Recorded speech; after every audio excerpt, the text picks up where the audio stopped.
According to Dan Jensen, yes, Hi, Dan. we are live. TSP, Filthy Casual MMA Watch Party number 60, y'all. We are at number 60. Which of these water bottles is yours and which one is mine? Well, or are they both yours? They're both mine. Oh. And this is Gatorade, and this is water. Oh, then they started right away. No, we're just Late. 4 minutes late. That's all. But yeah, we are here today. I had some difficult family things to deal with. Sorry for the tardiness. So apologies for the, like she said, apologies for the lateness. But we are here. We are not queer. The list. Wow, look who's here. We saw your comment, Dan, as right before we went live. Yeah. You're like, sorry, we're coming. Yeah. Yeah, just, some family issues, Oh! Oh, you scared the shit out of me. I wasn't paying attention. There was one fight canceled today so far for the prelims. Cortez versus Rivas. Yeah, Cortez is the sexy chick that is dating the weird guy that likes to get punched in the face a lot. Cool. I think there's a bunch of people who like to get punched in the face a lot. No, I can't remember his name.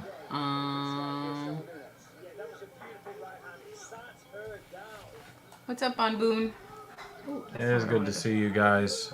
It's been a couple of weeks, right? Yes.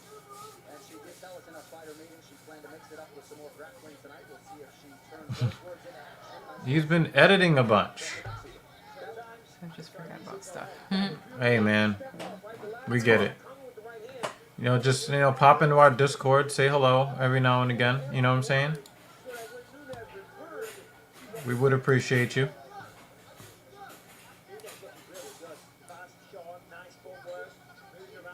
But yeah, it is good to see you guys once again. Looks like they're starting off with an exciting fight. Yeah. I wasn't really expecting it to be that great. But, it's nice.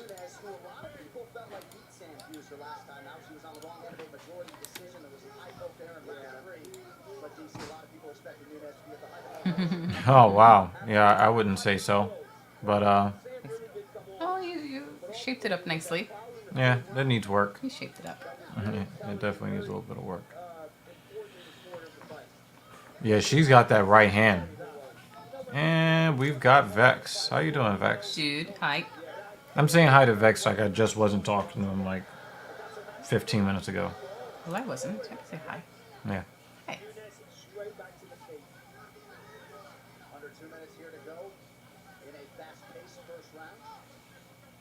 Has been a fast-paced first round. Yeah. Yasmin almost quickly got out of this.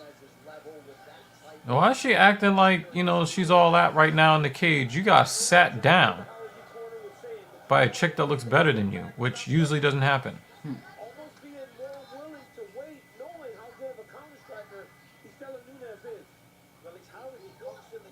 Oh, she went for the head kick there. I think that left high kick is going to be there for Nunes. She's setting up for it now, too. Says she changed stances. Yeah. Oh, nice little calf kick. Oh, she went. That's a pretty powerful front kick. That Goodness. was. Imagine if she caught her in the chin. So you get in that Kratos beard. Maybe I need to put that red paint over my face. I wouldn't mind that. I could assist you with that. You would. Maybe one day we'll get him to do it.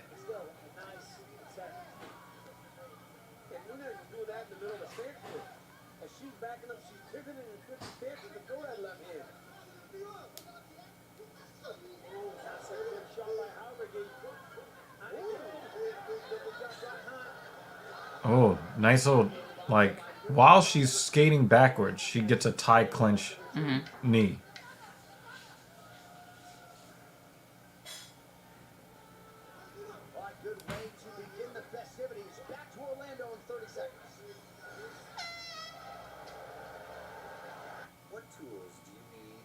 Nunes looks like she's happy to be there. Yeah. The other chick, I think, maybe she would have been a little less aggressive if not for getting fucking snuffed like she just did. Now she's kind of taking it personally. So now she looks like she's... I don't know, is that Joregi? Horegi?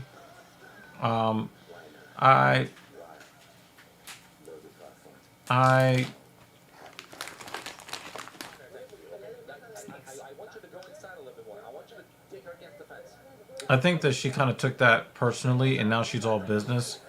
And Nunes just seems to be happy to be there. Whoa, wow. Straight right down the pipe. Like, I'm just look at happy that to bomb. Punch people in the face. Oh my god. Yeah, and Nunes was about to send them bags packing.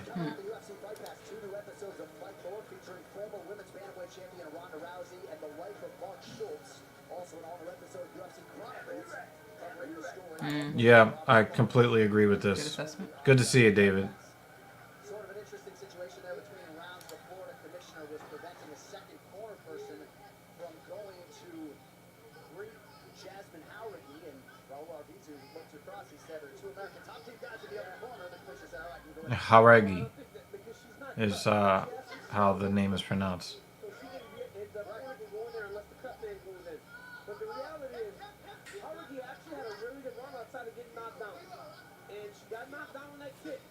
What's up, David?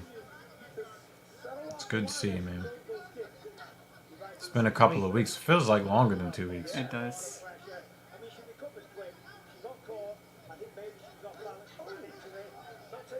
Our last event was that really boring card. Just 2 weeks ago. Oh! Nunes. Oh, she's in trouble. Nunes is in trouble. Oh, Nunes. Come on. She might be able to recover here.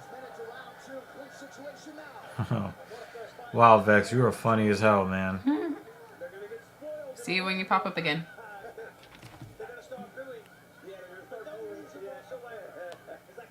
I mean, Nunes looks good in the ring, but then when she does that shuffle back with...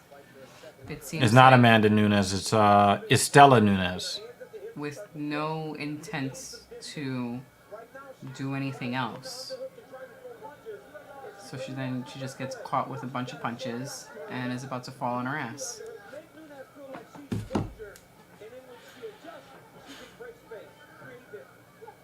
Oh, don't poke her in the eye.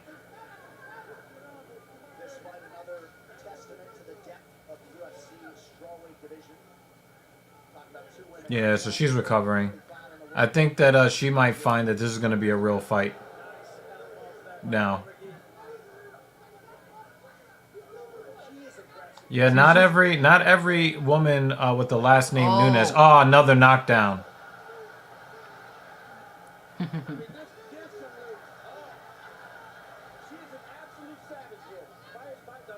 Well, I guess we're starting to see why the that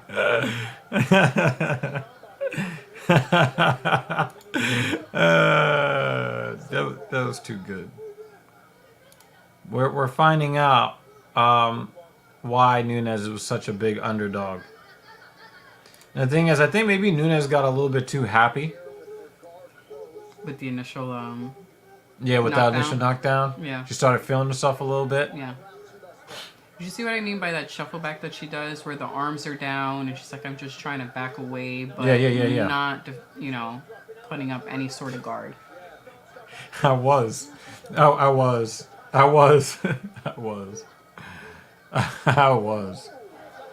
she's done. Not yet. She's not done yet. She was so just stiff when she was getting hit. Remember, this is strawweight, right? So. I know, but she was kind of like just laying there. I got Wonderboy. But I'm not confident in my pick, though. I can see both guys winning. Almost got her.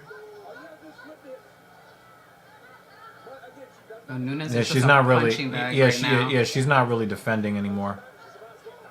It looks like she doesn't know She's what trying to to do. get that up kick. Now she can't use the up kick because the other chick's got one knee down.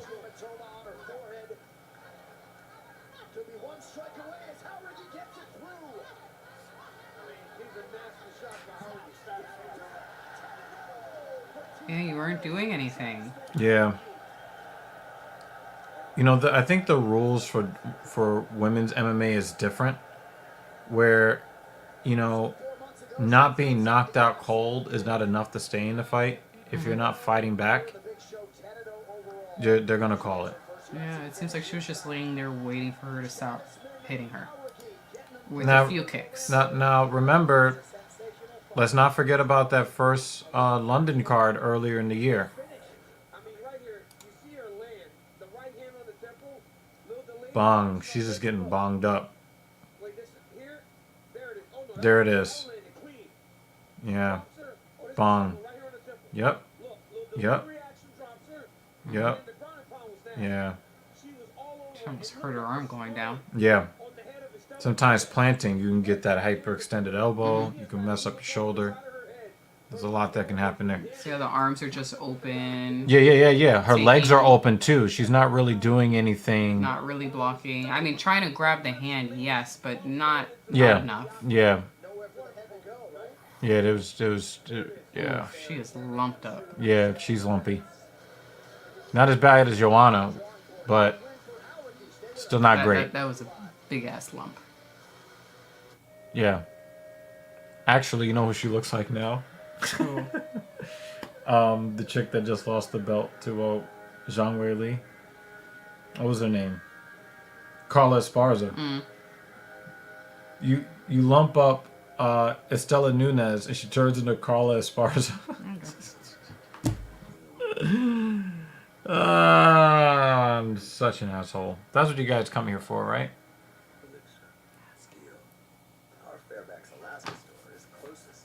Hey, man.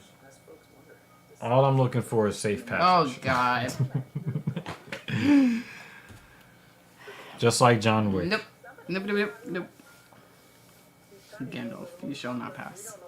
You shall not pass.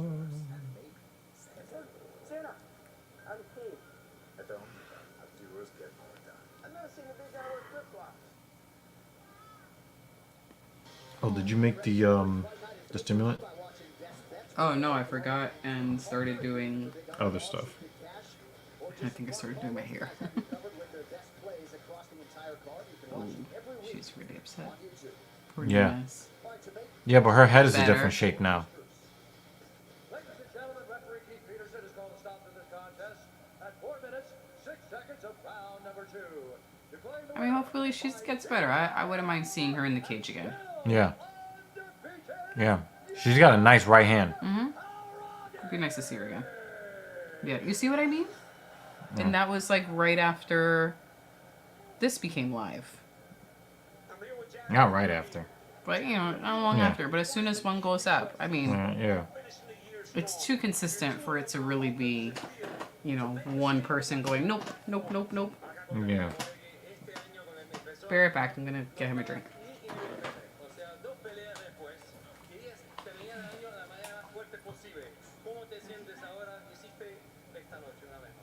Wow. I'm sorry.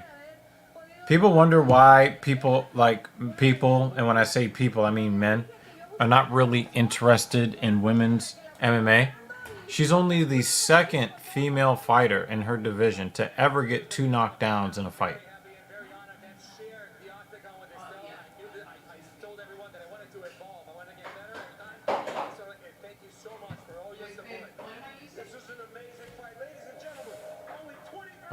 The ghost stuff.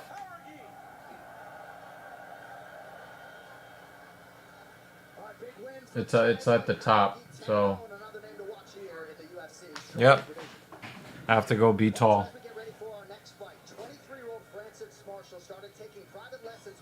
Pellegrino when he was Wow. 14. Okay, I don't have to be tall. And now, less than a decade later, Either or. Marshall finds himself The little one, if there's enough in it. Okay, so I don't have to be. Oh, wow. Von Boone. I'm not going to let you get canceled, so I'm not going to put that comment up. But yeah, that was savage. Argentina's Marcelo Rojo has fighting in his DNA. Despite not getting the desired results at UFC Oh, it's a wrap? Yeah, it might be a wrap. I'll fish this out another time. You can use the other one. Okay. Full scoop? One scoop. Yeah. Yeah, I know. I'm just not going to let you get canceled. I'm not going to put it up on the screen because people will be trying to call your employer because you made a joke.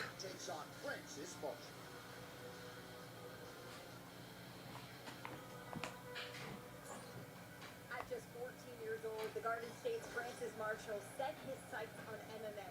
And because of that dedication at such a young age, the now 23-year-old gets to make his first walk to the UFC octagon. One he has envisioned for nearly a decade. Undefeated at 6-0, Marshall earned his UFC contract on this season of Dana White's Contender Series. And although his focus is firmly on fighting, he has taken some inspiration from the UFC heavyweight champion Stipe Miocic, as he also serves his community as a firefighter. He told us, yes, there might be some nerves, but there is nothing that will be stopping his success. This kid is right, 23 years old, but very much a green fighter, developing athlete. I think anytime you have Darren Elkins on the card, you have to consider that fight. Okay, he won his fight on the Contender Series over Connor Matthews. He doled out a ton of damage that night, didn't get a finish. This Horegi versus Nunes, that was a pretty good fight. I find that Michael Johnson and Mark Jacasey are both very disappointing fighters, career-wise. Listen, Marcelo's a tough guy, but coming into it, he is extremely confident. He said, I can push Rojo back whenever I want. I can take him down whenever I want. He's not going to have a good time in there with me. And by the way, he is a fireman.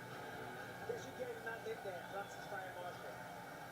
Michael Bisping was made. Wow. Von Boone is like really, he's really, You want real food?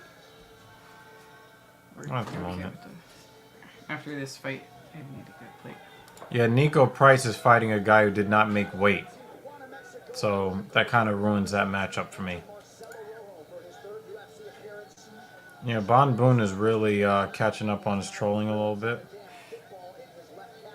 Well, I mean, it's been a while since we had a nice Von Boone trolling. Yeah. He's making up for lost times. So this is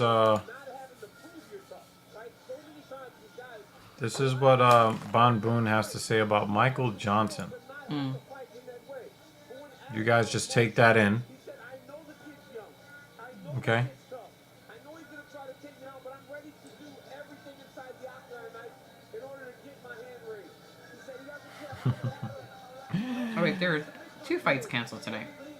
Dan Jensen said, "Are you used to giving him fake food?" Oh.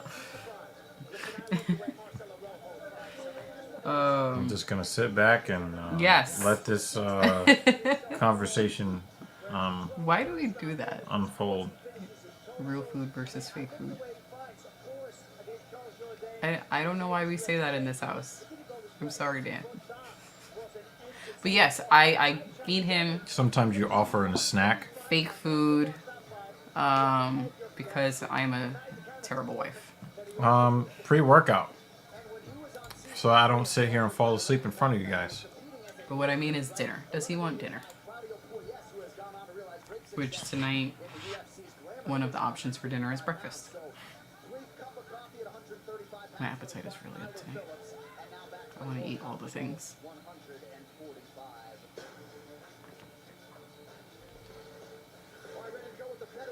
Marcelo Rojo is 34.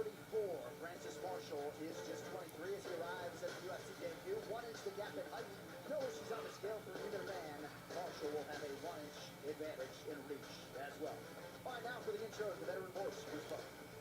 Ladies and gentlemen, this fight is 3 rounds in the UFC featherweight division. This is a nice purple.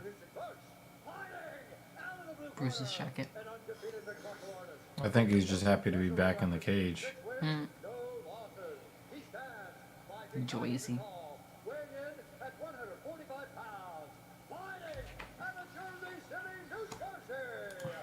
Might be the first person from Jersey City I think I've ever seen.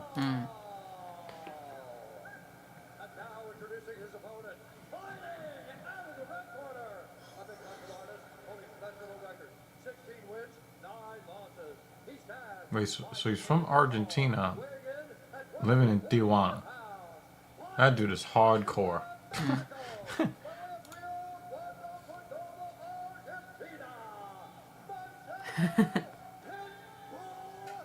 I don't mind pancakes. I like pancakes.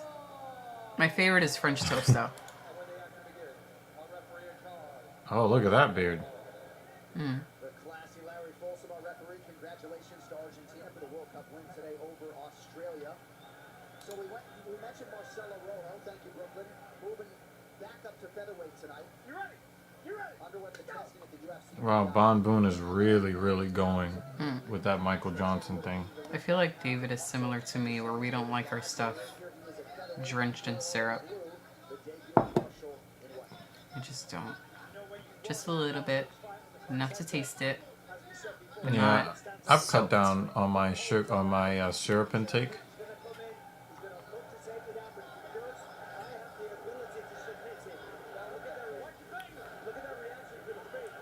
Rojo is Trying to poke his eye. no, he's reacting to all of Marshall's feints.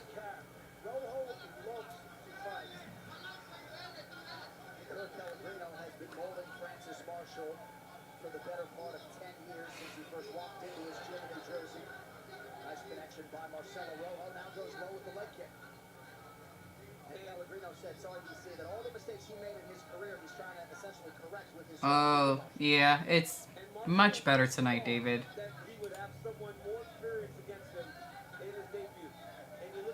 Yeah, Johnson is like again, like you're not. I mean, obviously he's a veteran, but I see him and Super Sadiq and Mark Jacasey, a couple of other fighters that kind of fit that mold of wow, these guys when they're in like really, when they're in like. That was a big right hand from Rojo. Marshall's definitely going to get his eye poked. I mean, Yeah, because he keeps sticking his fingers out toward them. and we know this has to be part of practice of don't have your fingers up. I Yeah. mean, it's just... Come on.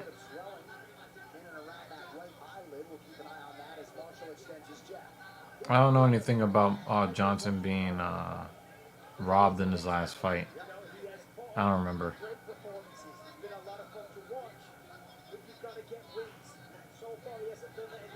That's a big elbow. Oh, wow. Then Marshall put him down. I was about to say first round finish so I could go get French toast. Nope. And he wants to grapple instead.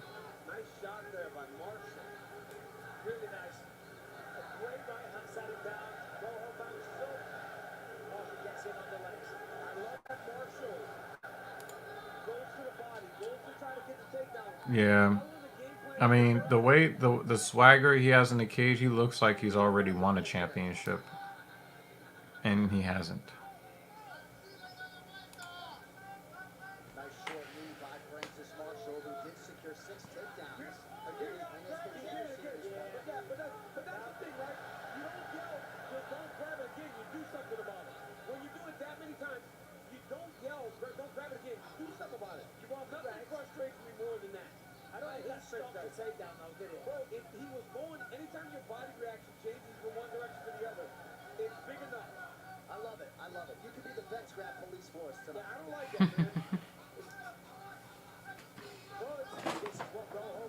Yeah, I got some stuff happening that I'm not particularly happy about. A little tired. And yeah, definitely is making me tired, but I'm just happy that you guys are here. I'm happy that you're here. Maybe you're here. You're leaving tomorrow. I am leaving tomorrow. Sorry. But You should be here for the next Yeah, I'll be here for the next UFC event. So that's gonna be good. Hopefully his beverage makes him look a little less tired for a couple of hours. Yeah. Still want to get to sleep tonight. That, definitely need that. Yeah. I will say that I was kind of disappointed. I guess I was spoiled by the noon and 1 p.m. and 4 p.m. start times. Yeah. I thought you were going to take a nap earlier. You didn't go for that nap? Today would have been a good day for a nap. Because of the other shit, Yeah. that was happening, I don't know how long I slept earlier. But that was great.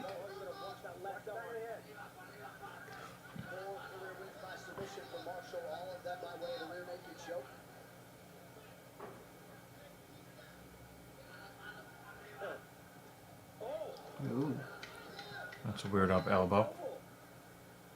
that's smart though. Oh, another Very one. smart. Another one. Oh. Oh, shit. He's like, something's there. That was smart. I like that. Now, when you're shaking your head no, that means you hurt. Yeah. Those are some big elbows. I don't care. I would have cried. To the most delicious main courses, you can get it all without spending too much. Get an entire holiday meal that costs the same.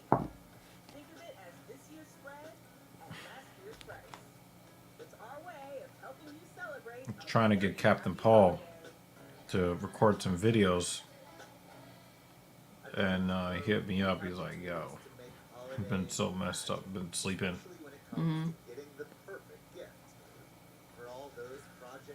It's also just been really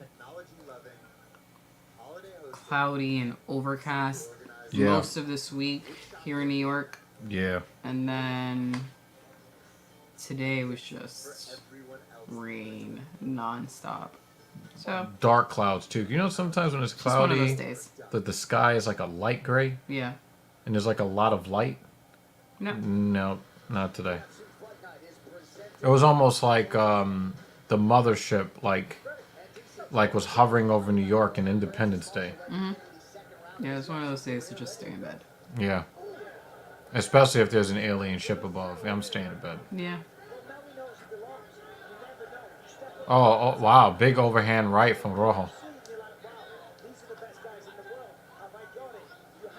I think that he looks like a finance bro. I think he looks like, one of the guys that, talks about crypto all day long while trying to fuck skinny, hot white chicks on Bumble. He did poke him? Oh, I thought you poked him. Now you kicked him in the dick. Oh. So you did poke him in the dick. In the dick. So he tried to poke him in the eye and he missed. So instead he got So he the dick shot. Yeah. I'm waiting for the first fighter to poke someone in the eye and kick them in the dick at the same time. Yeah. Damn. Should they be cut immediately? Or should No, they take a point. You gotta take a point. Or a point and a half. Oh, wow. Marshall's really loading up. He might be really feeling himself now. Oh, that's a nice body kick. Oh, two-piece. And then kick up the middle.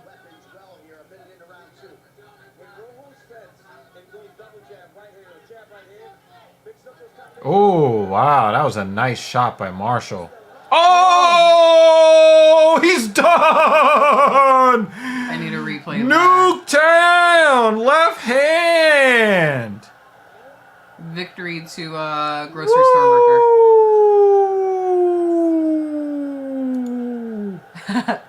Woo! Woo! Woo! So a revenge blast to the Nets. Damn. That's harsh, David.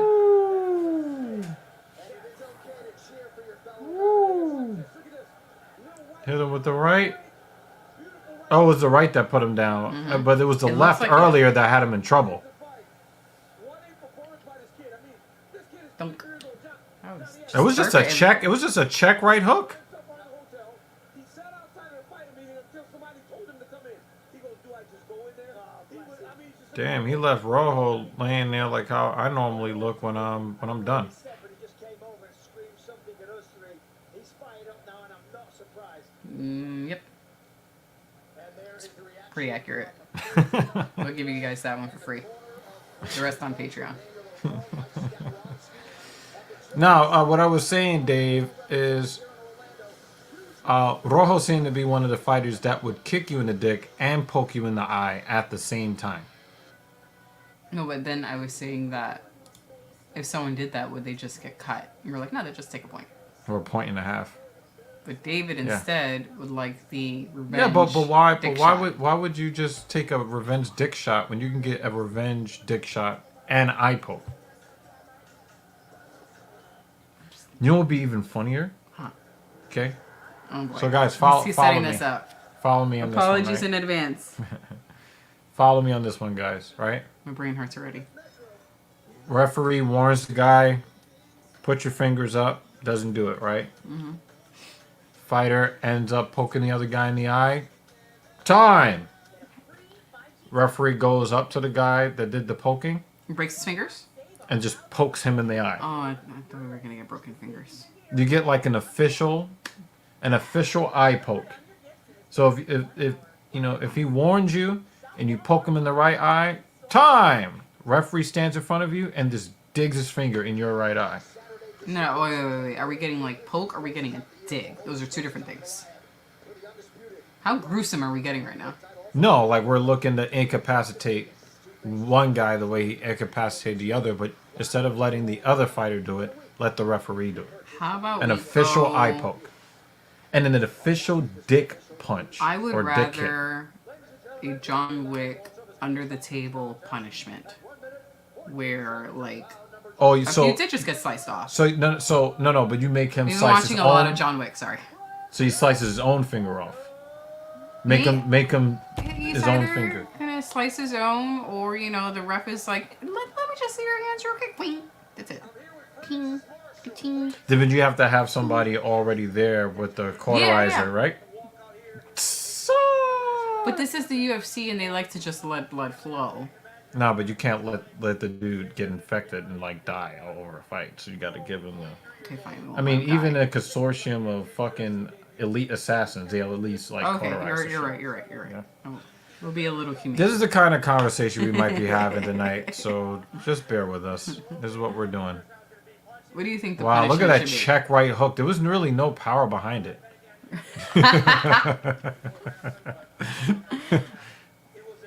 I think this is.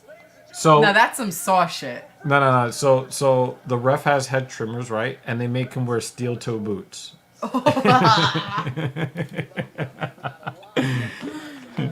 My vagina hurts just hearing that. Ow, my taco. Speaking of, Today's snack of the evening.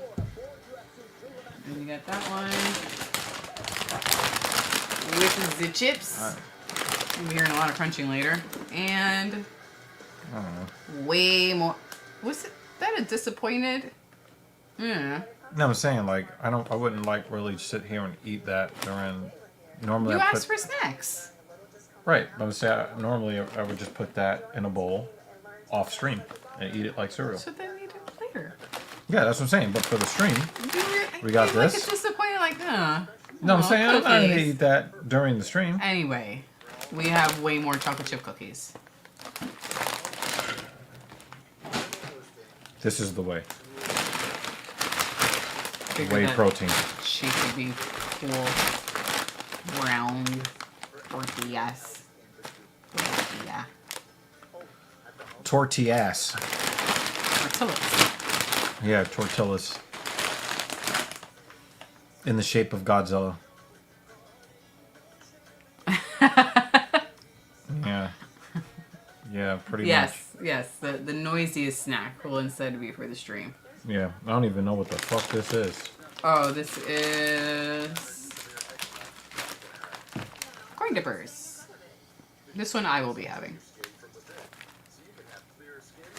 They're really yummy. I'm sorry that I'm not going to say what it looks like. Don't worry about it. These are not for you.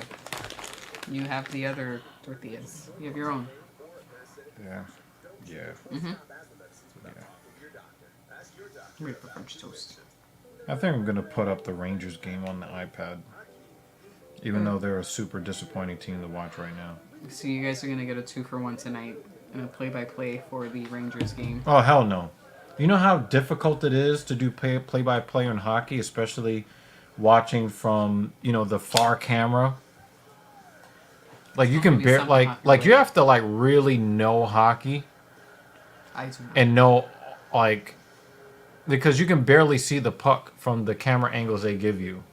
Okay, fine. You will just get his loud reactions. Yeah. You won't hear Or it, though. disappointment. You won't hear it, though. You're not even going to see it on here. But I listened to what Jim Galvano said 21 years ago. Wait, did they make the official, like, announcement yet? That, I did lose that man. that the dude lost? So I could get food? What? The most poignant 7 words ever uttered in any speech anywhere. Don't give up. Don't ever give up. She just got diagnosed with stage 4 breast cancer. So, and she means the world to me. I just want to tell her how much I love her. Yeah, cancer is just... I love you. Get that bucket list ready. It's so ugly. Cancer is so ugly, and more of us are getting it. A fantastic man, and he really sacrificed a lot in life to try to make a life for us. And it's almost like one of those really ugly luck of the draw things. Like, your body is like, you know what? We're just going to start growing cells this way. And we can give a fuck how you feel about it. And then your body just starts destroying itself. From a place that says we don't break, we break people. Alright? We don't You know? break, and I will never break. I've overcome a lot. I'm back. Oh, I don't know why. Oh, that's right. I think the controller's not. The controller's not.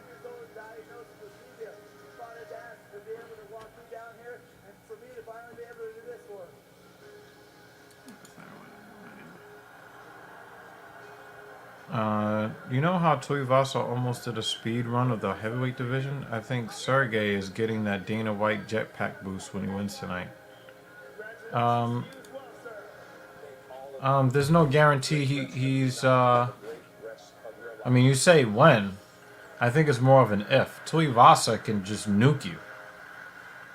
I mean, Pavlovich, he is a special guy. But, Tuivasa almost took Gon out. As skilled as Gon is at heavyweight. So, there really is... There's no guarantees, man. No guarantees on that.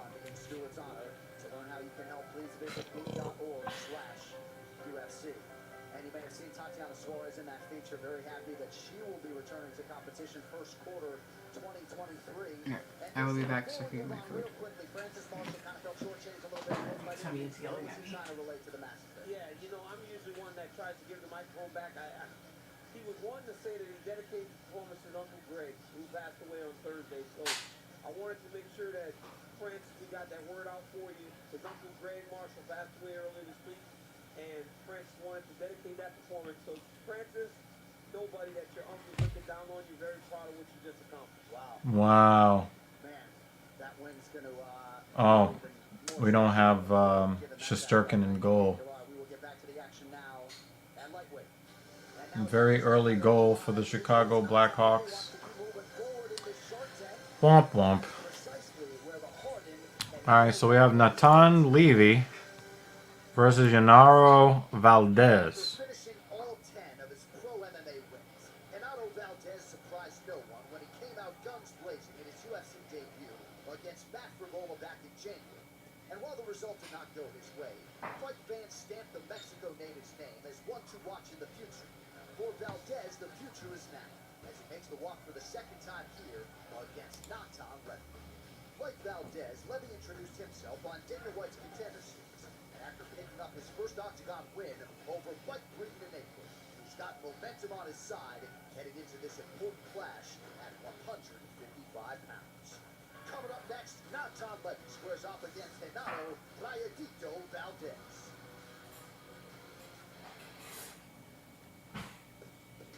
This is a personalized app. It helps you find good ideas. With some data, you found one. And here's Greg. Everything we need of a good idea. You see, you can discover a small business at any moment. Oh, look, it's that moment when a good idea helps make a moment a better moment. You get the idea. Good ideas deserve to be found. Personalized ads help you find them. Fix-It helps you do more with less asthma and can help you breathe better in as little as 2 weeks. Fix-It is an add-on treatment for specific types of moderate to severe asthma that's not for sudden breathing problems. New Fix-It can cause allergic reactions that can be severe.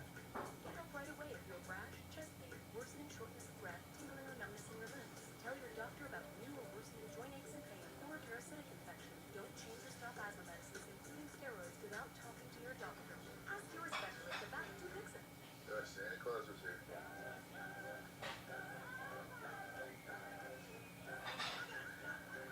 There's nothing better than being a kid on Christmas morning. Until you become a parent.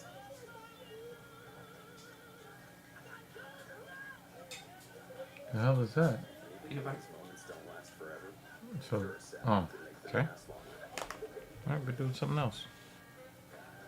So peanut butter cream cheese spread thing. And honey. Smells heavy. Yeah. But you ran 15K today? Yes, I did. Which is why my stomach is behaving as if we never had a meal in our life.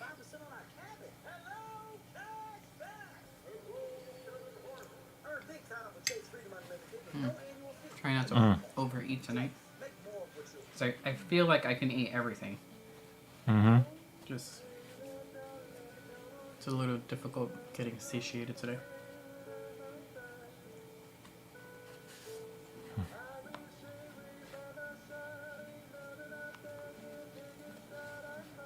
Well, my next and last race for the year is end of December, and it's a New Year's race, which should be fun. Lots of fireworks. And only a 5K. No comment. So I can attempt to really go for it and not hold back too much. Which would be nice. Mm-hmm. Find everything you need to make the holidays yours. Santa, I'm a kid. At the Home Depot, how to do yours get more done. I've never seen a big guy wear flip-flops. I recommend Nature-Made vitamins because I trust their quality.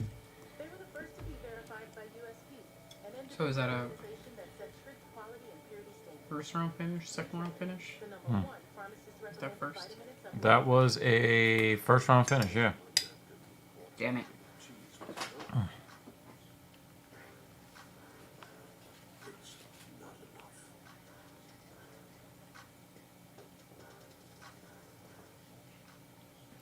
Eric Anders is fighting. Yep. He was funny. I made a joke the other day too, didn't I? And here he comes. And I'm not disappointed because I think he's a bad fighter. I'm just disappointed because it comes with all the bad jokes. Wow, me and Lutch are thinking the same thing. Hello. You know, we're both hoodied up today. I can't hear him. Yeah, I know why. I know why. 1 second. Oh no, like yeah, it's not us. It's not us. It's him. Nope.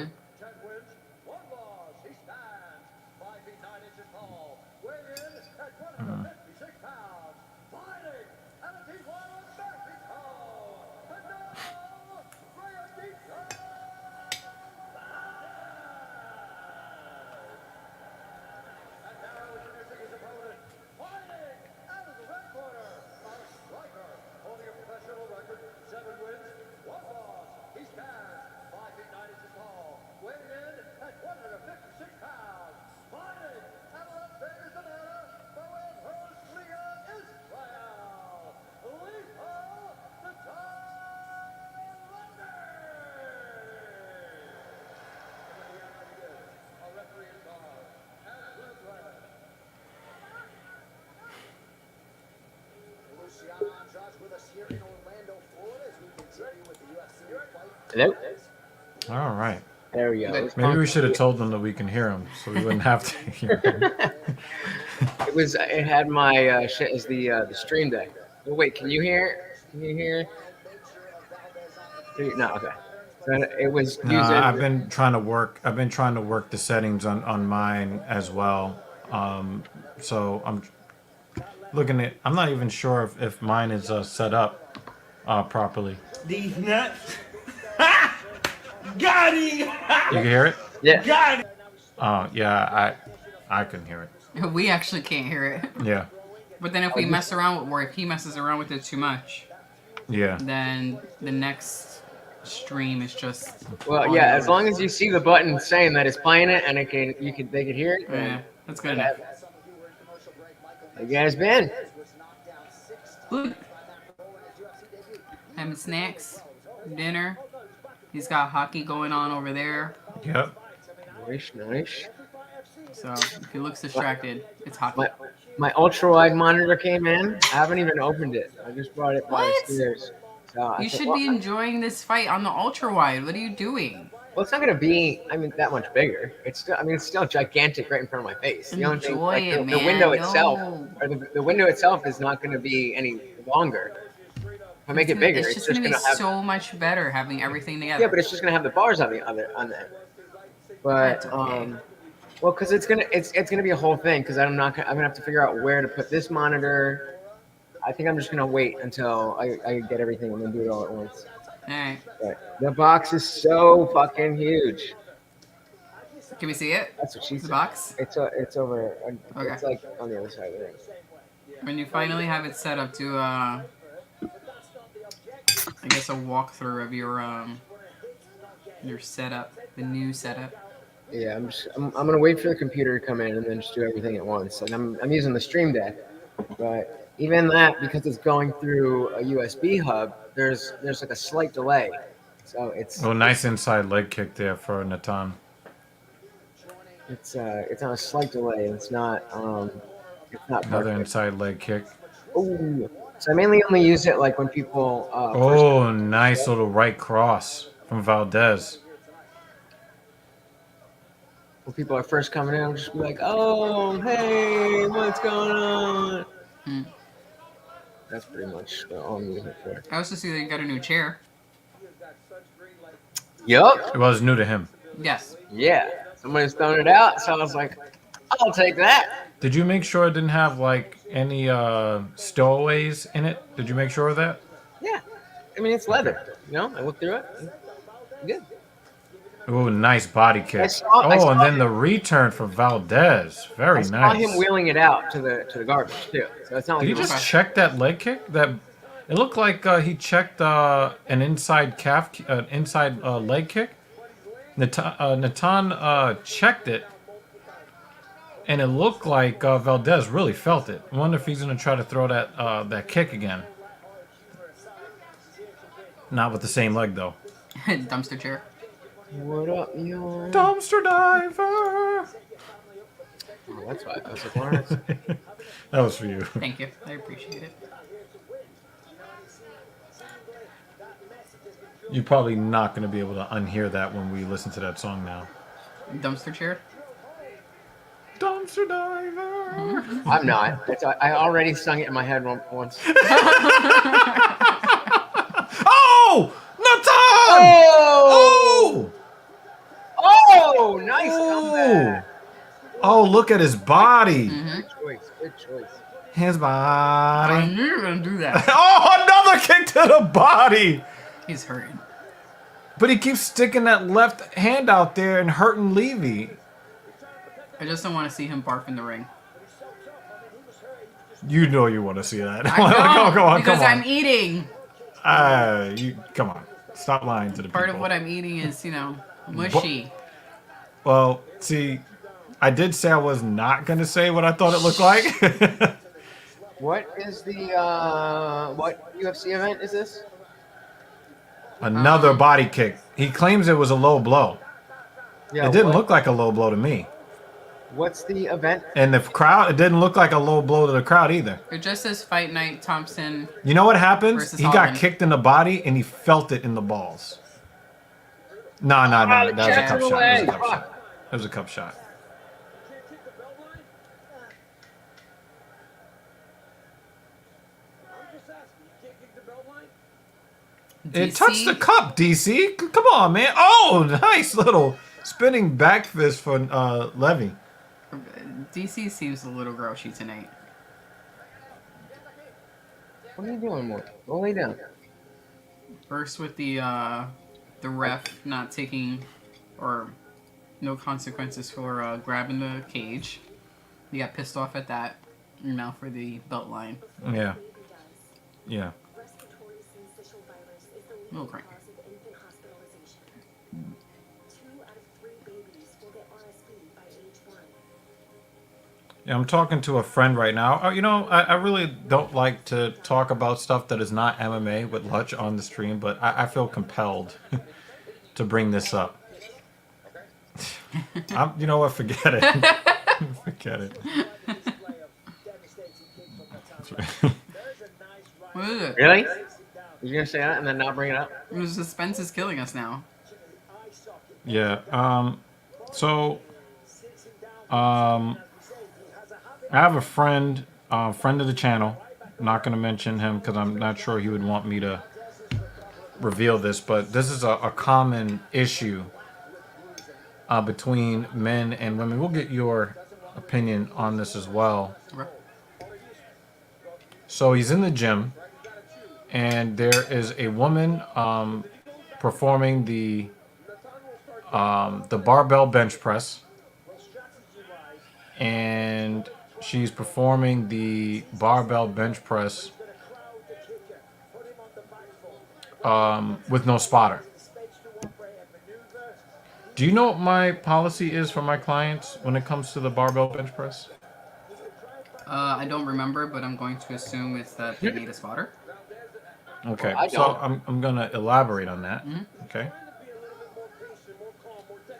If I don't care if you're lifting the bar with no plates on it. If I catch you, or I've heard from other trainers at the gym that you were performing a barbell bench press without a spotter, I will fire you as a client. I don't give a fuck how much money you're paying me. I'm going to fire you as a client. And why is that so important? Because if something bad happens to you, that ruins my career whether I'm there or not. If a bar falls on your throat and you end up maimed or killed because a 45-pound bar from 2 feet away on your throat can take your life. And that's a bar without plates. That's a bar without 45 plates. pounds. Yeah. Okay? First question, you're like, who the fuck is training this bitch? Right? No, I'm saying because if you're well known and they see Yeah, your client doing something like that, they're gonna wonder, you know, who Oh, what are you teaching this guy? Levy's in a lot of trouble now. In. Valdez, what you want? Valdez took that first round very personally. Yeah, we got a morning stream. Hey, Morty. Where's Rick? What? Oh. I really do wish your Everybody name makes was that. Rick now. Everybody You makes just need that another- joke. And another he was dog. Morty long before there was even a Rick and Morty. But now you need a It still doesn't change the His fact that I name wish your is name was Mordred. Rick. Natan Levy just tried to part Valdez's head from his shoulders. That was a dangerous. That's Oh wow! That's I've never actually seen a insane. trip put somebody in a position to just simply get their back taken. That was weird, but it was cool looking. I know All we're gonna right. say hi to me in the chat. Damn, what's good, yo? So Fucking chopped liver over here? What the fuck?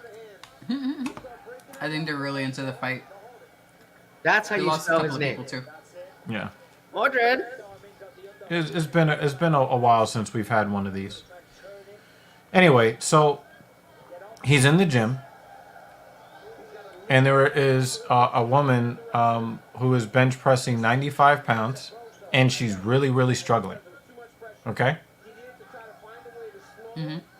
So When you he say 95 runs pounds, behind the Are you bench saying you put to 95 protect her. pounds onto the bar, or are you counting the No, well, you got to count the 45 pounds because 20 kilos, 45 pounds.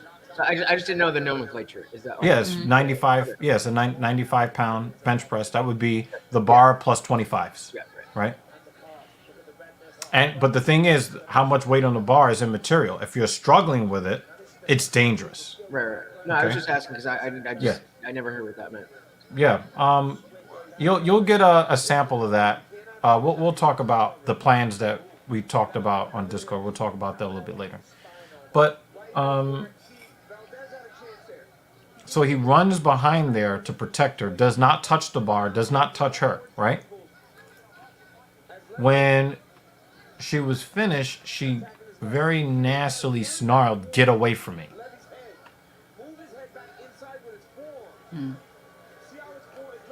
Okay? You know where I'm going with this. Yep. Okay. All right. So I just want to make sure. So, All the men who told So- me, yo, go meet chicks at the gym. so my response is, you have to leave these women alone. Seriously. If the bar falls on her throat, mind your business. The Right. gym's got insurance. And Even if she don't, then that's her fault. and when your default is to be hands off, there are going to be women out there that are going to be very critical of the decision of the man to mind his business. But then I say, if they ask why, tell them that the men haters have changed the rules while other women remain silent.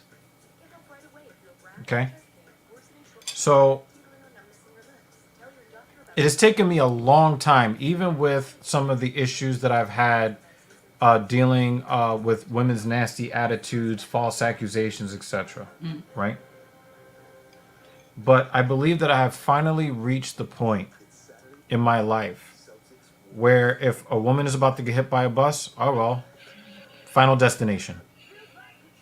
I'm not going to be, stepping out there trying to save her from herself.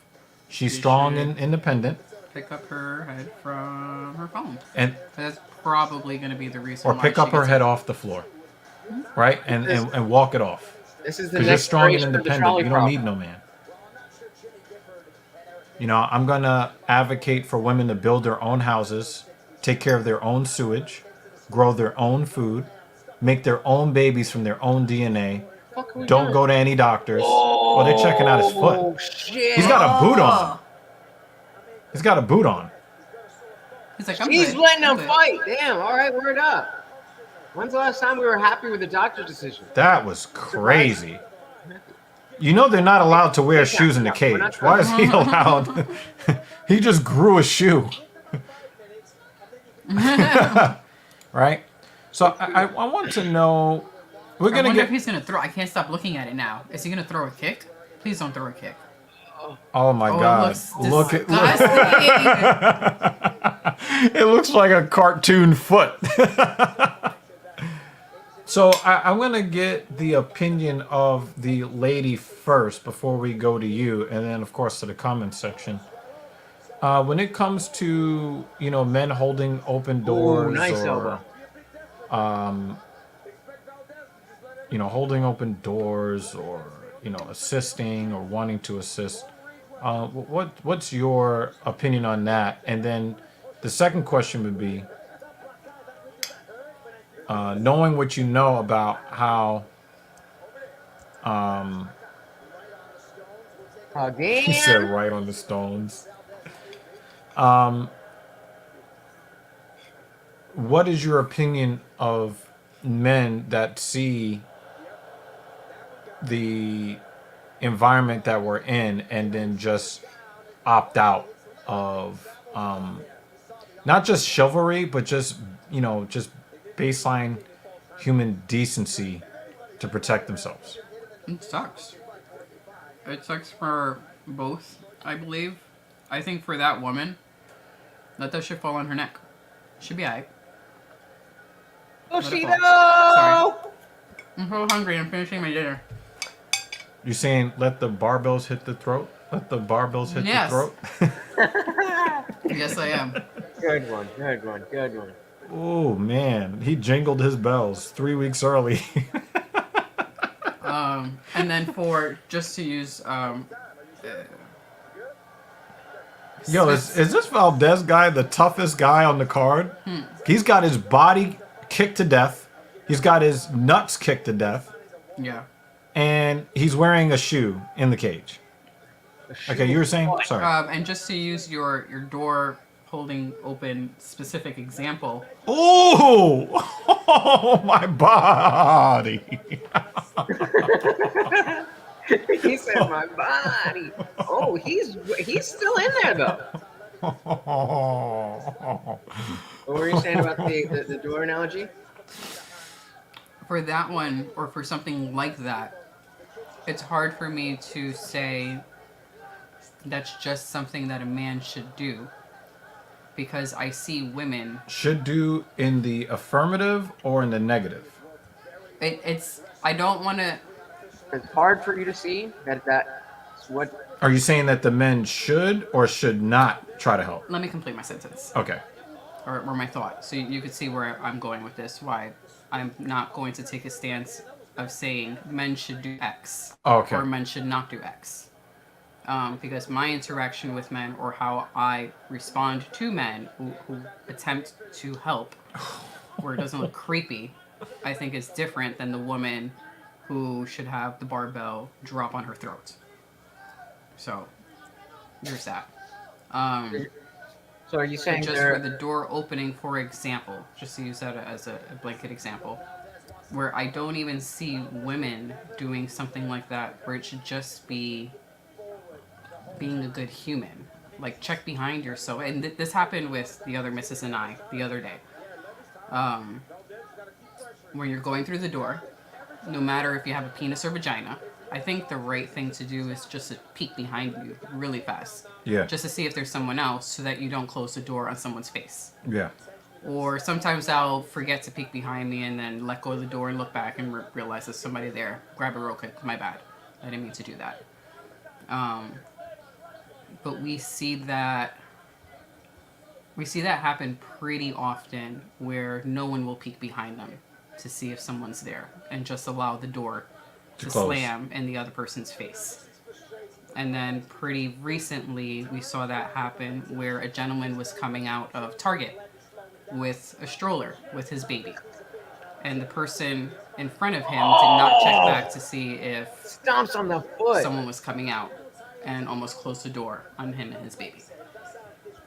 So the other missus and I went and, held the door. So I understand the wanting to protect yourself, and I feel like for men, do what you feel is necessary for you. I don't have a penis, so I'm not going to tell you what you should or should not do. So I I think don't though. have your experiences.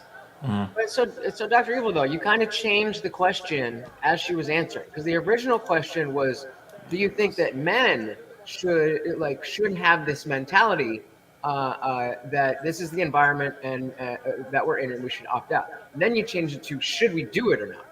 So the original question was, given the environment we are in, men are deciding to opt out. That was the original question. Mm-hmm.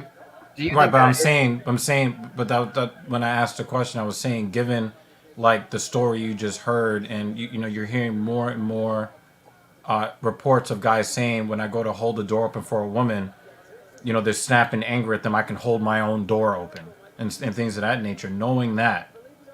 Yeah. So I Yeah. chose to answer Yeah. it for specific situations. Yeah. Purposefully. Yeah. What do you think, Fletch? But you said something about like with the suplex. Oh, that boot You foot. said something about like with the door. She said it's a different boot foot. because it's different because there's an aspect of like, is it creepy or not? What do you mean by that? Like, Say that again? you were saying in the example of the door, there's something about being creepy or not, and how that was different than the barbell. No, that's not what I was saying. For the door part, I feel like that's just an example of being a good human. Right. Whether you have a penis or vagina. Uh-huh. And that I've seen examples of people not even peeking back to see if there is someone there. Just examples of either you forgot, because I have forgotten, and that happens, or it seems like you really just don't give a shit. And a recent example or experience that I have witnessed is where a woman was leaving Target, did not check behind her to see if someone's coming out, and there was a man leaving Target with his baby and the stroller, and almost closed the door. The door almost closed on the stroller. So that's why it's hard for me to say you should do X or you should respond in a certain way, or it's good or bad that you have a certain stance, because I don't have your experiences.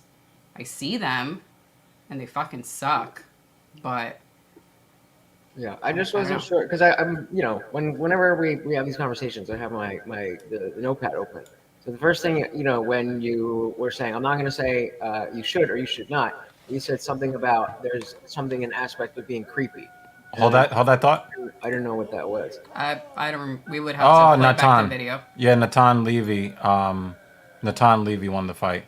But yo, great fight. Henao Valdez, Salty Plays official. How are you doing? Good to see you. Welcome, buddy.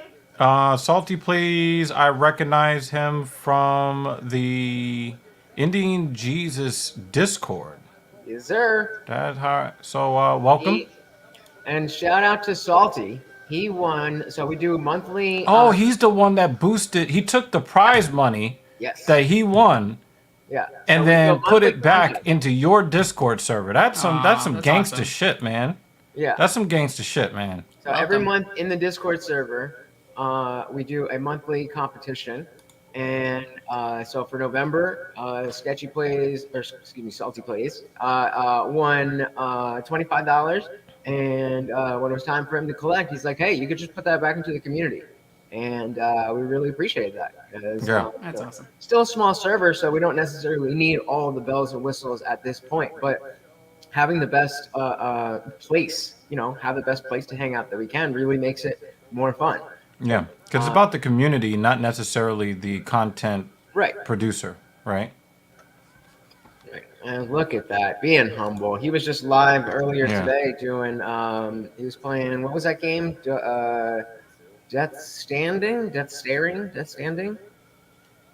Something like that. I don't know. Fucking Daryl from The Walking Dead was the main guy. But I was watching him play. Name was Daryl. Yeah. And he's definitely got to get a face cam, but go subscribe. Yeah, Death Stranding.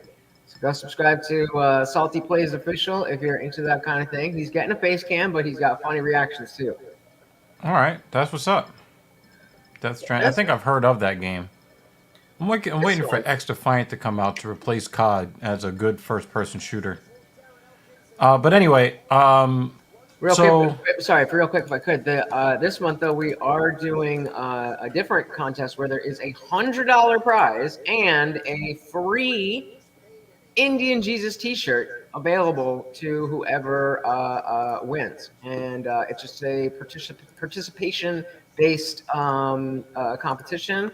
So I just dropped the link for my server. Also, go and join TSP. But if you would like to participate. Yep. All right. Awesomeness. Very cool. And for people who might be watching on other platforms, discord.gg/capital K, capital Y, capital X, lowercase d, the number 8, lowercase v, I'm going to put that on my lowercase q, capital G. And David Banner being David Banner. Oh my God. Listen, man, free T-shirts are great. He's like, listen, I'm not even gonna wash my car with that shit. Yeah, I looked at the contest and I'm like, shit, I could use $100. And I was like, nah, I'm not gonna mess up the contest with that. The more you engage with the platform, you get points Yeah. and rankings. So if you get to another level, you get points. There's these Jackbox games through Steam, like party games that are like Cards Against Humanity type stuff or Apples to Apples, that kind of stuff that we play. If And you jack then into a box, isn't that just fucking? just camming up in the voice channel. Like we all hang out in the voice channel. But if you put your camera on instead of just your thing, so those are the three ways you get points. So if you just do that, then you could win. What's going on, David? Other than hating on my merch, Yeah, so we were talking about the environment that we have where a vocal and substantial minority of women are demanding that men allow the doors to close in their face or allow bad things to happen to them in the name of empowerment and feminism. So we didn't really get an answer from her. She was like, I'm not going to tell you one way or the other. Well, let me pose this question to you instead. Mm-hmm. When you hear stories like this, and then you hear stories of men that when women are in trouble, they take out their cell phone cameras instead of dialing 911 or performing first aid or something like that, right? Can you identify with the person that chooses to stream or record a video instead of stepping in on behalf of? even if you How think about instead of recording that we get on the phone instead of recording? Get on the call phone the with who? cops. Yeah, and call the cops. Well, I mean, but the thing is, we've entered into a situation where anytime a man goes to assist a woman, she's got some nasty Right, thing right, to and, say and, or and do. I hear you, but So a lot of guys don't want to help them in anything. It's like you deal with it yourself. Right, but I mean, if you're going to opt out, if something happens and someone's there, and something's happening to them, and you choose to opt out, then I say opt out and go away. As in, walk away, keep walking down the block instead of stopping and recording. Right. I mean, what you choose to do is your business. Right. No, yeah, now I get what you're saying. But Yeah, I definitely agree with that. But instead of, like, I feel like then that's the slap in the face. The recording could be used later. We could use that argument, and there's probably like 10 people recording. We don't need 10 people recording. Mm-hmm. We need at least one person calling the cops. Well, but the thing is, like, why? I mean, it's 2022 and clout is the currency. So how can any of those 10 people get any of the clout if they don't record? I don't have an answer to that question. I don't, because that's going to really hurt my brain to attempt to apply any sort of logic to it. But can we have at least one person call the cops? Yeah. The rest can record and be like, "Hi, police officer. But Here's what happened." But there are if some they people. Choose to. But there are some people that believe that, especially since most of the cops are going to be men, and women don't need men, right? Mm-hmm. They don't need EMTs. They don't, right? So if we're going with that kind of thing, then why even call the cops? Because a man is going to come to help them, and they don't need any men. Bryce Mitchell and Khabib had a baby. Jonathan again? Pierce. Khabib and Bryce Mitchell's had a baby. He does look Khabibish. Yeah, he looks like a cross between Bryce Yes. Mitchell and Habib. You're right. Yeah. You're right. So, Mrs. Evil, I Darren Elkins looks like the guy that begs for change on the entrance to the highway. Oh, he looks like the one you're kicking out of the bar. Got a new tattoo. Yes. Because you have to cut him off. Yeah. I'm gonna Go home, Darren. You're drunk. Yeah, I don't see him winning. I don't see him winning this. But no, I definitely agree with you, Mrs. Evil, that like I think when it comes, depending on what the situation is, there's more or less reason to record.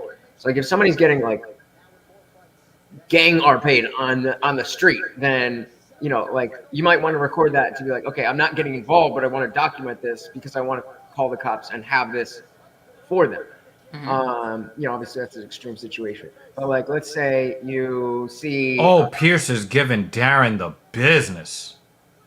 Oh my goodness. that's 3 front kicks to the face. But if it's just like what, ooh, Darren's flexible. Yep. Yo, Darren Elkins is Like, putting a lot of weight pressure. Rubbing his forehead on the floor. Yeah. I think he's already bleeding. God damn, can we let the fight start before Darren Elkins starts leaking? no, we Golly. cannot. No, we cannot. But yeah, if it's a situation that looks more like, oh, I'm on Talk Chat. I'm like, why aren't I seeing messages? Well, can you hold that thought for 1 second? Please keep that at the front of your head. To refresh, so because there are other people who are now in the chat that weren't here before, so you understand the subject that we are talking about. A good friend of mine told me a story just a few minutes ago about not wanting to let a heavy barbell land on the throat of someone doing a barbell chest press alone. That person attempting to do the chest press, the bench press, was female. And when he went to go save her from possibly having a bar land on her throat, she had a nasty attitude, and her response wasn't, "Oh, thanks for backing me up." It was, "Get away from me." So we're seeing a lot more of these situations where men go to be helpful, and they're met with hostility. If a man goes to hold open the door, like in the situation she was talking about, just whoever's behind them, and the person behind them happens to be female, more and more men are being met with, "That was a big right hook That from was Pierce." awkward. Yeah. Oh, he went for it. He went for it. I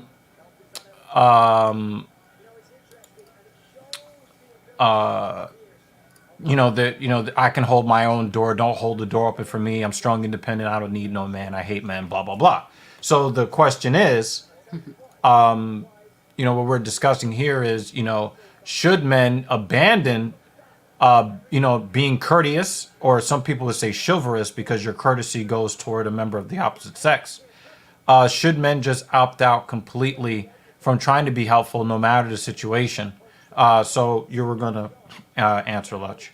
So yeah, and then Mrs. Evil was saying, the about if you're not going to get involved, either keep it moving, or call the cops and not just stand there and record.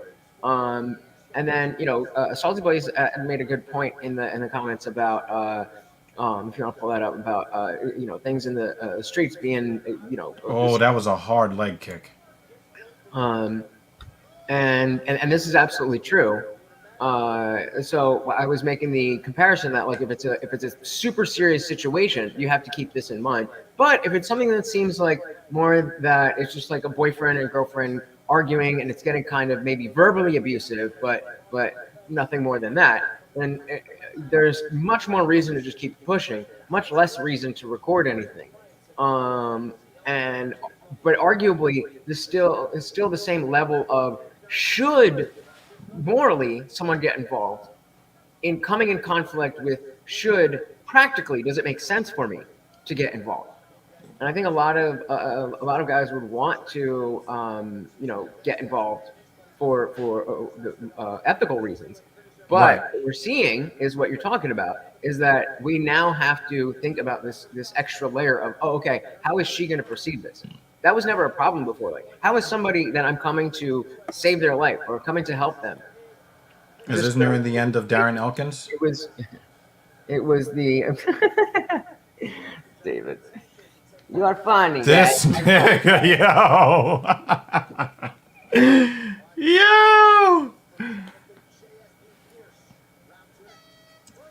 So I mean, I've definitely been one of those people for a long time before any of this gender stuff. Just people in general, because again, what you're saying about the door, where it shouldn't be a gender thing. Like that's just human decency to hold the door open. And when you start seeing things like that start to fade, then like I still hold the door. I'm to the point where um, I'll do one of two things. I'll either be aware of my surroundings as I'm walking to the door, so I don't even need to look. I already am. As I'm Yeah. walking to the door, I'm already thinking about, am I going to hold the door for somebody? So by the time I get there, I already know I can just go in, and or I'll forget to do that, and I get there and I'll open the door, and as I'm walking in, and I'll turn back, and at least then I can be like, oh, sorry if I did let the door close on somebody, just to show that like, hey, human decency still exists in the world. Right. Um, yeah, it's but other than that, because this is why I guess maybe you don't remember exactly what you said, Ms. Evil, about because you said creepy. I wrote it down. I don't know what it was in reference to. But saying how there's not a lot at stake to hold the door open for somebody, and if they're gonna be like, oh, I don't need you to hold the door open for me, I'm like, all right, whatever. But if it's a situation on the street and you're getting involved where you have to physically touch somebody or something, then it's like, okay, well, how is this gonna look at me? And then even even calling the cops. Now, if it's a situation, do I have to stay and talk to the cops and be part of your situation? Does it go? Wait, I turn these up. I want to. Can you hear this? I completely agree with David Banner here. Completely agree. He has And can we kids? give some credit to Mr. Pierce though? Jonathan Pierce here, he is looking very smooth against a fighter that makes a lot of fighters change how they fight because he's so scrappy and he's such a dirty fighter. And I mean dirty fighter in the best way. Yeah. Not in, he's a guy that likes Yeah, to, not a poke cheater. people in the eye and cheat. But Well, the thing dirty is, he boxer. makes it ugly. He makes the fight ugly, Moves and he draws you awkwardly. right. He draws you out of your base as a fighter and then forces you to be sloppy. Jonathan Pierce is probably the first fighter I've ever seen Darren Elkins be unsuccessful in drawing him out of his discipline. Continue, please. That's a good point. That's a good point. I mean, that was pretty much where I landed on the question is that it absolutely makes sense. I've been somebody who's been stepping back from just like I'm not actually. Now that I think about it, now that you bring this up, there is something I just got I don't know, repressed memory or something.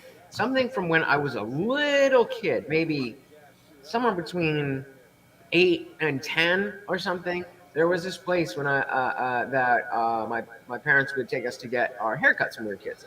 And one time we were in there, and I was waiting for my dad to get his haircut, and this lady just like passed out. Elkins has got a lot of damage on him. I'm sorry, I don't mean Yeah, to. but like, he'll keep going. He will make it to the bell. Yeah, He but will I make don't. it to the end of the I next don't one. like this. Wow, Pierce just slipped on his blood. I mean, that's not what happened, but that's the story I'm sticking to. Let's see if I can catch up. But we're in this. We're in this. But the thing is, I don't think that this is.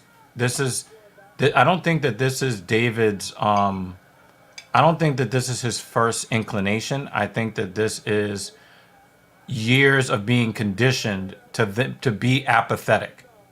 Because the thing is, and here's the cold truth, man. Because again, this is TSP, cold truth and hot takes here, right? This statement is both one and the same. Okay.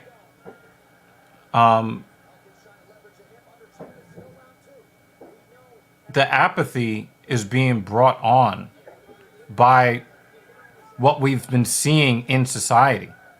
Like, we want to be helpful because, I know that the media says that we're predators and we all are e-parists and we are all abusers and assaulters of women, right? Like, that's what the media and certain people with agendas want to tell you. But the real thing is that we are pre-wired to protect women and children. That is our nature. And then they'll use the very few examples of men acting outside of their proper nature, and then use that to paint us all with a broad brush that we're all seeking to harm. And even when we are seeking to save, we're harming their egos. So in a sense, we are giving help without their consent. So that still makes you an e-paris. No matter what, they're going to make you out to be the enemy and the person that must be stopped. So, and also for that person who would react that way, even if your friend had asked, hey, do you need assistance? Hey, do you need a spotter? She would probably react in a nasty same way, yeah. To just the question. Yeah. So, yep. We can't even say that, oh, maybe if he had asked her, that from her reaction, she would have been nasty, yeah, no matter what he did. Right. And the thing is, in the situation, and we get into more of the fitness portion of this. Peanut butter. In this particular situation, a person who is in the predicament that our friend saw, they're not going to be able to talk, right? Because if you're straining with the bar and someone's trying to ask you a question while you're trying to fend off death, you're not going to be able to verbally respond. So you kind of have to make an executive decision in that moment to say, well, either I'm going to let this person get hurt or not, right? So you get so so the thing is that it is not. I just think that it's been years of conditioning, being told that no matter what we do, we're the bad guy. That now a lot of guys are saying, you know what? In the past, you would have gotten honored for stepping in on behalf of a woman who's having trouble, even if you lose your life. So it felt still like a noble thing that you would do. If you're going to lose your life in defense of a lady. Yeah. Now, the perception is that is a complete waste of any risk to you, because you are going to be labeled an abuser for trying to save her, even if you lose your life in the process. So what? There's nothing there. There's nothing there. There's no incentive for me to lay my life on the line whatsoever for you in any situation. If a bus is coming, if a random group of people are chasing you, if a 100-pound bar could disfigure you or maim you or prematurely end your life, right? I mean, and this, like, I start thinking about just some of the examples that you give. Just even customers at work. For me, a woman, if I say, hey, there's a guy, someone with a two-wheeler is behind you. They're coming there, just step to the side because heavy product is coming through. Their cart with eggs and milk are more important than the person who is coming with thousands of pounds of product. Who they're moving at a pace to make sure that they are safely going through the store. However, please be mindful of your surroundings. And so, I don't have the experience of men, but I can see that sometimes just from my place of employment. So, I hear what you're saying. So you do get a little bit of that mindset of,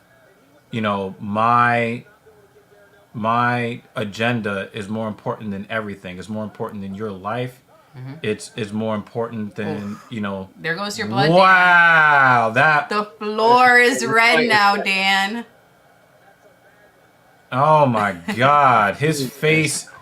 His face is open. Nah, this fight was sad. Yo, Darren Elkins is really angry right now. He's trying not to show it, but he's like, listen, I need you to get away from me. Yep. But Mr. Debo, what you were saying before. Oh, let's see this. Yeah, Darren Elkins like, get away from me. It's it's spurting. It's spurting. Did you see it spouted out? Yeah, it's spurting. pool of it in the air. Yo, his eyebrow is He's busting wearing a that blood with nut on his own pride. chest. But what were you saying, Mitch? Before I Yeah. forget, what you were saying about your job. I will say that to give credit to just the fact that it's a problem with people. Oh, actually, I've got everybody's attention. We've got an almost empty. I want you to give the full jar, man. Hey! That was perfect. Yo, you should have seen him scurrying over. Yeah. So Dan Jensen is a bad person. A bad person that she likes. Oh, wow, he That's just duffed him. Look, he just got a bunch of blood on his glove from punching him in the face. On his knuckle. He just... And then... Go I've ahead. never seen Darren's blood plan. just stick to somebody's glove like that before. Yeah, well, that's Darren's plan to make the glove slippery with blood, so that when he gets punched, it just slips right off. Oh my god. But so the I'm just gonna I was leave telling this the up for the story- rest of the fight. I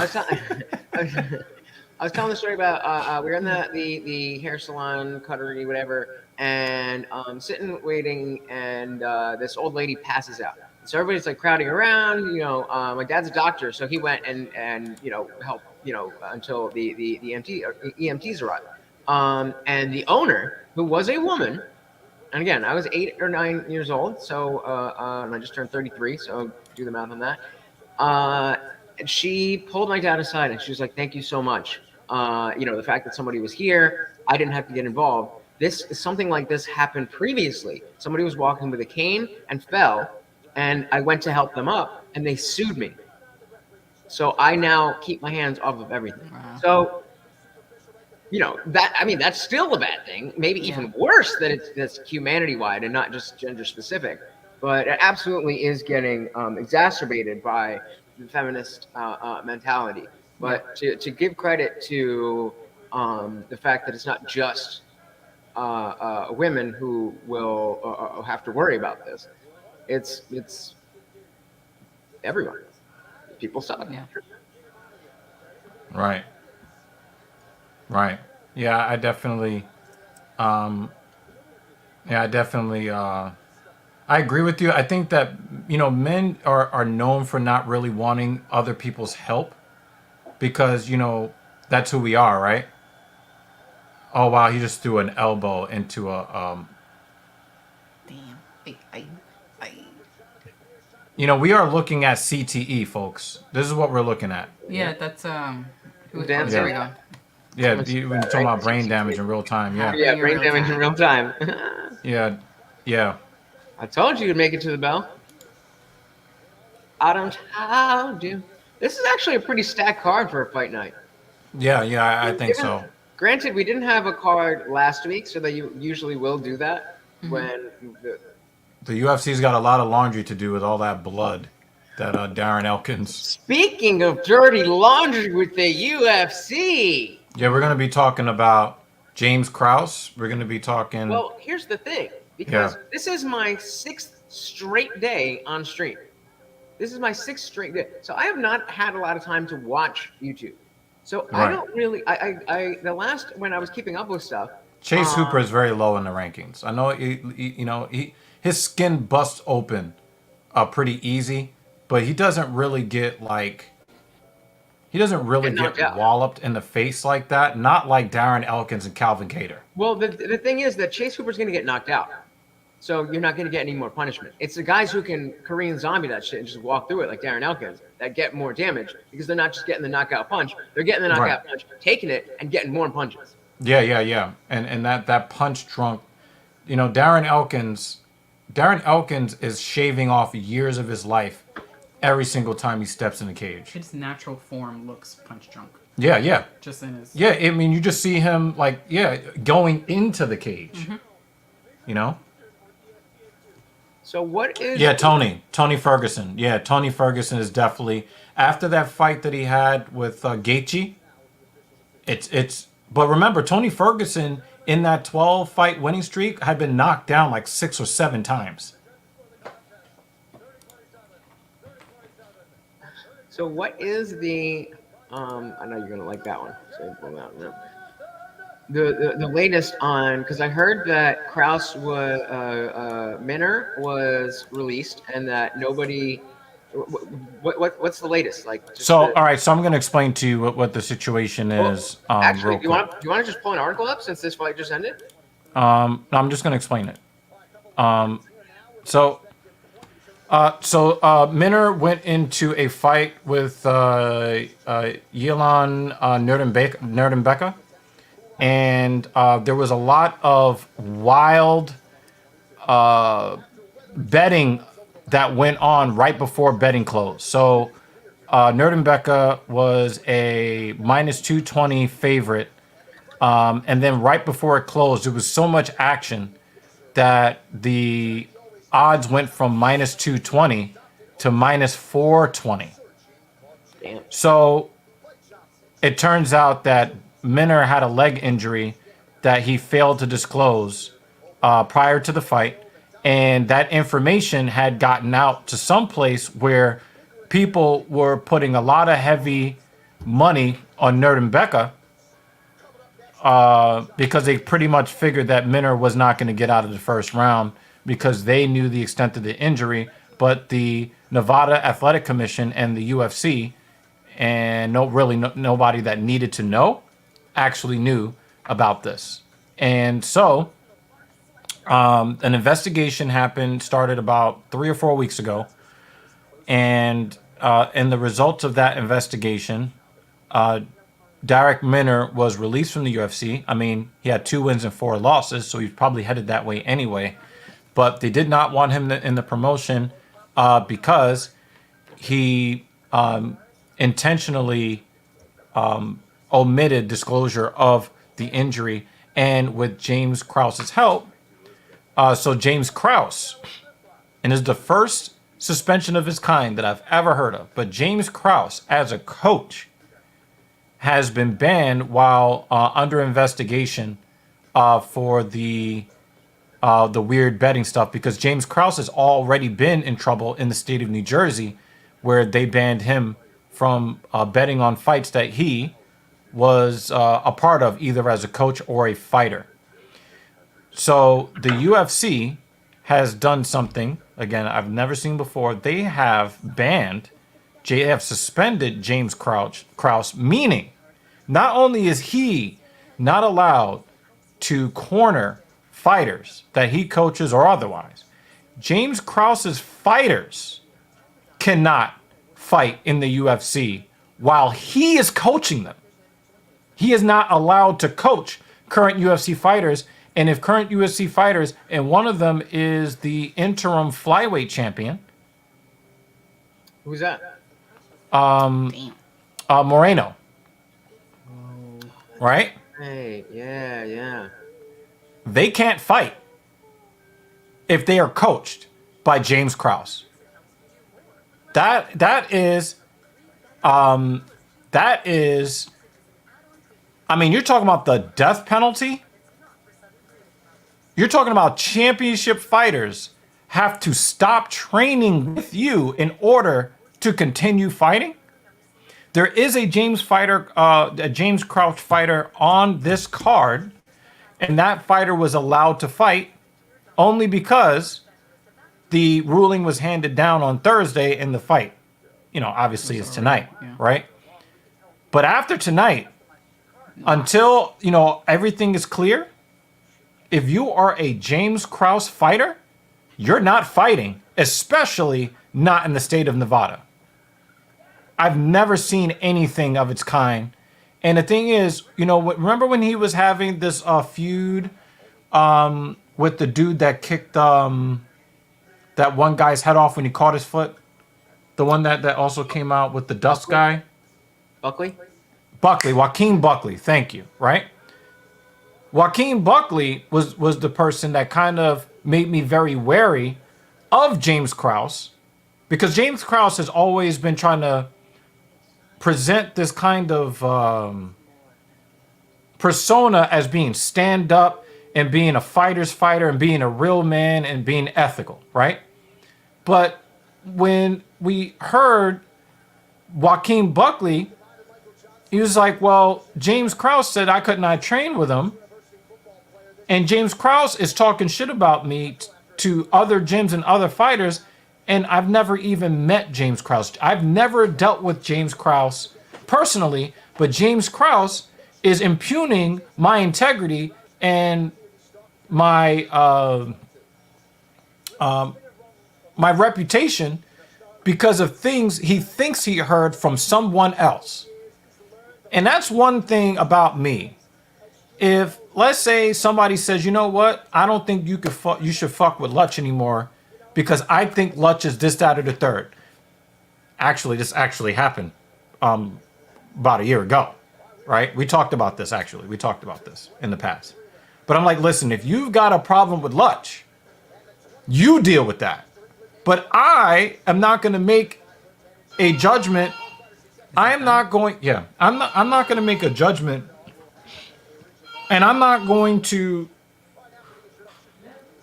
start treating people differently based upon your issue with that person. Your issue with that person is your issue with that person, not mine. And I'm definitely not going to take the word of somebody who is relaying the word of somebody else over my experience with that person. And if you're the type of person to make moves like that, I now look at you funny. See, when you say, oh, you shouldn't fuck with so-and-so because I heard, no, that does not tell me about that person. You have just revealed yourself. Exactly. Now I don't fuck with you. And that's when I stop fucking with James Krause. And then you hear, oh, he's betting on his own fights. Something that, what's the guy that got banned from baseball for life? Pete Rose. Pete Rose was removed from the Hall of Fame, all of that, right? They're here and we're working. What's happening? So I already had issues with James Krause just based upon the whole thing with Joaquin Buckley. Now you're hearing he's betting on his own fighters. He's betting on his own fights. And now they are intentionally withholding injury information, but then giving it to people who are betting. Oh! That's nasty and disgusting. I don't fuck with that. You're talking about what? David Banner is and wait, you're talking about, and Bon Boone are really on the Michael Johnson hype train right now. You say you don't fuck with the stuff you're just talking about, or what Casey just said? Welcoming Jeremy Lewis. Good to see you, buddy. Shout out to the OTS crew. That's off the script. To those who are uninitiated. Good to see you, Jeremy. Yeah, Jeremy's a ride or die. He's yeah. He came through your stream with JD once, and then he's been here. He came to a Filthy Casual once. He's on my channel all the time. He's in my Discord. Yo, Jacasey is killing Johnson's calf right now. Oh, so and Johnson already doesn't have a lot of power to begin with. Right as the fight started, you said, I don't fuck with that. You were talking about all the things with James Krause you were just talking about, or how Duquesne? No, I'm talking about James Krause. Okay. Like, I stopped, once I heard the way that he approached the Joaquin Buckley thing, and then you find out more about him, and I'm not surprised. Oh, he's betting on his own fights? He's betting on his own fighters? He's withholding information, but then giving the information to people who are betting on the fight so that they can win bets? I mean, certainly there is moral or ethical issues with that. I don't necessarily think, if you're betting on your fighters to win, then I don't have a problem with that. But the thing is, all the bets were on Nerd and Becca. That's what I'm saying. Crazy bets too. Yeah. Meaning that he's got people he's relaying information to bet against his fighter. Right. So that's where it's fucked up, because now that's just insider information type shit. But that's what. And Pete Rose was only ever betting on his teams to win. Right. So that's as a manager and as a player. Yeah. So I'm saying that's a big difference in my eyes. And I definitely agree with you wholeheartedly. Whoa, Jacasey is pulling out some of the big spots for you wrestling. Where's your clock at? Wrestling fans, pro wrestling fans. Where's your clock Big at? spots out of Jacasey here. And he's really attacking Johnson's calf. Where's your clock at, yo? 2, 15, 14, 13, 12.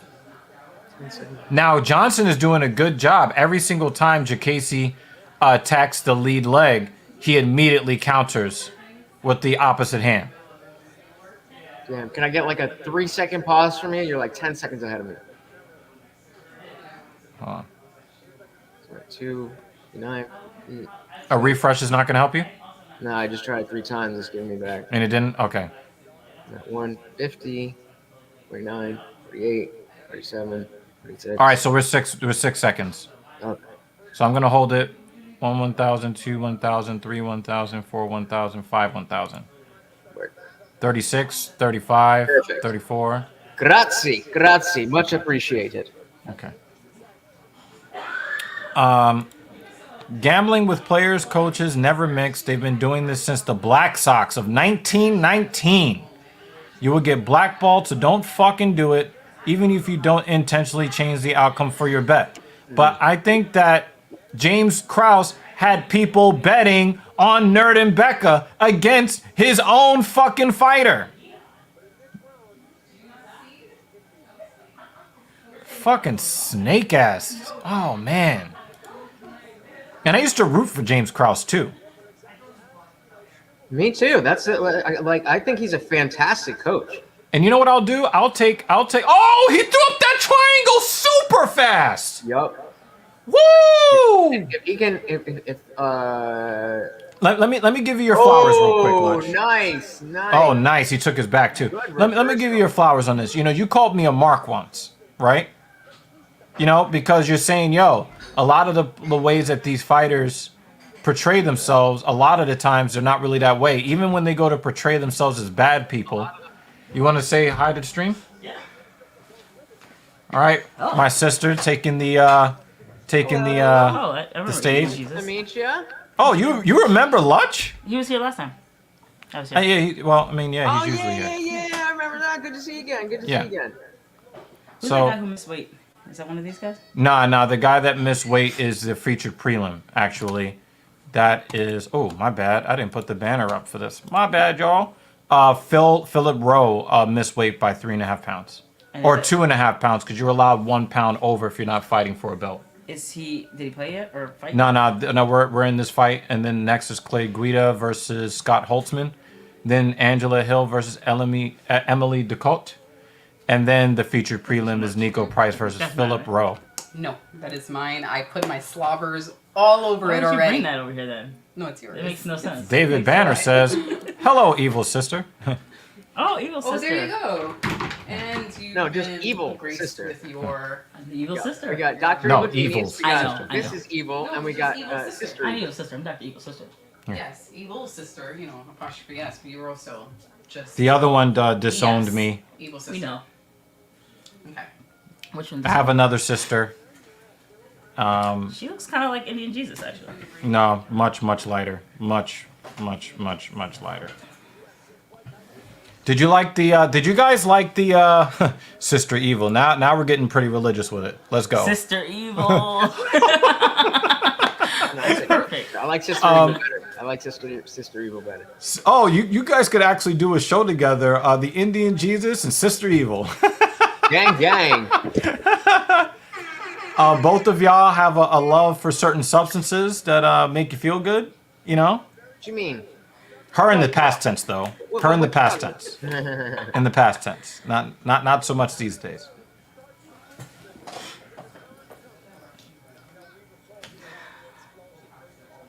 You're killing me. You're dead. You're evil. Dead. Oh, all right. So me, Lutch made a request because I've been saying it on stream for a while. Like, hey, you can come over here, and we can do this in studio thing, or you can just come by and just hang out because I live just over the river. You don't live that deep in the Jersey, right? When I look out of my window, I can like see 40 minutes. 40 I minute can drive. see Jersey from right. So And so, you know, we're looking to possibly put that together. One thing that I can tell you guys is that if you get a chance to watch like HDR content, HDR 4K content on a high-end OLED TV, please do so for a better life. That's all I'm gonna say. What do you mean? I just yeah. Hey, went- I was the one who offered. I was Yeah. the one who No, offered. I mean, I've been offering I got it for a left on year. bread, and I And come on then- the stream and it's not mentioned. I'm like, all right, I guess maybe that was some bullshit. Maybe I have that invitation. we put that invitation out a year ago. All right, hey, maybe it's just trying to say it on stream. I get what it is. Nah, yeah, we put that invitation out there a year ago. I'm like, hey, how about we do this and you do that? Yeah. Yeah. Nothing. I got nothing. I was Oh, like, did he just try to do some fucking Tekken shit just now? Jacasey is wilding right now, son. Nah, he's not wilding. He's just wild. He just tried to do some fucking Mortal Kombat sweep shit. He tried it, yo. He tried it. What is wrong with this man? He knows he's never going to win a championship. That's what it is. He's like, you know what? I'm just going to go out there and do some wild shit. And of course, David Banner has to be David Banner. So, this is just what it is. This is just what it is. Lutch used that Pantene Pro V before coming onto the stream today. I actually didn't. I just get a nice, took the brush through it. You got that luster, that shine. Yeah, that's. He's just, a cover girl. That's just, or maybe it's Maybelline. Maybe. What healthy hair looks like, baby man. Yeah. Baby girl, baby man. As you guys can tell, I need to go visit my my barber. So. Yeah, I did eventually cut some of those. Yeah, the ends, right? Yeah. Absolutely. And I don't know. There's still like in the back. There's still one piece where I like one day I meant to make a bunch of cuts, and then I made one. And I was like, I think that was too big, and I just left. Yeah. You leave it alone. Another time where I wanted to use the buzzer to raise, Indian. I got a lot of fucking extra hair there, and so when I put my hair up, number one, I wanted to sit up here, like He's on that man bun shit. Oh my god. I mean, because I was, I don't know if it's in my picture of the seafood boil, but I just went out. My dad just took me out for my birthday for a seafood boil, and like, my hair gets in the way. I don't want that shit on my in my food. So yeah, I'll tie it up. But wow, Jacasey finally got to Johnson. Then it pulls down where I can tie it up. But if I can buzz it up a little higher, then the hair is only going to be here, so I can pull it up and it can sit here. Also, when I'm sleeping, I don't want it. I tie it up because it gets in my face. So again, I don't want it there where I'm laying on it. I want it above where I can be comfy. Yo, Michael Johnson is all business tonight. You know what I mean? He's all business. This is a good fight. But he was forced to change stances, so I think the calf kicks definitely got to him because Jacasey fainted on a calf kick, and Michael Johnson's whole world, like he saw the world spinning for a second, and he did everything he could, and it was he like I've never seen somebody flinch on a leg kick like that. I would absolutely say so. It's definitely been a very good card. Definitely. How are you doing? It's been a while. The only problem with that is going to be that if when the like, it's kind of sucks when the early fights kind of suck. At least that it's a slow build up. It's worse though when fights are great and then the rest of the fights suck. We're like, all right, we're all in. I'll say for me, I'll just speak for myself. When the first 3-4 fights suck, it really takes my energy away, and it's hard to recover, even if the fights end up being good after. It's very difficult. Are they between matches? No, this is we're about to get into round 3. Oh, okay. And then we'll switch. Then I'll come out and you come in. You can come be a hostess here, and I'll be a host there, and then we just kind of. What, you got mad people over? Yeah, my sister brought over her friends. So, I like to, especially, Lutch. You know what? Lutch, I'm going to send you a link to the OLED that I was talking about. And I need to tell you, I mean, there are very few things that are life changing in this world. But this gets pretty close. This gets I don't know if y'all saw me struggling before, but I just while you were talking, I ordered a computer mat. What I was gonna do, because I'm like rolling all around, and it's hardwood paneling, as you can see, like back, like right back here. So like I'm rolling around, and then I'll like end up back here, but I don't have a good place to anchor myself.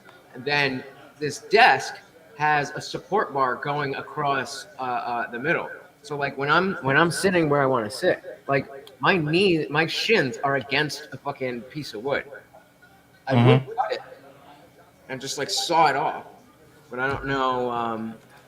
I don't know how to. I don't know if that's gonna like fuck with the integrity of the table. And now that I'm putting a fucking 49-inch. Yo, we already know that ends badly for one person. So this is a TV or a monitor? TV. That's in my living room right now. I'm not going to say that it's life-changing, but it's a game changer for entertainment. Ain't this shit, y'all? I mean, this motherfucker, like. David Banner is like, we got that. I have to tell you guys, man. The this right here. That's so thin. It's 1 inch. The TV is literally, guys. The TV is literally this wide. It's crazy. And I have to imagine that makes it super lightweight. No, it's about 50 pounds. Well, for 65-inch TV, I mean that's pretty lightweight. I mean, my last 55 was only 37 pounds. So, but yeah. I'm not fully. I don't fully understand the difference between OLED and AMOLED. Okay, so LED is backlit, and OLED is self-lit. So it's organic light emitting diode. That's what OLED stands for. So each pixel emits its own light, right? So when you use an LED, which is really like it's LCD. It's LCD, but it's backlight with like little mini LED lights that provide the light behind, right? Gotcha. So because there's light coming from behind, even if you are trying to put up black, there's still a light there, so it's never a true black because they're trying to put up black, but then a light comes by, and of course we know that black, there is no light. With OLED, if you have black, they just turn the fucking pixel off. Yeah. That's always like. Oh, Jacasey went for it and got duffed. House of the Dragon, that kind of stuff. Where they just had like terrible. Yeah. Dude, when I fucking tell you that the listing that I sent to you, holy crap! It's also got 60-watt speakers, which is probably the best speakers I've ever heard on a TV myself. Because normally you need like a sound bar or a home theater system. I bought mad long ago. I bought just for a Black Friday sale. It was $250 for KRS studio monitors. Like that's what like the pros use. Right. Like the big. What KRS did he just do? Damn. So like Salty's asking about YouTube growth. He And, was what? Oh! Yo, this kid is the dude is just playing Mortal Kombat. Oh, what a big knee from Michael Johnson. And he gets he didn't get the takedown right at the end. One. Oh, and he just threw him after the match. Yo, Michael, see, you guys were talking that Michael Johnson shit. You guys shut me the whole fuck up. I was like, listen, guys, yo, he really showed something tonight. I got it 29-28 Johnson. What about you? I wasn't paying attention. I wasn't scoring. I got JKC winning round 1 and Johnson winning rounds 2 and 3. I definitely have Johnson. Give me one moment. So I can't pull up comments from here, but Salty Plays is asking, what do you think of YouTube growth? And definitely we can get to what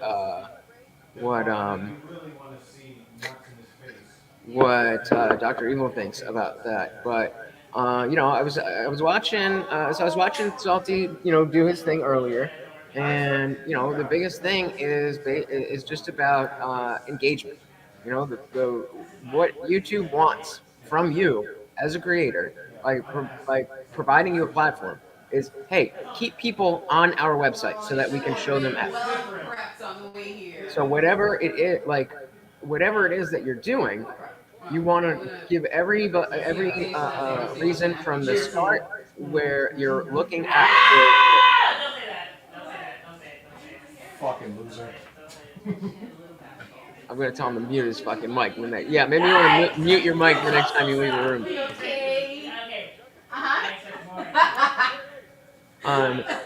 But from the moment when somebody 30-27. Her voice went down just a smidge. They gave round one referee. One official gave Michael Johnson round 1. Yo, JKC went in there playing fucking Mortal Kombat 2. He was over there like playing Tekken like he was Eddie Gordo or some shit. Like, what the fuck? Noisers. Yeah.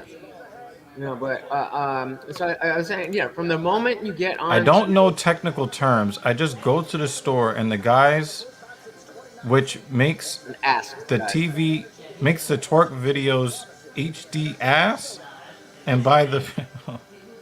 What the fuck is he talking about? So yeah, the moment you get onto YouTube, then think of it as a YouTube viewer. The first thing is hook people to click on your video in the first place. 1 second. That's the mute your mic while you leave. Mute your mic.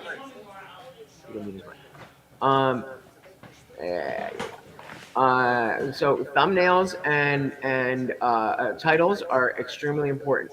Even if it's a big mistake that I made early on was you're talking about this. Yeah, I was trying to be informative, so I would put a lot of different things on the thumbnail to try to tell people, hey, this is what's in this video, and that's not what you want to do. So you want to split the hooking people in. You want to split that between something that's eye-catching, even if it's not directly accurate, as long as you're not completely lying and clickbaiting, then that's cool. He said, what? We need to talk about this, something that catchy, and a picture or something like that, and then the title can be a little bit more informative, but still, again, clickbait. Then when people click on to the video, they have a very short attention span to decide, am I going to stay on this video? And so the first 10 seconds of your video are extremely important. Then, your content is your content. It's whatever it is. Some people are going to like it. Some people are not going to like it. But that's really where I would start focusing on what is the ways that I can get people to click, and then what are the ways that sets me apart. For context, Dr. Evil, Salty Plays with, he was playing that game, and he didn't have his mic on. So I was like, yo, turn your mic on. Like, people want to hear your reactions. Yeah. And he was like, oh, well, I'm not talking that much. And then he's like, oh, shit. Oh, man. Yeah, the reactions make it authentic. This is what people want. Yeah. Absolutely. What's Yeah, something I you've definitely learned? agree with that. I definitely agree with that. We've both gotten big bumps recently. So what's something you've learned in your like from 200 subscribers to 700 subscribers? What's something you've learned? The most important thing is consistency. You know, if your viewers are used to you putting out content every other day, then you need to make sure that something goes up every other day.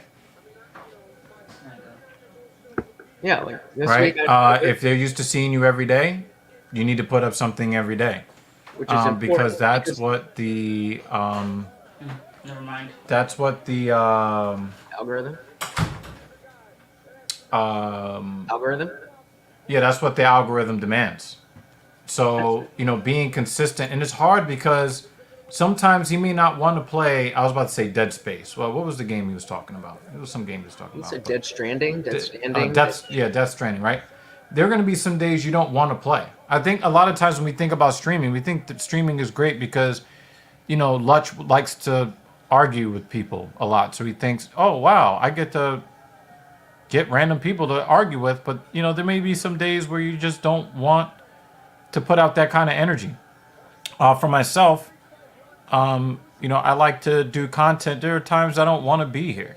I don't, you know, like, especially, like, I really wasn't feeling it coming into tonight. Like, Same, 'cause, bro. like fucking 7 p.m. Like, you get used to those UFC cards starting at 4 o'clock, 1 o'clock in the afternoon. You know what I'm saying? You know you're gonna be sitting Done by now. here We're done by past now. 1 a.m. You know what I mean? And you know, so you know, I don't know what he's talking about here, but okay. But you know, I just being consistent is super super important. And you know, when you first start a YouTube channel, you have a lot of ideas, and that's why you started, because you're like, I really want people to know this about me. I want to get these opinions out there. But once you get those things out that inspire you to start, what then? Because then it becomes a business. Then it's not. I mean, unless you're just doing it because of I want to do what I want to do and I want to put it out there. And I don't care about growth. I don't care about monetization. That's a whole different thing. I'll be right back. He cut his hair. I feel like, wait, did he cut his hair last time? I want to thank you guys for coming through, because Michelle's going to be like, Let's listen in. Good job, Salty. Good job. That's what I need. I need you guys to foster conversation. I can't bring shit up. I can't. You know that. He'll shut me down. I don't want to talk about that. You guys bring shit up. I mean, I know y'all ain't enjoying the video packages and commercials any more than I am. Damn. Fourth most fights in the UFC. Jim Miller and Jay all day, number one. And they're all retired, right? Or retired or released. So he could take that that record. But Dr. Evil Genius is absolutely right about, you know, having that energy and tying that into consistency. The idea is that you know, if you're going to post every day, well, you have to be like, okay, am I doing this or am I able to keep up doing this every day, or should I only do it once a week? Because even though these 3 days I want to do it all 3 days, then I don't want to necessarily set the precedent that I'm going to be on every day. And so even if you play the game every day, then you might want to, you know, you pick a game where you only play once a week, or you play twice a week, and that's the game that you're playing for the stream. I don't know how. I wasn't familiar with the PS4 setup where they just, you know, it's set up for you. The chat is there. It says on air. You have your picture right there. That's really cool. So that makes things really easy for you. But it's just a matter of. Oh, so I was gonna say, I don't know if you can record without being on air. So if you can do what you did, but as its own video, and so you're not streaming it. You know, you streamed yesterday and you want to play again. You don't want people to miss out on, you know, the developments that you're making, but you don't want to set that precedent. And you can record that and then the next day that you're supposed to stream, you can just premiere your recorded thing, and you could be live in the chat. That's what I. Oh, this is awful. You have to make sure nobody's putting in Ocean's 11. You see George Clooney in your casino. You have to watch him the whole time. Ugh. See, that's funny.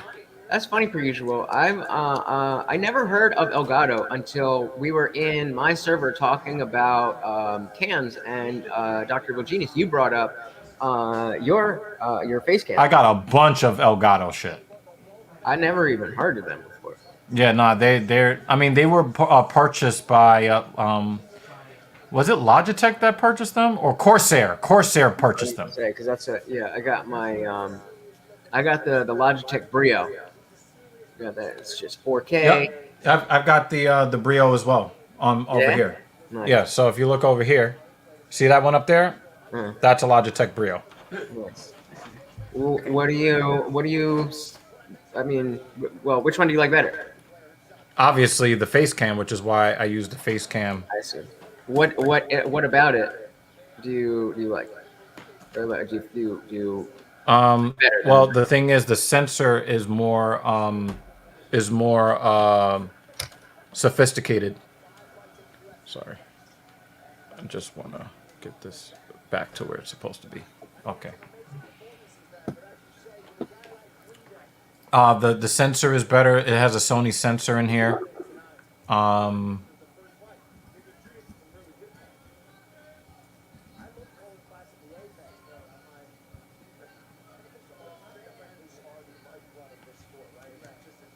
What is advantage player logs? What the fuck is that?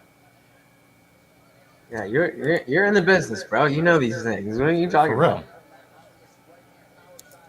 Yeah, I've kind of messed up the camera angle a little bit.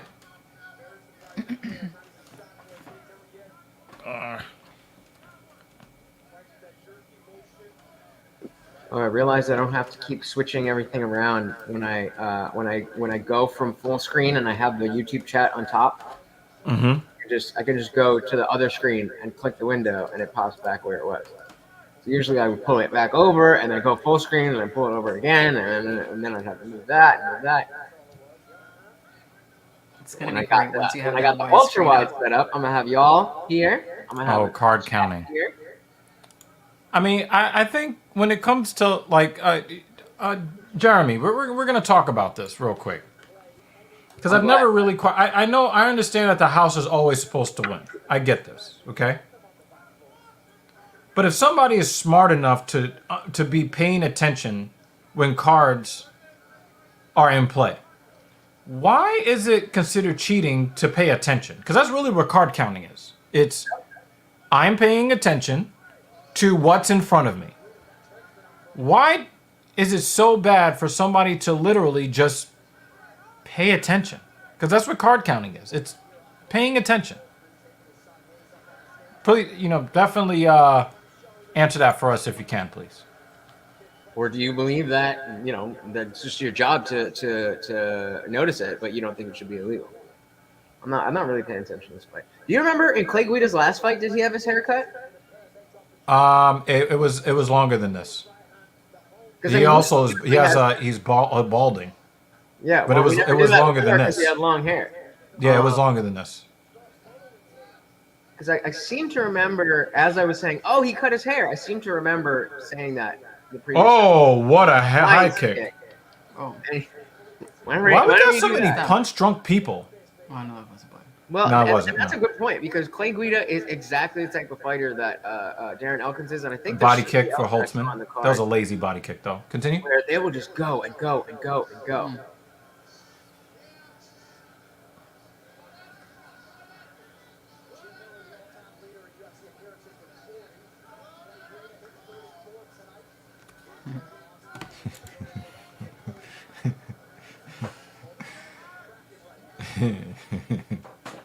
David setting you straight.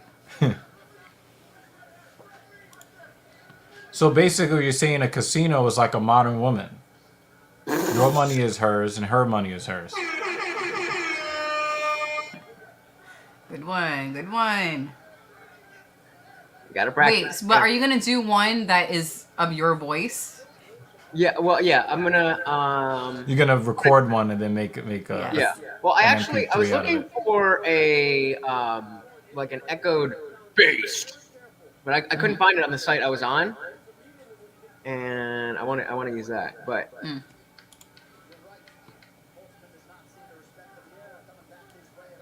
It's frowned upon, not illegal, but the House has a right to increase and decrease odds according to the Gaming Commission of the state. Okay, like I'm cool with that, right? I'm frowning upon the gaming commission then. But the thing is, right? If I know that an ace of clubs was played, I'm supposed to pretend that I don't know that it was played already, and I know I'm not going to see it again for X number of hands until it's shuffle. Like I'm supposed to just ignore what like I don't know, man. Like I get that it's frowned upon. Obviously, the House wants to turn a profit, but I think that with certain things where people can notice a pattern, I don't think that it should be frowned upon for noticing the pattern. You know, if you got 19 and you refuse to hit on 19 because you've figured that a bunch of the twos have already been played, the aces and the twos have already been played. You know what I mean? So, I don't know. That's just kind of my We can't knock you for being good and knowing how to play. It's just decrease the house advantage to less than half the pretentious given good faith. A pretentious given good basic strategy. Who's Phil Ivey? is that a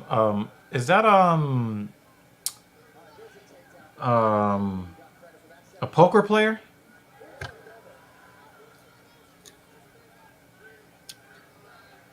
David?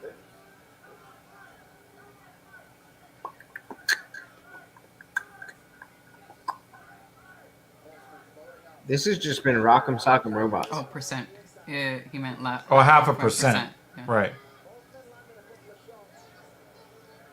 Phil Ivey is a huge poker player, one of the biggest. Oh, nice right hand for Guida. Into the takedown. Yeah. I figured. I knew that. Yeah, I knew that. I knew that name, Phil Ivey. If I know he's a poker player and I don't give a shit about poker, then he's got to be famous. So. So I love. Really, I didn't know about this. I love the part of Ocean's 11 where they go to the guy and they're sitting by the pool and he talks about 3 people have ever tried to. I'm down to learn that, Jeremy. Clay Guida. Oh! Look at Clay fucking Guida. I just mixed his first and last name together. That works. I'd be like, Gay yeah. Guida? Okay. Gay Guida? 1, 2, 3, 4, I'm trying to learn chess. 5, 6, 7, 8, 9, 10, and begin again. Oh, no.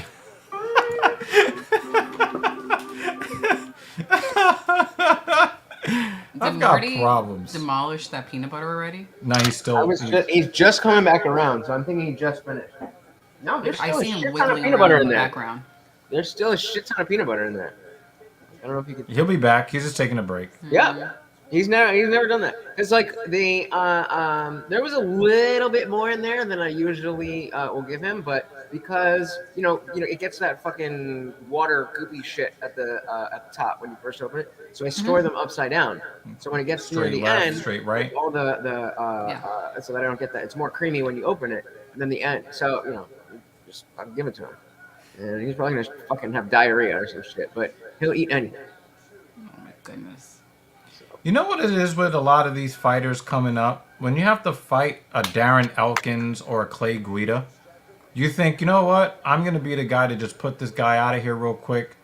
You know, they're already finished as fighters, and then you're getting toward the end of the second round. If you're Scott Holtzman in this case, and you're like, this motherfucker is still here. Go away. Yeah. I think that's a frustrating. Oh, you just slapped him? That's its own weapon. Yeah. Dan wants more blood. Holtzman just slapped the shit out of Guida for no reason. I think he's frustrated. Like, come on, guy. And, yo, Guida is not going away. I mean, you know, the hair on his crown is going away. Just like But- Elkins, he's gonna make it to the belt. I mean, how many times has he ever even been finished?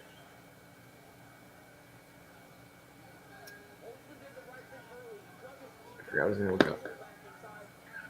The one thing I'm a little worried about with the new setup is the angle of the camera, because I have everything, you know, set up how I want, and it's gonna be more like this. So I don't know if I want. Yeah. You know, I'm gonna have to figure that out. Yeah, I'd rather have like a straight on, and it's hard to do.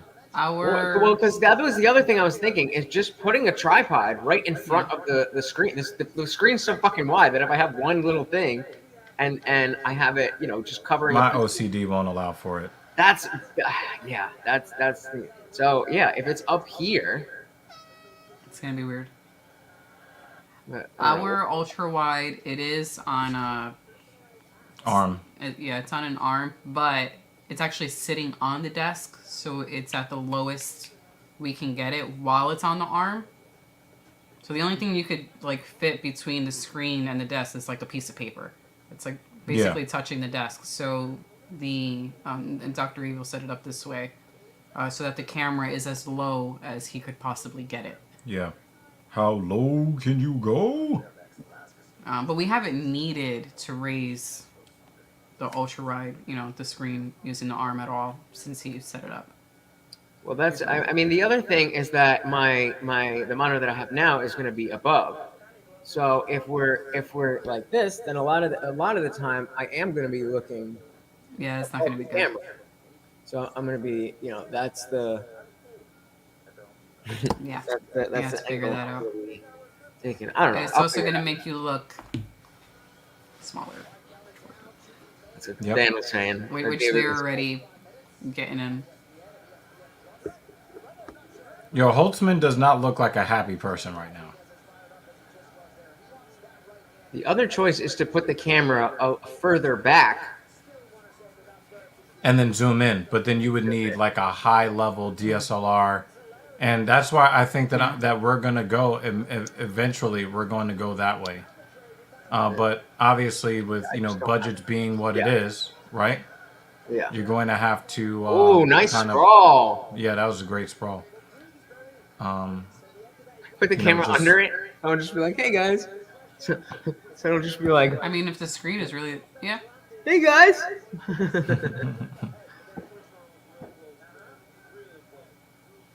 Oh, Because I mean, this Don't one's look him in up. the dick. It's already, Guida is a veteran. You don't really see him not knowing how to use his weapons. we gonna figure it out. I mean, this chair does go higher. And It's kind of the fun of it anyway. yeah, and I theoretically, I don't necessarily need to use this desk as the foreground. I just need enough space for the monitor or the monitor itself and the stream deck and the keyboard and Oh wow, Holtzman is starting to tag him. yeah, and I could put even like my drink I could put on a thing next to me. Oh yeah, I was gonna say you need desk space for snacks. I mean, that's just Yeah, well, I'm thinking of That's all having she cares about. the is other snacks, to be honest with you. option is to make The little is to headbutt, put little two head-to-head desks contact and there. make an L shape, so that so that both monitors are on the Clean same right hand from Holtzman. and I'm just using the 32-inch monitor to put the camera on, and so I'll have I guess I'll have a view more like this, where that's going to be my my main thing instead of talking directly to camera. But I don't know. We'll figure it out. We finna figure it out. Yeah. I think the face-to-face is much better. Like when you just did a quick little to the side, a little profile. Yeah. All your stuff is So already when you go dead do on. this, and you know what, and even if I have to go like this, and and I go back to watching, it's like okay. It's a spinning chair too. So Spinny chairs are the greatest. this chair is comfy. I was excited when the kids were throwing out that gaming chair that I tried. Did you put a black light to it first? I don't. I mean, Somebody threw that shit out of the street for a sleep in the reason. same bed as a dog who licks his asshole. Like, This is true.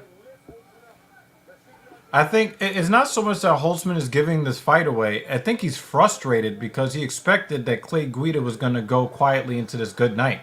And it is him that is being slammed around instead. About Clay Guida. That's it. Yeah, let's look that up. Holtzman with an S or a Z, he's taking an L. So. Why did I do that? Holtzman is going to be so upset with himself, man.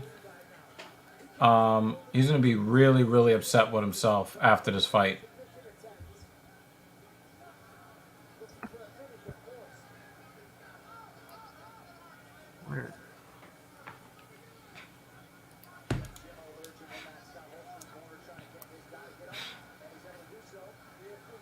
No, but Guida's been fighting for like 41 years, so...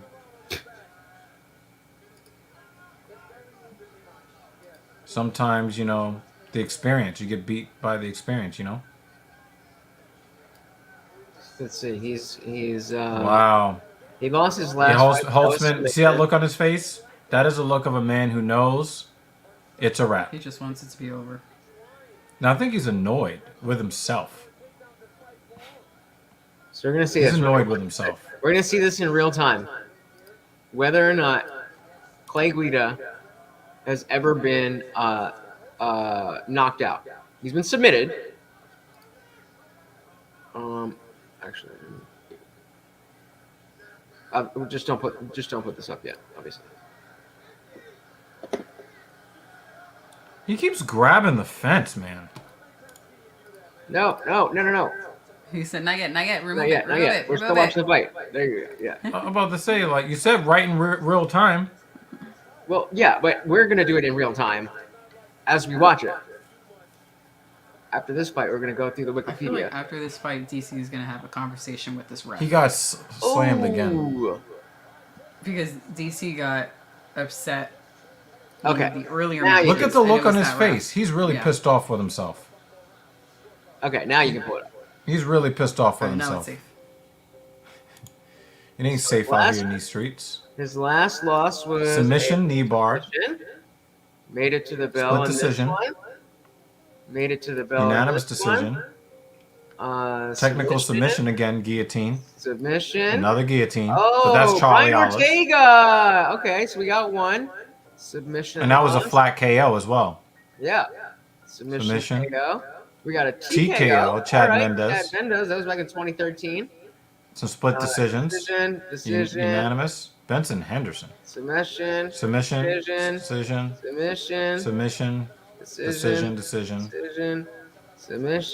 And this is before armbar. Submission again. And he's gotten submitted a lot.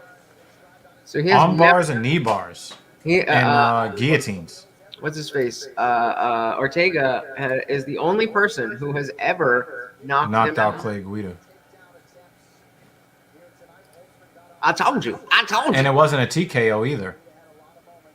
No. That was a flat KO. Well, Chad Mendes got the TKO. But that was a TKO. So the only man who knocked Clay Guida out. Yeah, was the weirdo. Weirdo? He waited until a fellow fighter in his weight class went to the bathroom to assault a singer. He's a weirdo. What happened? Yeah, so before the zombie fight. Yeah, before the zombie fight. He. What? Oh, right. Ortega and Jay Park, right? That was that? Weird. Is that Yeah. Yeah, I remember that. What is Holtzman? Who gave anything to Holtzman? Wild. Clay Guida got a win here, a deserved win. Some of these judges, man. Some of these judges. Doing some things, man. Some things. Some stuff. So Holtzman is retiring. And, well, that's a wrap. It's a wrap for that. They didn't want to hear anything Clay Guida had to say. They don't have time. Well, Yeah, when too you're much. not. Nah, like, they're going to make us sit through fucking video packs. Well, if someone in the comments wants to bring up a relative and appropriate conversation. Well, we got the TSP cutie. Angela Hill. Yay. I didn't like her for a while. But she earned my respect. Similar to When she fought like 7 times in a year. yeah, basically fighting a lot, evolving her style, getting better. It's just like, hey, all right, I didn't like you. I thought you were a bland person in general, and you won me over. I think she gets a lot of extra credit because she's been robbed of decisions like 4 or 5 times. We also have an appreciation for her cosplay. That's mostly you, though. I have an appreciation for her cosplay. Pick up the cap of the peanut butter before he chews it up, and there's fucking shards of plastic all over the floor. I make sure he doesn't swallow that. You don't need that vet bill. Yeah, right. There ain't no vet bill. That's just a dead dog.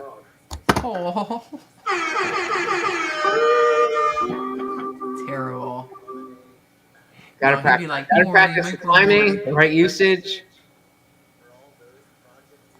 You need a soundbite where Rick is saying Morty's name. You need a soundbite for that. That's a good one. Yeah. Hey, Morty. If he's like, God damn it, Morty. Yeah. Soundboard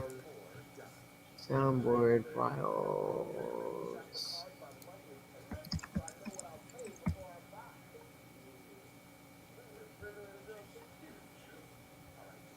We're in between fights, right? Do we have dinner food? Yeah. That's what I was asking you earlier. If you What wanted food. was it? There is leftover chicken, one more stuffed pepper, and French toast. No, French toast. Didn't I give you the other two? I thought we had something else too. No, that's it. That's the last of the leftovers. It's what you had yesterday. Oh, you had the fucking pasta shell thing yesterday. Oh yes, there's that too. Yeah, you're right. Oh. You want that? Yeah, I can rock with that. Oh yeah, I have that website up too. It's My Instance, right? Yep. So you guys want to help me pick one? What are the? No, it's too much time. The Rangers got one of them goals back. I haven't really been paying attention to this game.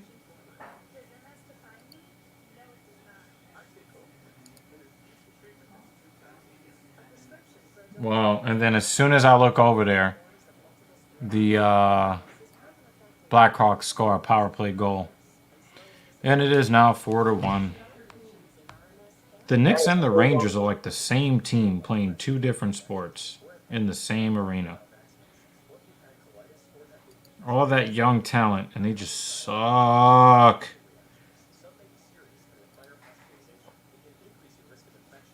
Oh, that's a good one. Pull the screen up. Hey, Morty! Yeah. All right. They have some other Rick and Morty stuff too. Yeah, but a lot of it's just. Rick and Morty. Rick. All right, that's my last. That's my last button. For now, we're gonna have a rotating thing. And then, do you put the like the meme pictures on your thing, or you just put like a? Yeah, I haven't really paid too much. I'm still awaiting This mine's got all some. I'm the. still awaiting some more for. Come on! Oh! I'm still awaiting more stuff from Clinks. On yeah. Again, I want to thank you guys for coming through TSP's Filthy Casual MMA Watch Party in partnership with the Indian Jesus. Thank you for coming through. We've got David Banner is such an asshole. Could you imagine if Bruce Buffer said, Angela over the hill? That would be great if she actually owned that hill. Nice. That would be really savage. There we go. Ooh. I don't know which picture to use. Come on, Angela.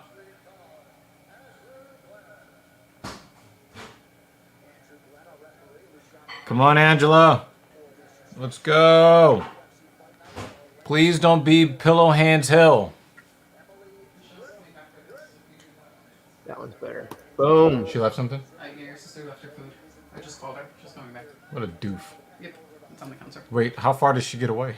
She says she's 10 minutes away. That sucks. Yep.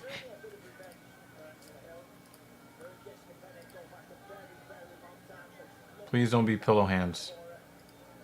Because this woman's got some thick ass legs. Ducat? Mm-hmm.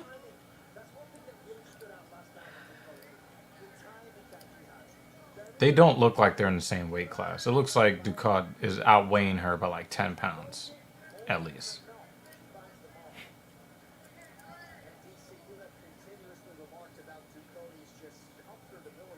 Looks like Hill is the taller fighter. By what? A half an inch? 3/4 of an inch?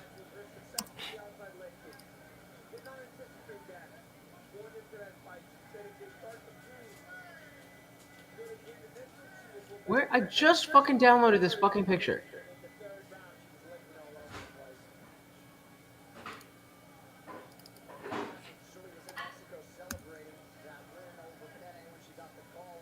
Am I retarded? Come on.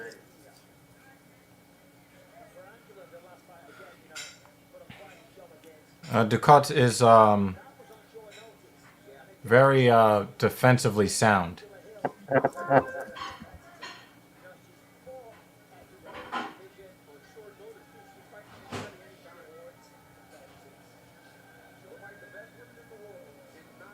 Oh, that's why.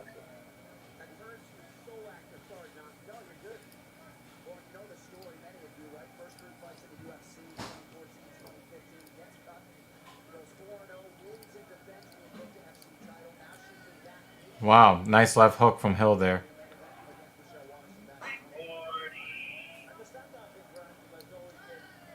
Hey, Morty.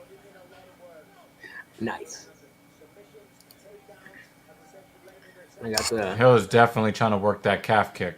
I got the sport. You can't really see it, but portal looking type picture. So one of the things that I've noticed about when fighters fight Hill is that Hill has a lot of weapons, but once the fighter get a chance to feel her power or lack thereof, the fight changes at that point. So right now, Ducat is, she's very defensively sound, and Hill is throwing a lot at her. So she's really not allowing Emily to get off. That's what she said. So as Hill continues to land, Emily is going to have less and less respect for the different weapons that Hill has. I think that So a lot of times you see Hill start out really well, and then you're like, well, just keep doing what you were doing. But the thing is, well, that's the it. Could respect be is not that. there anymore. Thank you. It could be that. But the alternative is that she has a lot of skills, but those skills are not to the top level. So once the person gets that downloading time to see, oh, okay, she's doing this, this, and this, she's not doing it well enough to be able to block it. It's the fact that she has so much different shit to throw. So like with Khabib, you know what he's going to do. With Hamza, you know what he's going to do, but you still can't stop it. So Well, the difference is between those two and her specifically is, I believe that Angela, her skills are very, very, very high. The problem is there's no damage effect that comes with them. So her striking form is good, her kicking form is good, her hands are they're sharp and soft. So even though she is a good technical striker, and you see that fight after fight after fight, at some point they're like, okay, I got caught by Angela, but I'm not hurt. But it tickles. Yeah.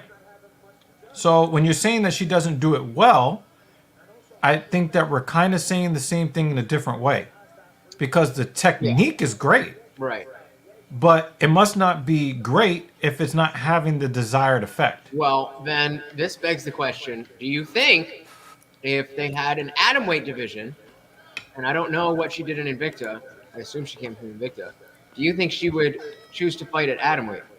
Do you think that she would make atomweight? That's 105, right? That's 115.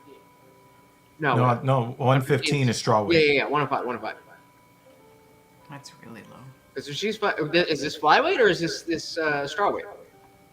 I think this is strawweight. Yeah, so that's only another. But dude, 5 pounds. No, it's another 10 pounds. No, right? And when you're talking about how much, what does she walk around? Yeah, that's what I'm saying. The percentage of body weight difference that you lose is much higher from 115 to 105 than 125 to 115. Right. But again, think of like a Frankie She'll Edgar, look like one of the who was he wasn't cutting weight when he was fighting lightweight. And you said what? He got what? Who? Frankie Edgar. Yeah, he wasn't cutting weight at lightweight. Like he was the champion at lightweight. Yeah, and so he just like that's. I don't know if he was even. He was probably like 155 walking around. So he probably just kept his walking around weight. And then when they brought in featherweight, he was a featherweight, and now he's moved down even further. So the question coming back to Angela is like, okay, well, how much weight is she cutting to get to 115? Again, It's not that much. Mrs. Evil already kind of made this point, but Frankie Edgar does not have to manage a menstrual cycle. I kind of just I didn't say it Sure. too loudly, but that was my. It's one of the first things that popped into my head when you mentioned 105. Is that I'm thinking about, at least specifically for a female, losing that much weight and body fat. It's no longer. It has other effects. One of the major ones is losing your menstrual cycle if she has not already, because there's a possibility that female fighters have already lost their menstrual cycle. Because of stress. 105. Yeah. That's unless you are little bitty, unless you're a midget. I don't know if 105 is a good idea. Yeah, you want to be able to comfortably reach 105. Yeah. Well, and that was the heart of the question: is do you think she could comfortably reach 105? No, I don't think so. I don't think so, because she's already very thin at a filled-in, 115. She's probably at like 126, 127 pounds right now. Asking her to step on the scales at 105. Nah. Is that better or worse than asking her to step in the cage where she doesn't have the power to defend herself? I think at 105 though. That's you why she's then- 14 and 12. I think someone would end up. You risk, I think, losing power even more if you go that far down. Like I think then you just. Well, again, if it's that you're cutting, if you don't have to cut that much weight, if she's not cutting that weight, let's say she's cutting 3 pounds to Right. get to 115, then that's a much different story than if she's cutting from. Oh, what an elbow by Hill. 125. What an elbow. Yeah.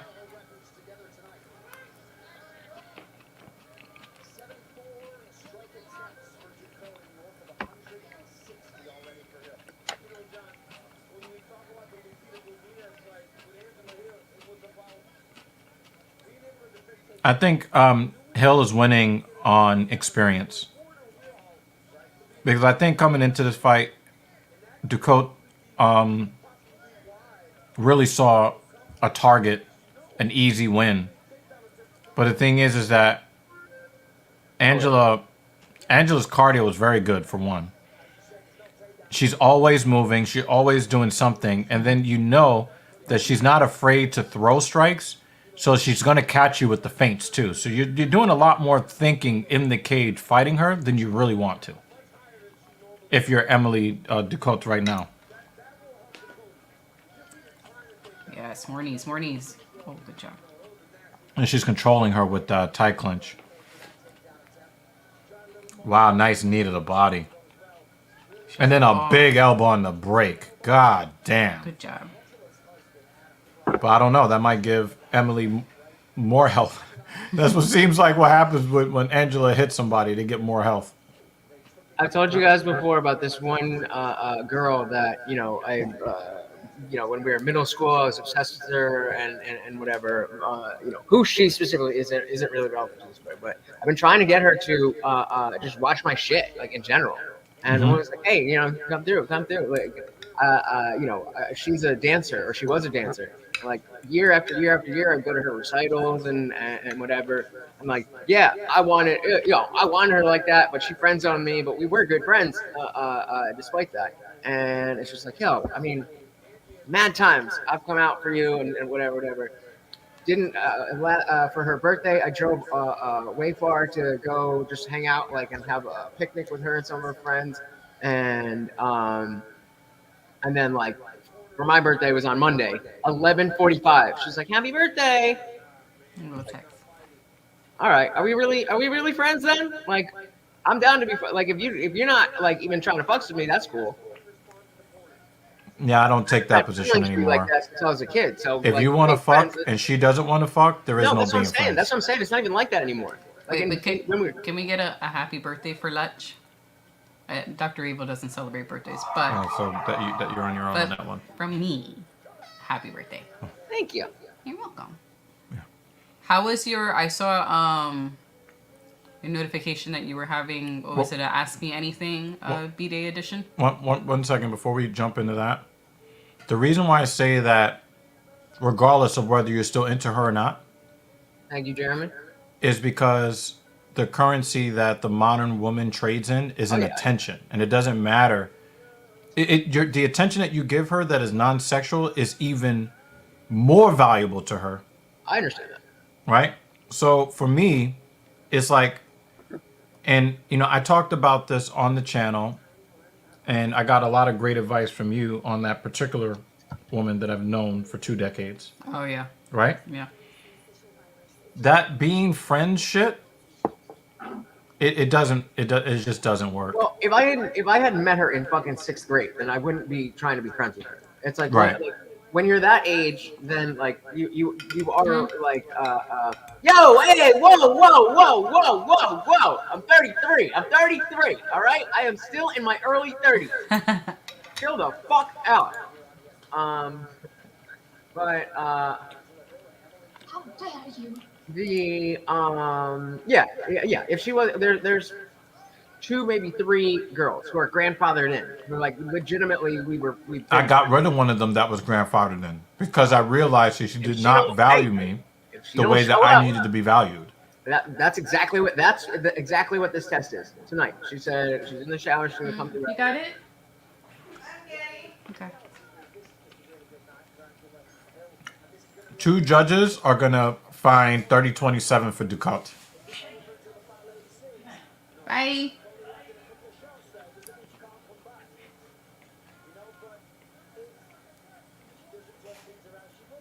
And you know this this conversation, Lutch, is really no different than the conversation we were having earlier. You know, if we did not live in these times now,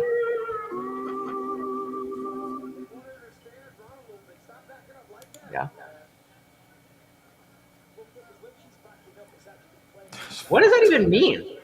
that's fucked What up. does that even? I don't even get the joke.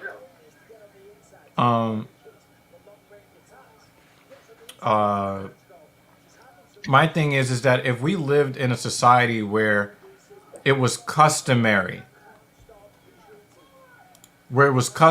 for women to deal with men straight up, then I say hold the doors open, save them from themselves, be friends. But we don't live in that society, unfortunately. And for me, I give you another example, right? There are times, because you know how men choose women in the inverse of the way that women choose men? Women are looking for reasons to find you unattractive. Men are looking for reasons to find you attractive. All right, I guess. Right? Oh, let's Like see. women are looking for ways to exclude you.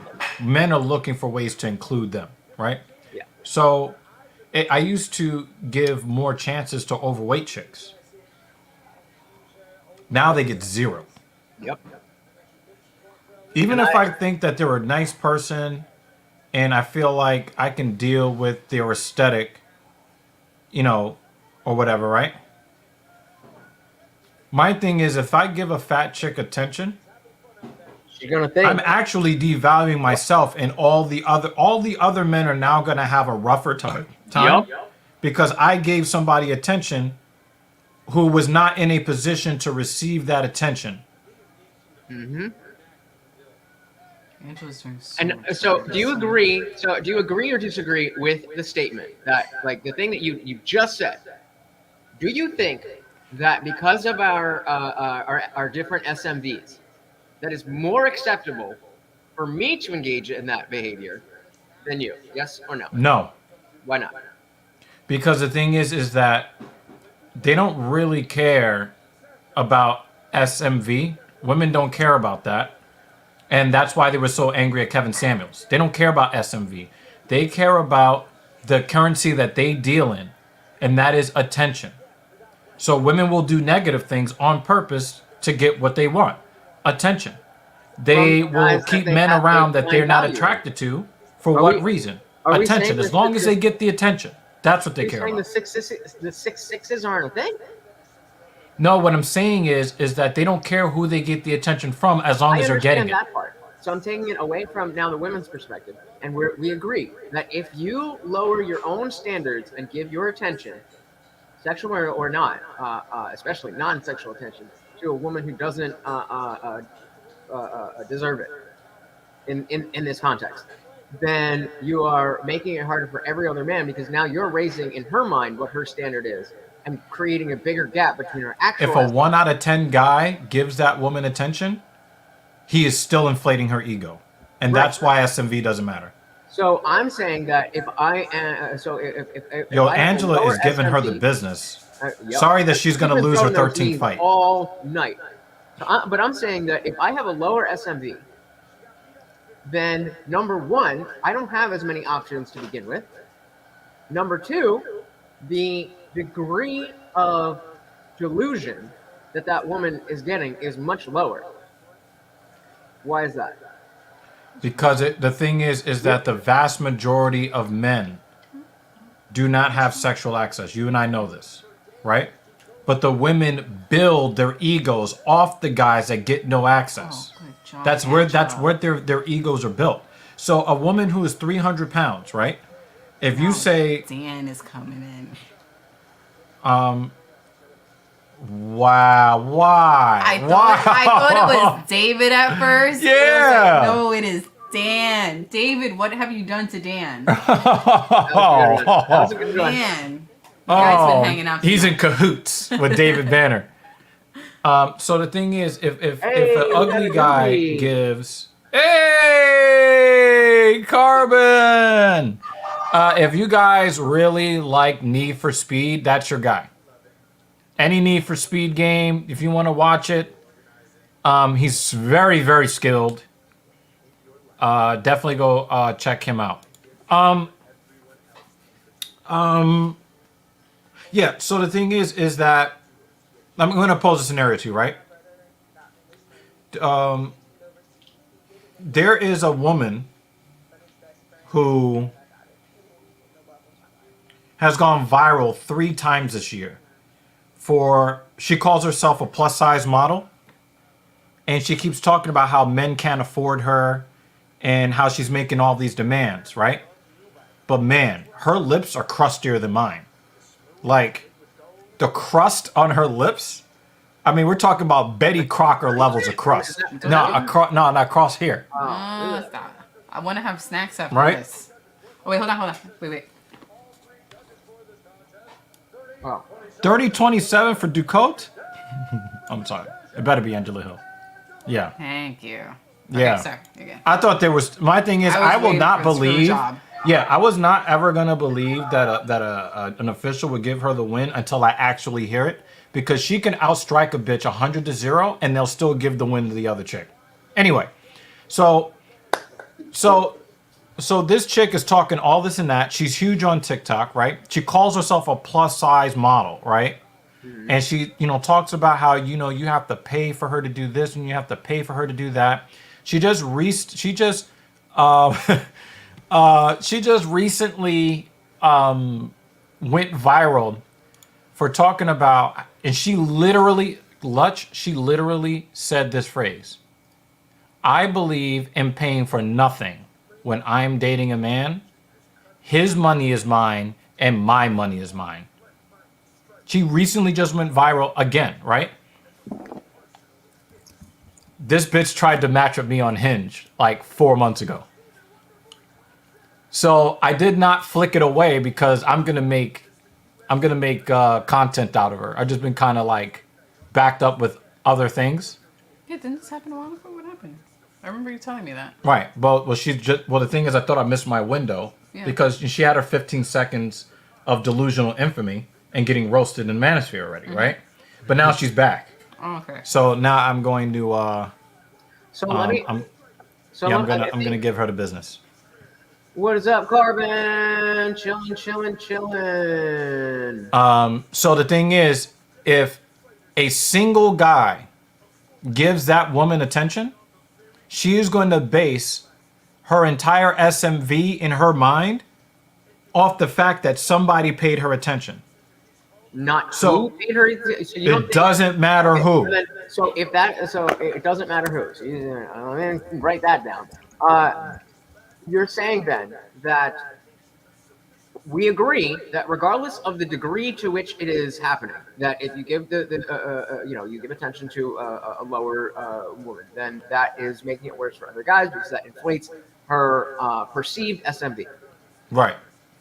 So given that is true, no matter what, don't you think that if LeBron was giving attention to girl X, that would inflate her ego more than if I was hitting on that same girl? It will inflate it differently. Not necessarily more, but differently. Because she now believes that the level of man that she could get is higher. Right. But the ego is still the same height, is just a different facet of her ego.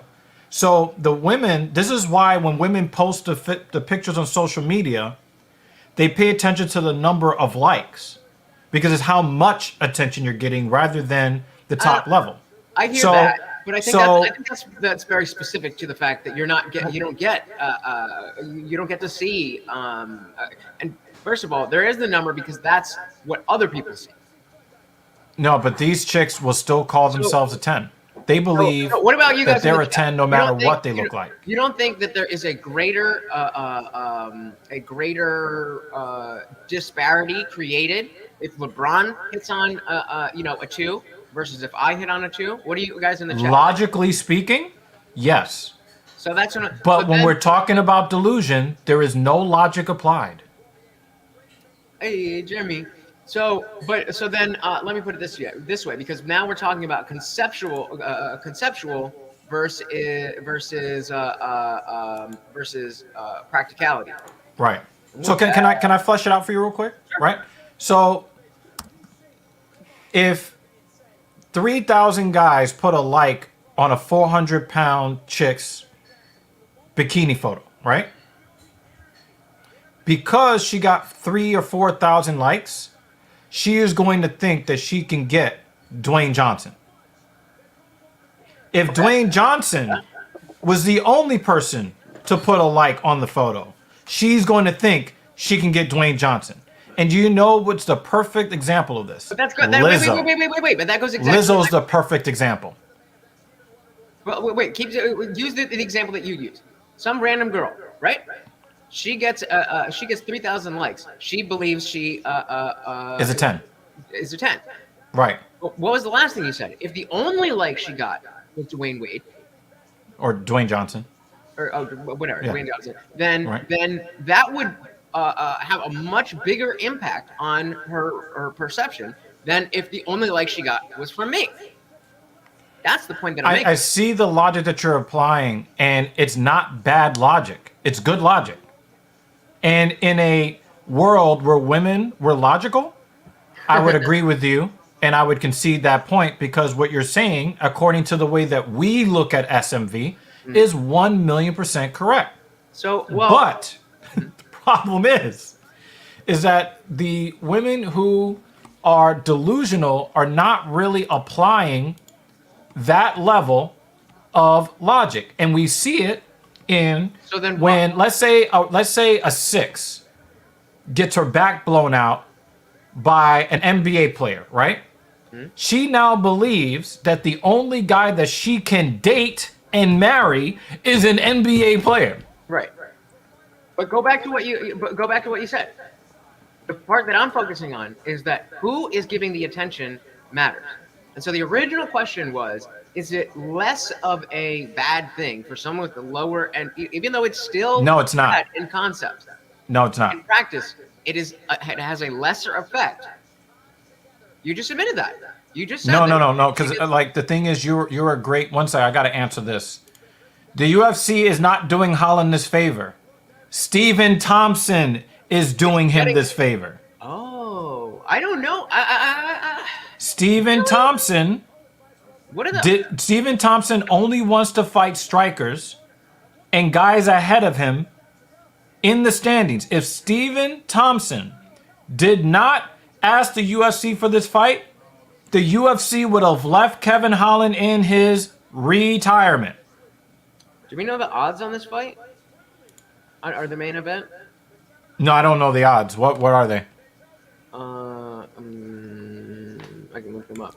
But no, because I was gonna say I feel like a lot of people are saying that Holland is definitely gonna win this. I just don't know that is a foregone conclusion. No, something tells me that Thompson is going to deliver a technical clinic. Yeah, I think we're gonna see a decision, a slower fight, a technical fight, and it's gonna go decision.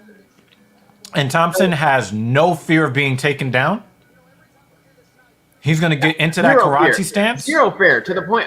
Zero fear to the point where he don't even try to stop it. That's fucked up. Could you imagine? Because you do know that Wonderboy has been working, or was before he broke his leg, with the dude that Anderson Silva broke his leg on. I forget his name. Weidman? Yeah, Chris Weidman. Weidman was teaching him wrestling, and he was teaching Weidman striking. Right? So the thing is, if Thompson really wanted to be an asshole, you know, he could really, you know, create some problems. Okay. So here's the thing, right? So we left out why does the Rock's like matter more than my life? And how is that different than just attention in general? Because the thing is that when the currency that you deal in is attention, who gives you that attention is less important than whether or not you got the attention. So in their mind, if let you believe that because I'm taller than you, I have more SMV than you, right? Right? Well, it's not just that, but yeah. But the thing is, you got better facial structure, you got better hair, you got better skin quality than I do, right? So you have a naturally fuller beard, naturally. There are things that you have that are better than me from just from the physical. Just from the physical, right? In here, got a little looking. Nah, just trust me on this, okay? Just trust me on this, right? But let's say women called me a 5 and they called you a 3, just on, whatever, right? Yeah. Mm-hmm. If I walk down the street and I don't even acknowledge her existence, right? She's not going to be happy about it. If you walk down the street and you make eye contact with her and give her the eyes that you are, interested, her ego has now just been built up. She's like, well, some guy out there wants me, so there's a chance. See, remember, we men deal in probability and they deal in possibility. So the simple fact that they get any attention at all lets them believe that the guy that they want is out there and waiting for her.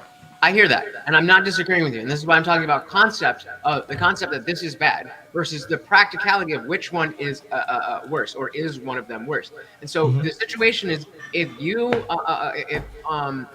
the woman's walking down the street and you don't look at her, she's gonna feel some type of way or not.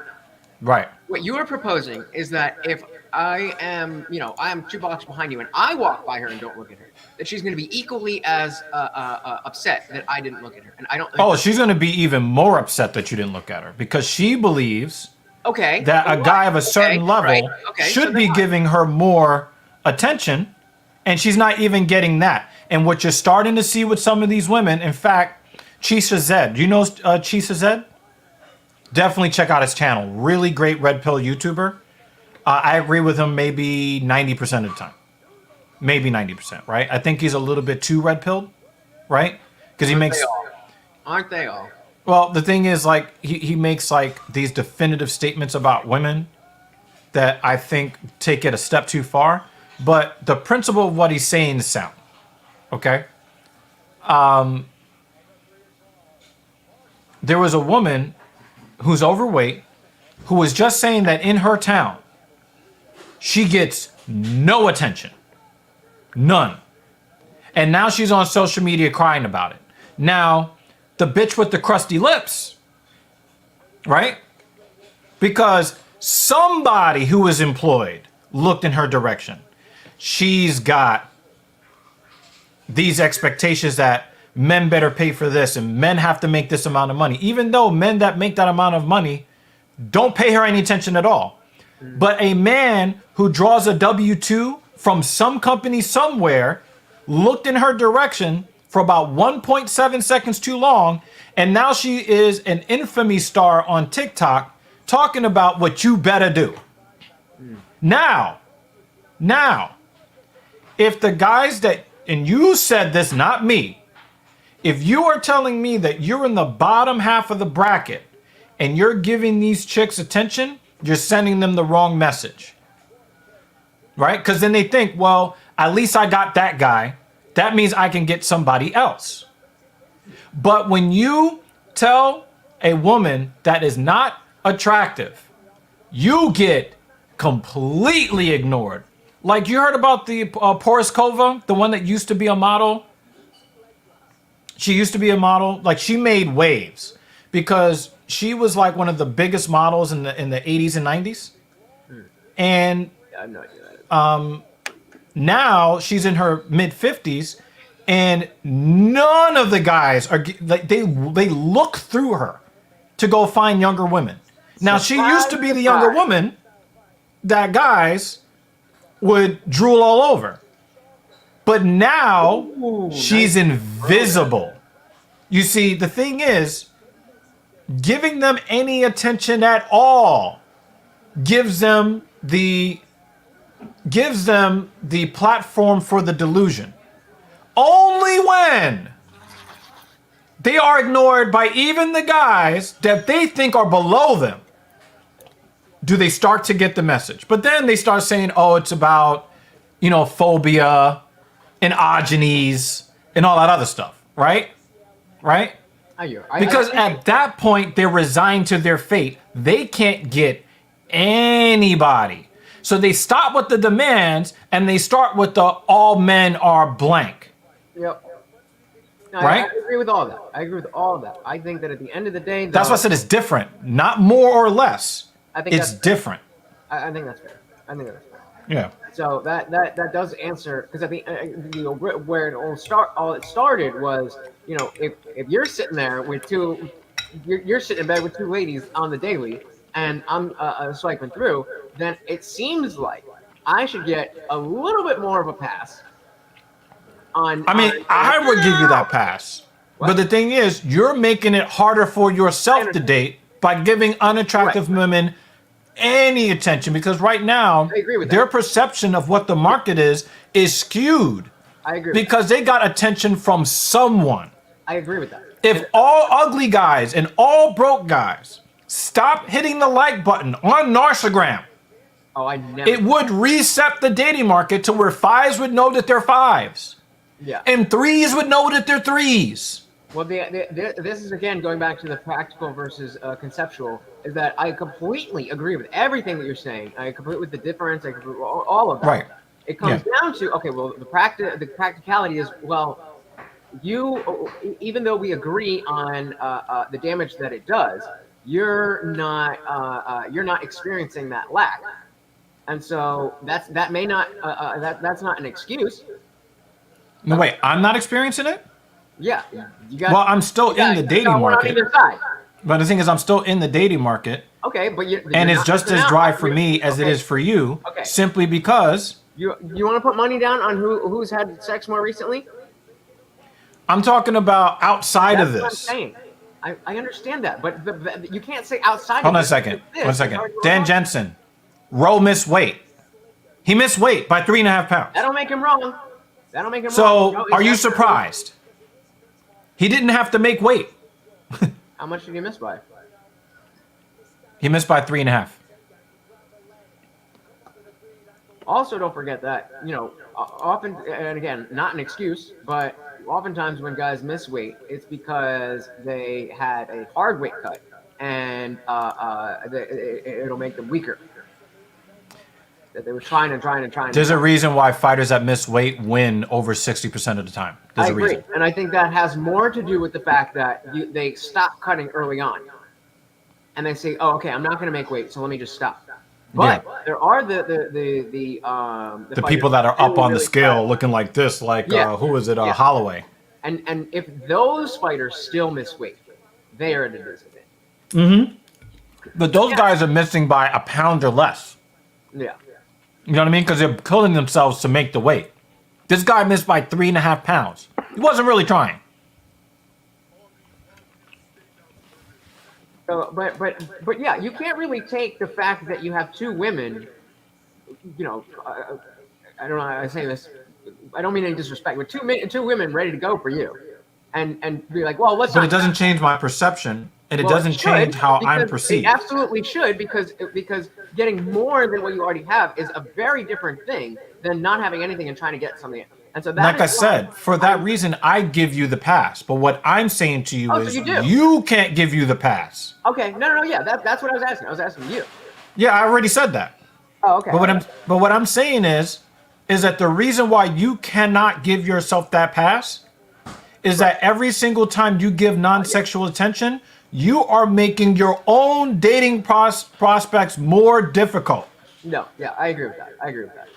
It's just that at the end of the day, sometimes if I do, I'm like, all right, then, I'm not giving myself a pass on saying that that's okay. It's just like, hey, it's the reality of the situation. Like, sometimes you're just, same thing. Again, I'm thinking with this. Before with any Tinder or anything, it's the same concept of like, all right, well, it's 2 a.m., the last call, I'm just going to, it's that thing. If you're a higher status dude, I think you have a higher responsibility not to do that. even though as men in general, we all do have that responsibility because it does, in fact, make the dating pool harder. Oh, Nico Price coming out strong this round. See, the thing is, Nico Price was already at a disadvantage because the reach advantage for Roe is so pronounced. Usually, anytime a black fighter is fighting a non-black fighter, there's going to be a range problem. Well, is that Usually. a thing? Because I wouldn't have noticed that. But he's got a very short torso, so he's taller. But Nico Price's torso is longer than him. So all of his height is in his legs and in his legs. And arms. You know, his arms Yeah. are proportionate. Like if you look at their torsos, they're essentially the same size. Yeah, I'm with you on this. I hate to see showboating from guys that don't miss weight. I need to see humility. Period. No. I disagree with that completely because I definitely agree with you 100% on the issue of there's no excuse for missing weight. But once you've missed weight, now you are in a fight. This is your job to entertain people and as well as to win the fight. Definitely try to win the fight. Definitely. So but you already fucked up on the entertainment thing when you didn't make the weight. Okay, you but fucked up putting on on a that less already. entertaining fight than you could have simply because you're trying to show humility is not what I want to see in the cage. The fact that the weight has been missed is a bad thing, but I don't want that to taint the product that I'm actually watching. But it already tainted it already, which is why when they get bonuses, they don't get the bonuses. I don't want to taint it more. Like already, it has, as you just said, it has already been tainted. So I don't want the experience to be taken. I don't want to miss out on more of the experience because of something they did. I tune in to be entertained. So I don't want you to get less entertaining because you fucked something else up. I hear what you're saying. I do not we agree. can agree to disagree, but I want to fucking, Every single time somebody that missed weight is successful, I get more and more upset. When they get success, I get more pissed off. So the entertainment is ruined every single moment where they're not getting knocked the fuck out. But they're already getting That's punished me. for it. They're getting punished for it. It's not like they're getting away with it. No, but the thing is that, so remember that they get a show win, right? They get a show win, right? They get, let's say, fined 30%. That was dirty! Ro had that shot, that choke. You're ahead of me now. What the fuck, man? Where you at? I'll stop for you because you're ahead usually. Hi, Carbon. Where's your clock? Hello. Glad you guys are here. Yeah, so for me, remember where we draw a lot of the entertainment value are from different places. That's why we disagree. Where's your clock? I'll pause for you since you're usually ahead of me.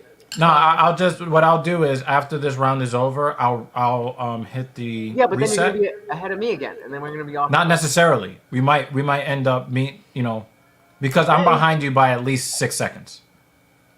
We have to play this game at least twice a month. And I don't understand how he got ahead of me if we didn't touch anything. Nobody touched anything. Okay. You broke it. They got a neck crank here. So then, if you're going to be the one to do it, then you will pause again if you do. Yeah, of course. Okay. All right, fair enough. But the thing is, if you're closer to real time, then I want to be closer to real time. Instead of us both, we'll be ending up here at 2:00 in the morning because we're holding up. I mean, yeah, but it's second. It's not like we're half an hour behind. Yo, they're letting him wear knee sleeves?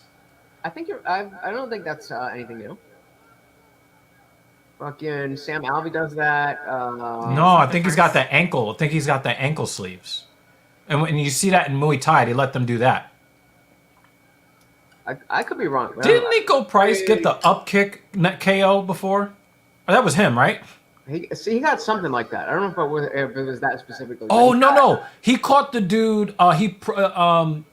He postured somebody that was on top of him. He postured him up with his leg, and he kept hitting him. And then the guy basically. Oh yeah. That was Nico Price. Yeah, right, Jeremy. I think it was dope either way. How he rolled out of that. Yeah, if you could have turned that into actually something, that would dope. Dope. Was that the third round or second round? Just going into the third now. Yeah, this is a pretty good card so far. But your point about a more attractive guy giving you attention affecting your ego differently or more, I totally get that. Right? There you go. Yep. Dan. I totally get it. Oh yeah, I mean, Ngannou had the torn up knee, so but we rarely see on knee sleeves, in there. Would you agree that a more attractive guy giving you attention affects your ego differently than? Yes. Yeah. Of course.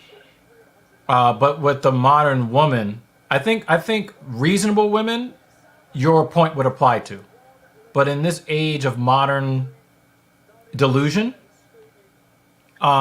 The tables have turned simply because of social media. Okay, so I think we could agree on this. With that point, I think that unless you are a Dwayne Johnson, then the difference that I'm talking about doesn't really apply. Unless it's that far, then the difference between what a woman is going to see getting attention from me versus getting attention from you is probably not enough for me to be like, well, I could do it. Right. I don't mean I'm not going to do it from time to time. I mean, you know what's funny? So after this fight, I'll give you another example. If a fat chick, oh, he's doing the chicken dance. Oh, big knee. Oh, big left. Ooh. Nico. He's in trouble. He's running. Stay on him. Stay on him. Don't get too close. Don't get wrapped. Oh! He elbowed him in the back of the head. No good, Nico. Come on, man. There you go. Wow, he had a very high mount and then lost it. But it looks like we're looking at the end of this fight. And the thing is, I like Phil Rowe. But if you're going to miss by 3.5 pounds, sorry, buddy. I was about to ask who missed it. The salsa. I thought you wanted me to hit, one that's of these. enough. Oh no, I don't even hit remember one of what's these on buttons. there. Missing weight is enough for me to be like disappointed, but it's not enough to me for like if I like. Or that same one. It's not enough for me to be like I don't want you to win if I would have otherwise wanted you to win. Right. If you're a fighter I like, then I'll be like, come on, man. But I Yeah, but I can't root for you to win that particular fight. And I like Phil Rowe. Oh my god. I can. Please and thank you. You guys want to know what my SMV is? They watched me struggle. That was difficult. Thumb hurts a little bit. Thank you, babe. He assists with the opening of jars and getting things from the top shelf. Yo, Rowe is kind of finished. Yeah, now Rowe's coming back. Nah, he's kind of. Nico's just What time do you have? 2:06, 5, 4. We're 1 second. I told you, we're 1 second off now. Oh, you skipped up? Yeah. All right. So we're 1 second off. When you're right, you're right. Oh, what a right hand from Rowe. Clip it, post it. The Indian Jesus was wrong. Oh! No, Nico! Did you see that first punch that whizzed by him? No, Nico! He's out. He's done. It's over. Yeah, over it. So the first punch, I hope they show it. The first punch of that exchange, Nico was already like falling, and the punch whizzed right by him. And if he was like, and the guy that misses weight wins the fight so again. If he had caught him, he would have been done. I hope they show that that part of it because it was that exchange. It was just as soon as they were, he was leaning over and turned to the side, and the punch went right by his face. That was a good fight. I was rooting for Nico, but that was a good fight. Oh wow, I'm getting All right, let's see. So this punch, ready? Whoop! That second punch. Yeah, he missed it. If he had gotten hit with that second punch, he would have been out. He would have been dead.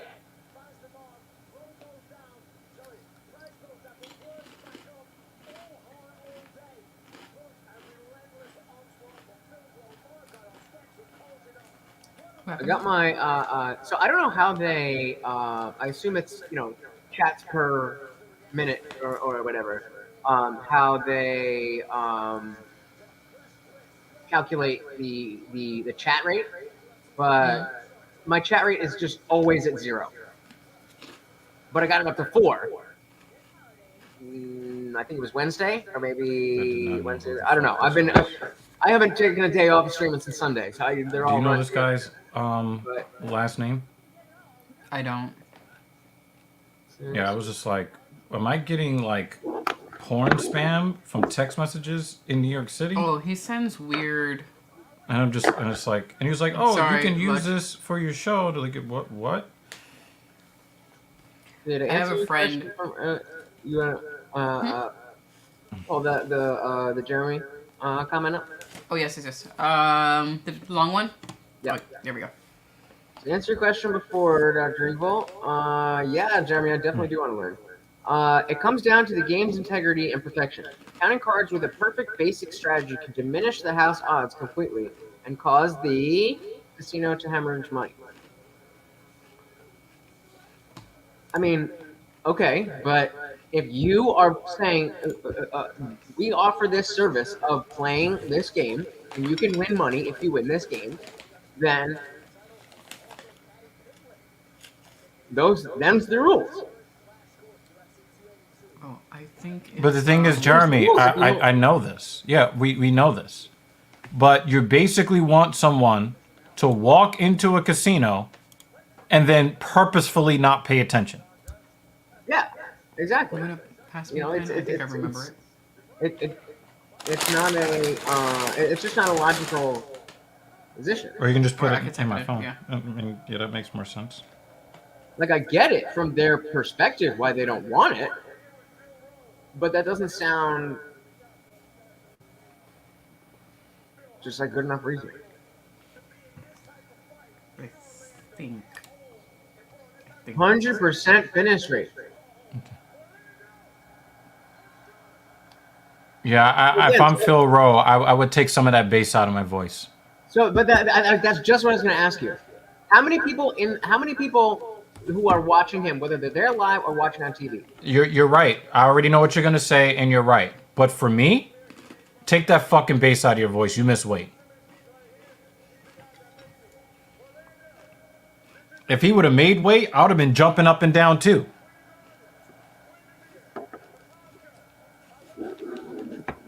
I get the feelings behind it, but it just doesn't make sense to be like, well, I messed up before, so I just won the fight, and this is the biggest opportunity of a UFC fighter who doesn't have another big platform to advance my career, but I'm not going to because I did a bad thing, and I'm already giving up 30% of my purse, but I did a bad thing. I'm gonna say, well, guys, I know that I won this, but I'm not really somebody that you want to be a fan of. Don't watch my fights. No. Didn't say not to watch the fight. I'm just saying take some of that bass out of your voice. That's all I'm saying. It's like this, right? I'm being hyperbolic. If you bet on that Minner Nerdenbecker fight, after getting off the phone with James Krause saying, yo, put money on the other guy, and then you win that bet, are you running around talking about, yo, I just won this bet, man? That wasn't a thrown fight. He just had a little bit of an advantage. It was a thrown fight because that information came out from Minner's camp. That missing weight and winning is the same thing as a fighter taking a dive. No, I'm saying you making money, you making the bet on a fighter that essentially took a dive and winning that bet, knowing what the outcome was going to be going in. Right. Are you going to be like, oh my God, I'm really great at betting, when somebody on the inside gave you the information already to let you know who the likely winner was going to be? That's a different situation than this fight. Or like a dude talking about how much pussy he gets, and it's always some chick on my 600-pound life. I agree, but if that's not the situation, no, to me, missing weight and then celebrating like that is the equivalent of that.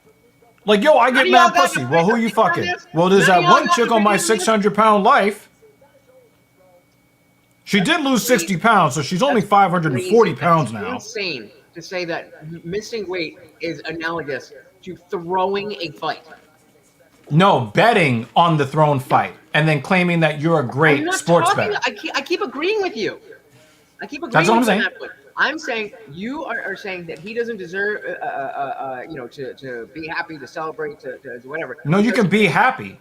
Take a little bit off the top. But he still achieved something, even though he had the advantage of being 3 pounds I could heavier. punch a 3-year-old in the fucking face. I would win that fight. Did I achieve something? Wait, can I finish?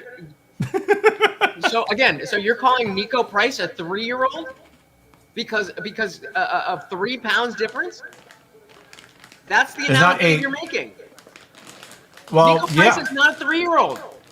Nico Price is a professional fighter who's a fucking gangster. No, what I'm saying is, if you go in with a massive advantage, I don't want to hear about how great you are. Dan Jensen. Okay, fine, but then you can't say that he didn't accomplish. What did Jan Jensen just say? I don't know. You're not pulling up comments.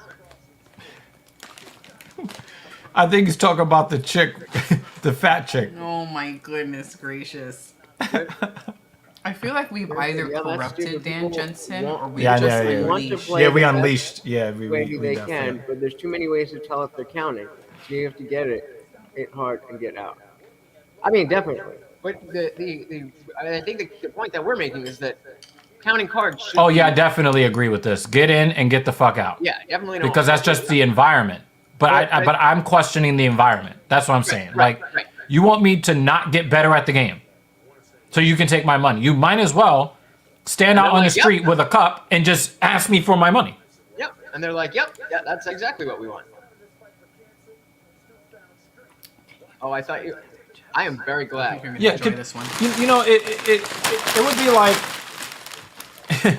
it would be like, hey,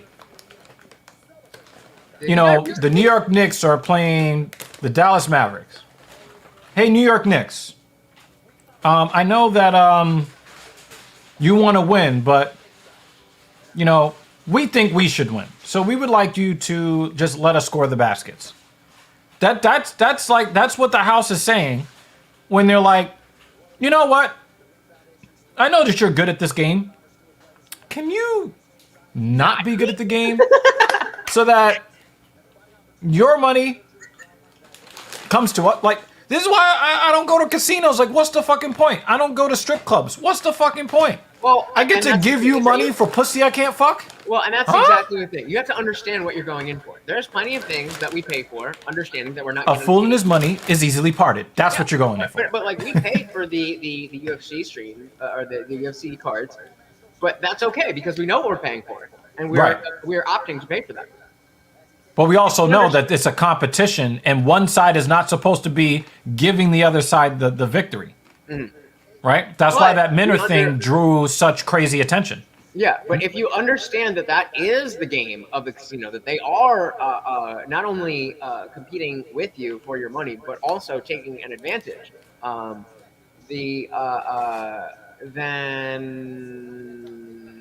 I don't remember what I was going to say.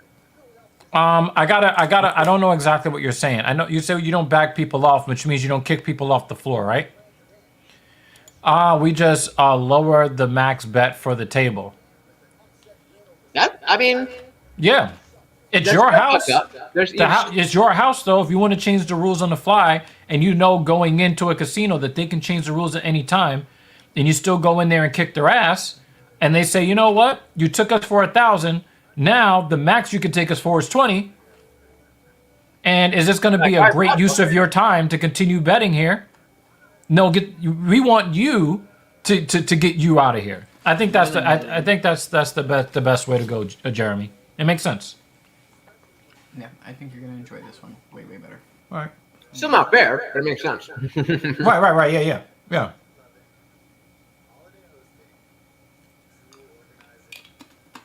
You know, the casino is a lot like the modern woman today too. Like, they get mad at you for having game, or they get mad at you for using your attractiveness to your own advantage. Like what they did with Leonardo DiCaprio, right? How dare Leo not want to date somebody over the age of 25? I'm 45. Date me. I don't have to. You're a bad guy. What?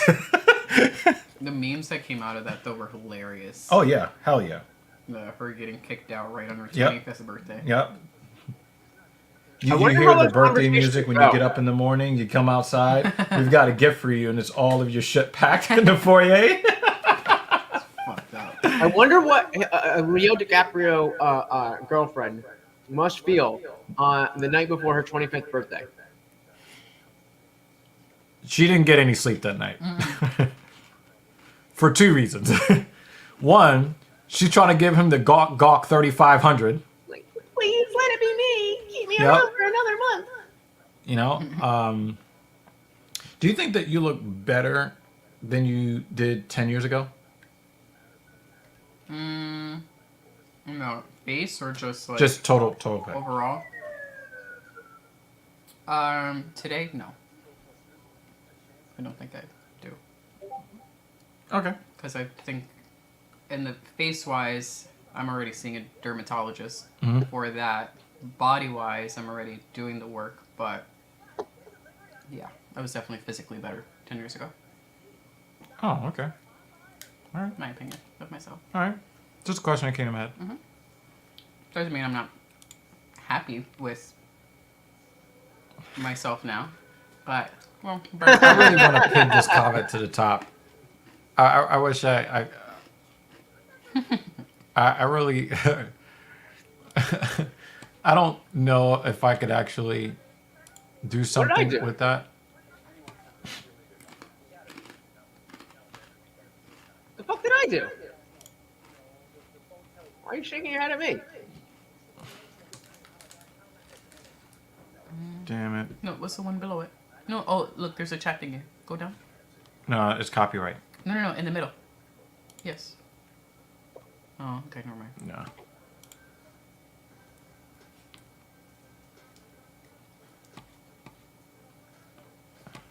Oh, it is. I guess what I need to do is What? I need to switch accounts. I need gotta I need add help the to account. determine like what's That's too what it is. much I and gotta what's add the account. Shit. Oh, well, yeah, what's too much. let's see. But I don't think you could do it from there either, because I tried one time. View Oh. live and control room. Especially when it's a new toy. It's like, well, I want to play with my new toy. You know, like, hey, I just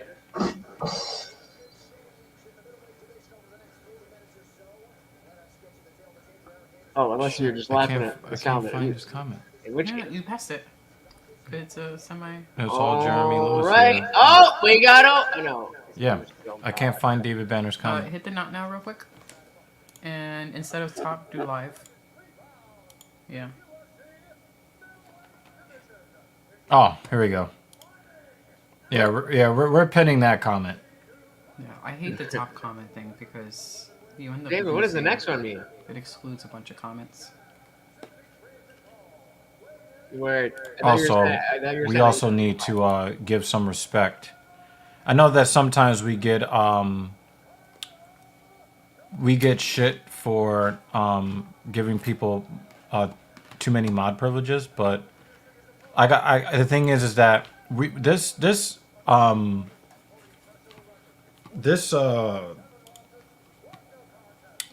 platform is going to get bigger, and it's going to happen because of you guys. And people are gonna know who was here before we hit 1,000. Because, like, remember when we were watching TLA when he had like 3,000 subscribers, right? Mm-hmm. He always remembers the guys that were there, even though he's got over 200,000 right now. Mm-hmm. You know, I'm always gonna remember the people that were there before things got easy. It's easy to be a fan when you don't see that there is a gray check mark next to their channel name already. Right? So I got to give you guys a lot of love for showing us love. You know what I'm saying? Jeremy. So I fucking ride or die with you. Yeah. Thank you guys. Yeah. And you guys don't really. You Now guys somebody called this guy a used napkin when you've got the Jergens. Who was that? I don't really know what that means, but real quick, I do want to address Jeremy, because you guys really don't understand. Because like, if you're on YouTube anyway, so like this is just the video versus the other video that you were already going to watch. For us, we're putting in so much to this, and so when you guys show up consistently, you guys are commenting, you guys are liking, you guys are sharing all that stuff. It's like, yes, we're like. You really can't know. Especially as somebody who was a huge YouTube viewer, I had, my whole day I stopped watching even Netflix for most of the time, unless I was falling asleep because I'm just watching YouTube all day. I didn't understand. I didn't understand. So it really, I'm trying to find a better way to express that without sounding so cheesy. But it really does mean a lot. And the thing is, it's hard to not sound cheesy when you go through life feeling mostly invisible, and then you create a platform, and then even with the limited visibility, it makes you feel differently about yourself. And in a way, it is very similar to the principle that I was talking about earlier about no matter who is giving the undesirable woman the attention at all she's used to not getting, will change her view of herself. Oh! So what exactly about Dukakis? Whoever said that? Yeah. David Banner just went all in. He was like, him? I mean, I'm not agreeing or disagreeing. I'm not sure I understand. Yeah, I'd love David Banner to. Whoa! You know what I'm saying? We appreciate you, Dan. Yeah, much appreciated. Yeah, and that's why. Yeah, see what I mean? Let's go! Yeah, and that's what it is. That's what it is. Of course, you guys do get mod duty, so when there's spam, you need to get rid of that shit. Yeah. Yeah. Once we got it rolling, then we're not gonna be able to fucking pay attention. You know what I think it is for David Banner? He doesn't like Cal Dawkis's ultra white haircut. Look at this fucking Leave It to Beaver shit. Oh! Oh, he's dead! Oh. Don't kick him. Yeah, he looked like he was prepping. Nice sprawl for Anders. It's coming, bro. Get on your feet, bitch. No, he's trying to play that game. I hate seeing this. Why? He's not going in your guard. Stand the fuck up. Come on, you're supposed to be no nonsense Peterson, right? Come on, man.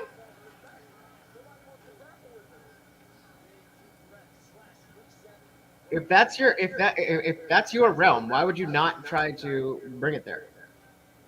Because the guy standing across from you is not playing that shit. Okay, so get the fuck up. You're losing on the feet because this isn't your realm, and so you take a couple minutes of Time to go out on your shield, Cap. I could do this all day. Oh wow. Oh, so you just got a problem with police and police families. I got it. I think it's his Leave It to Beaver haircut for me.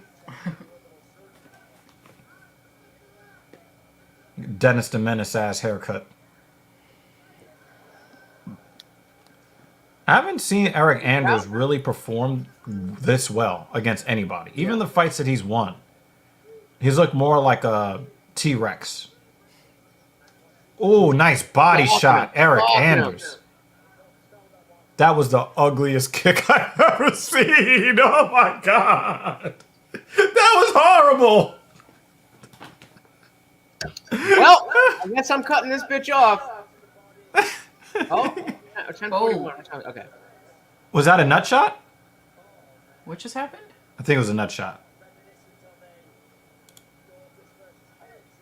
And it looks like Dawkis's nuts are really tight.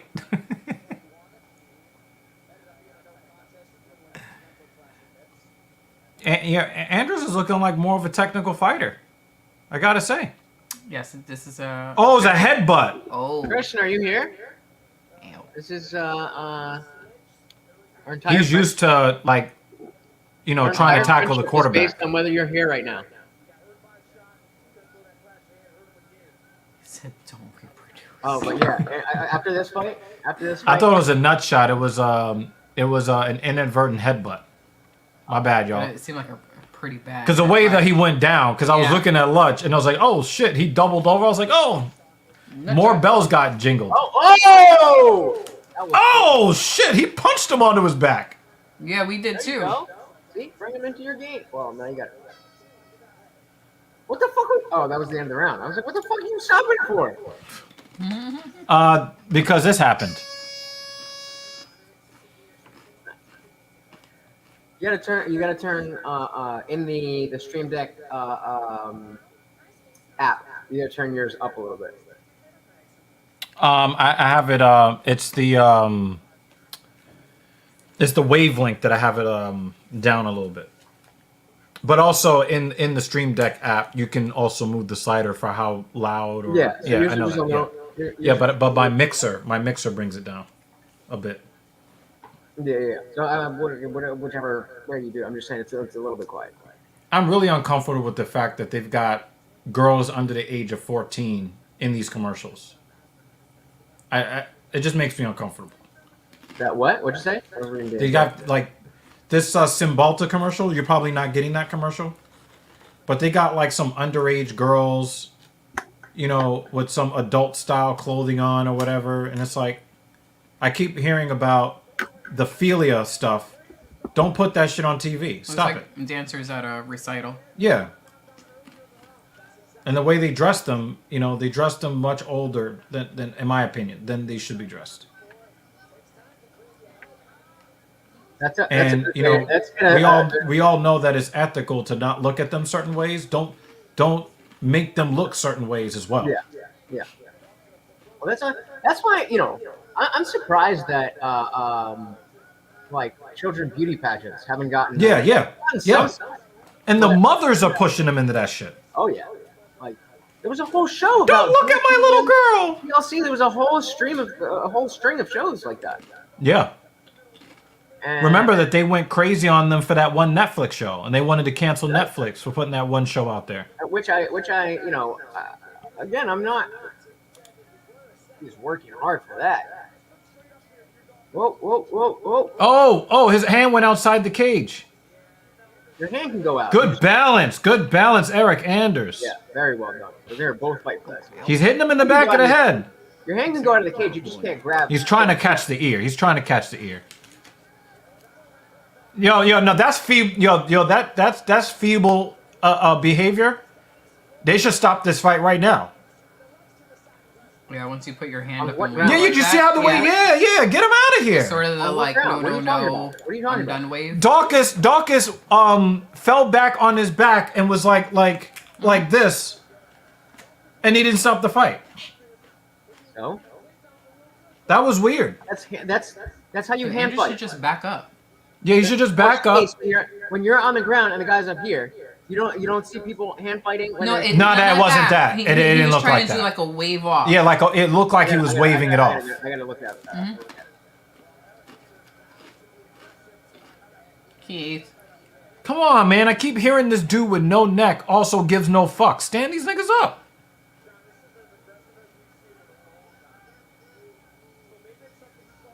Oh, you have to get this away from me. Let me tighten it. No. Well, I'm not going to be here anyway. Literally, that didn't happen. I don't know what you're talking about. It's all yours from here. I just rewatched it. He did not. Yeah, you're going on. Remember, you had that race today, so you're going to be. I know. All right, I'm at 2:35. 4, 3. No, we're about 5 seconds apart. So refresh that shit. Keith, this is done. Keith, it's over, man. It's over. Let's go. End the fight. Thank you. Come on, man. What is going on, man? 20, 19, 18. 17, Well, you know, a very good evening to you, Kyle Dawkins haters. You get one. Oh. I might need to pause for this. All right. So tonight, Eric Anders is. No, you better not. You better fucking not. No. No. So let's see what Hinge is serving up today. Please distract him before he says something. No, don't. Okay. Put not. So we need a negative at the beginning of that. No.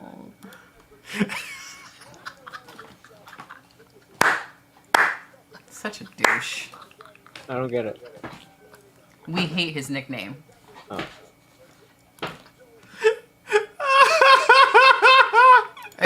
She was okay. Ooh. I wasn't excited by it. We were just talking Well, about the first thing I would ask her, is, you know, how do you feel about feminism?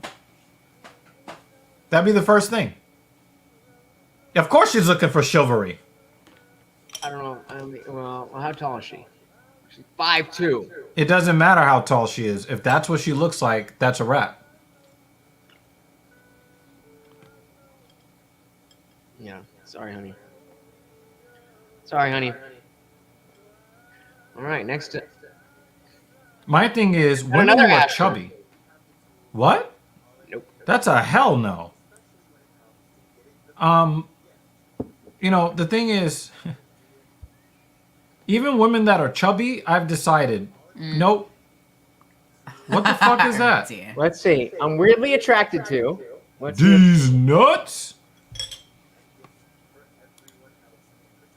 Having rights, which is like crazy because like in New Jersey you have rights. Stop it! I don't want to hear it. I don't Hold want to on. hear it. I can't do the thing, and I'm gonna blah blah. He's like, I'm into and rights. Keep talking like this. I fucking Visit hate my it. family in Texas, and I don't.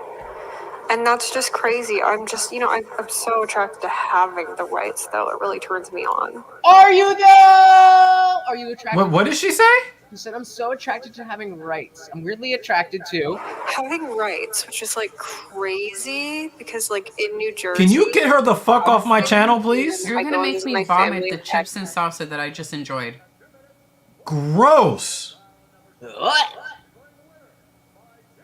All right, so this is one that could go body wise could go either way. It's not looking good, Yeah, it's not looking good. but it could go either way. But it can go either. Yeah. Yep, Jeremy. And I guarantee you, she's not talking about the right to free speech. I guarantee you, she's not. No. On a gun. She's not. Yes. She's not talking And then about, light you know, just goes men's up. rights to have decision making in child rearing, men's rights to not have their pockets pilfered if they don't want to be fathers. She's not talking about those rights. Yeah, no. If that's what it was, then I'd be like, well, word up. You know, this is actually what I was thinking, Jeremy. Me and Jeremy are right here. Right? Because anytime an MRA asks a feminist, what rights do women have that men don't? They can't answer the question. Same. Nah, the doctored photos. She lost me with the Same doctored exact photos. angle. Yeah, she's not showing the body for a reason. I know what it is. Sorry. I'm the type of texter who texts back. My thing is, when I see the doctored photos, that's a left swipe. She's not gross. It's just that's an instant left swipe. It's also not a flattering photo. She looks mad. See, what? I do That's not a really good understand. I point. do not understand why women do this. What are you doing? You were just showing Yes, let's talk about it. Let's talk about it, because I was going to do something on this as well. Can we talk about the fact that women insist on taking photos with other women who That are are hotter better than them? looking than they are? What are you doing?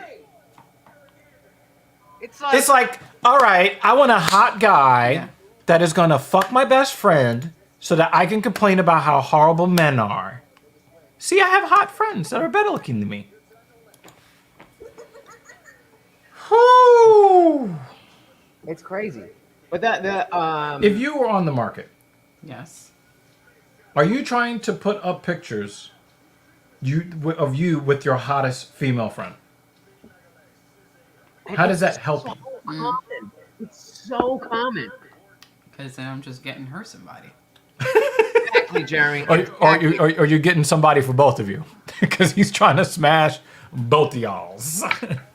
Well, hey, yeah. If y'all Not that invited, you always have a problem. I'll with that, deal with but- your fat ass. I'll deal with your Don't fat ass give if you out bring her free along. pink When you post a picture of her, I'll deal with your fat ass if I get to hit that. Exactly. You know what, Jeremy? You make a good point. By doing that, What's the matter? Why are you if we do shaking? the math correctly, it'll all average out. It'll even out. Because you just, Look so you at your take the peanut butter. average. This is What, logical. you want to go outside? right? No, but the rating goes to the man of the guys that he's with. The guy's value is the average of the women. If he's got more than one, it's the average of the women. I'm playing off of his comment. Yeah, but the average of the woman doesn't help the woman who's. No, I know, but I'm thinking I'm using her You outside? non-logical brain. And Yeah, if I'm gonna she's take him out. I'll be here right back. And her people are here, then by feminist math, they even out. Except that she would never say that the chick that's hotter than her is any less attractive than she is. So she wouldn't bring the other woman down. So in her mind, it's not so much that a 7 plus a 4 puts you at a 5.5. Both of you at 5.5. What they're saying is, she's a 7, I'm a 4, I hang out with the 7, I'm also a 7. Oh my God. And the thing is, you know, and this is something that I've also seen on social media. When an overweight chick is crying on TikTok or Instagram about how they're not getting attention from the men that they want, the first woman to be like, "Oh, you're beautiful, you're enough, you're everything. Don't care about what these men have to say." The women that are saying that are the 7s, 8s, 9s, and 10s. Oh yeah, you get stuff covered. Yeah, like the fuck. And it's like, okay, so if you think that she is a 10 at 400 pounds, then you date her. Crickets. We need a cricket. This might be Jeremy's first time hearing you use that term. Oh, but he understands it. Yeah. He knows where I'm getting at. Social media is bad for the soul. Yes, it is. Yeah. You're right. I was on Twitter. I was on a Twitter kick for maybe a month or two. I haven't been on that shit in like 2 or 3 weeks. He loves it.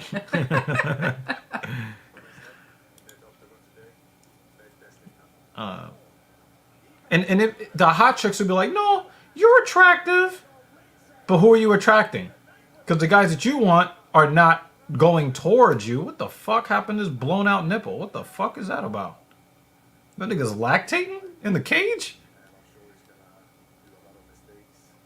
Oh, we haven't seen Jack Hermanson in a while. He has a very strangely put together face. Yeah.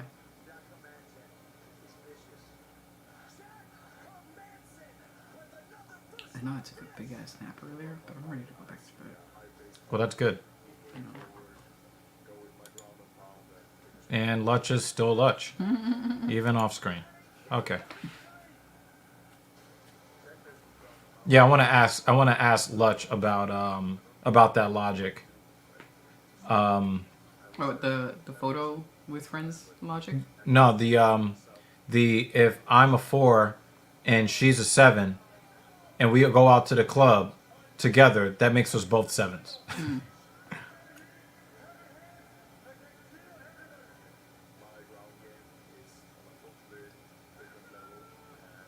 I'm really tired of women telling other women that they're hot when that woman that they're saying is hot is getting 0 play from men. Now, if you're a lesbian and you're telling her that, thumbs up. But even then, are they really getting the attention? Are they getting the level of attractive women that they really want? Because hot lesbians tend to get with other hot lesbians, usually. Not all the time, but usually. And you know, as I'm like thinking about it, it goes to show that the delusion is intentional. Because there's somebody that you know that is with somebody, right? Uh-huh. And even though one is like regular size and the other one is, you know, really obese, right? Uh-huh. If a guy was looking at both of them, they would see both of them as the same level of attractive. In the same realm. You know who I'm talking about.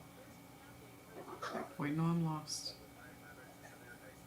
There's someone that you know that's in a lesbian relationship with someone who is morbidly obese. Yes. Okay, sorry. Okay. Now, if a man was looking at either one of them, they would classify them as similar level in attractiveness, even though one is morbidly obese and the other one isn't. Okay? So what that tells me is...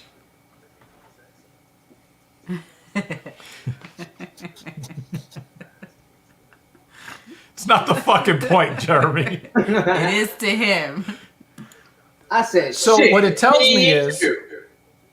so what it tells me is that for all of the delusional thinking, their thinking isn't truly delusional because even when lesbians get together, the medium uglies get with the medium uglies, the uglies get with the uglies, the cute get with the cute, and the hot get with the hot. So they know the scale too. Because very rarely do they cross that class line, that attractiveness class line, right? You don't see a burnt up looking chick with a supermodel, right? The chick that plays Valkyrie, Yes. right? She's She fucking was banging. in a relationship with the with Tessa that Thompson, singer right? chick. Tessa Huh? Thompson? Yes, she was in a relationship with that singer that was really popular 10 years ago, black singer. I want to say Seal for some reason. Woman, lesbian relationship. I missed that part. Remember, Seal was with Heidi Klum, the supermodel, for a long time. Oh yeah. Yeah, Lewis, that great movie with Baron Shaw.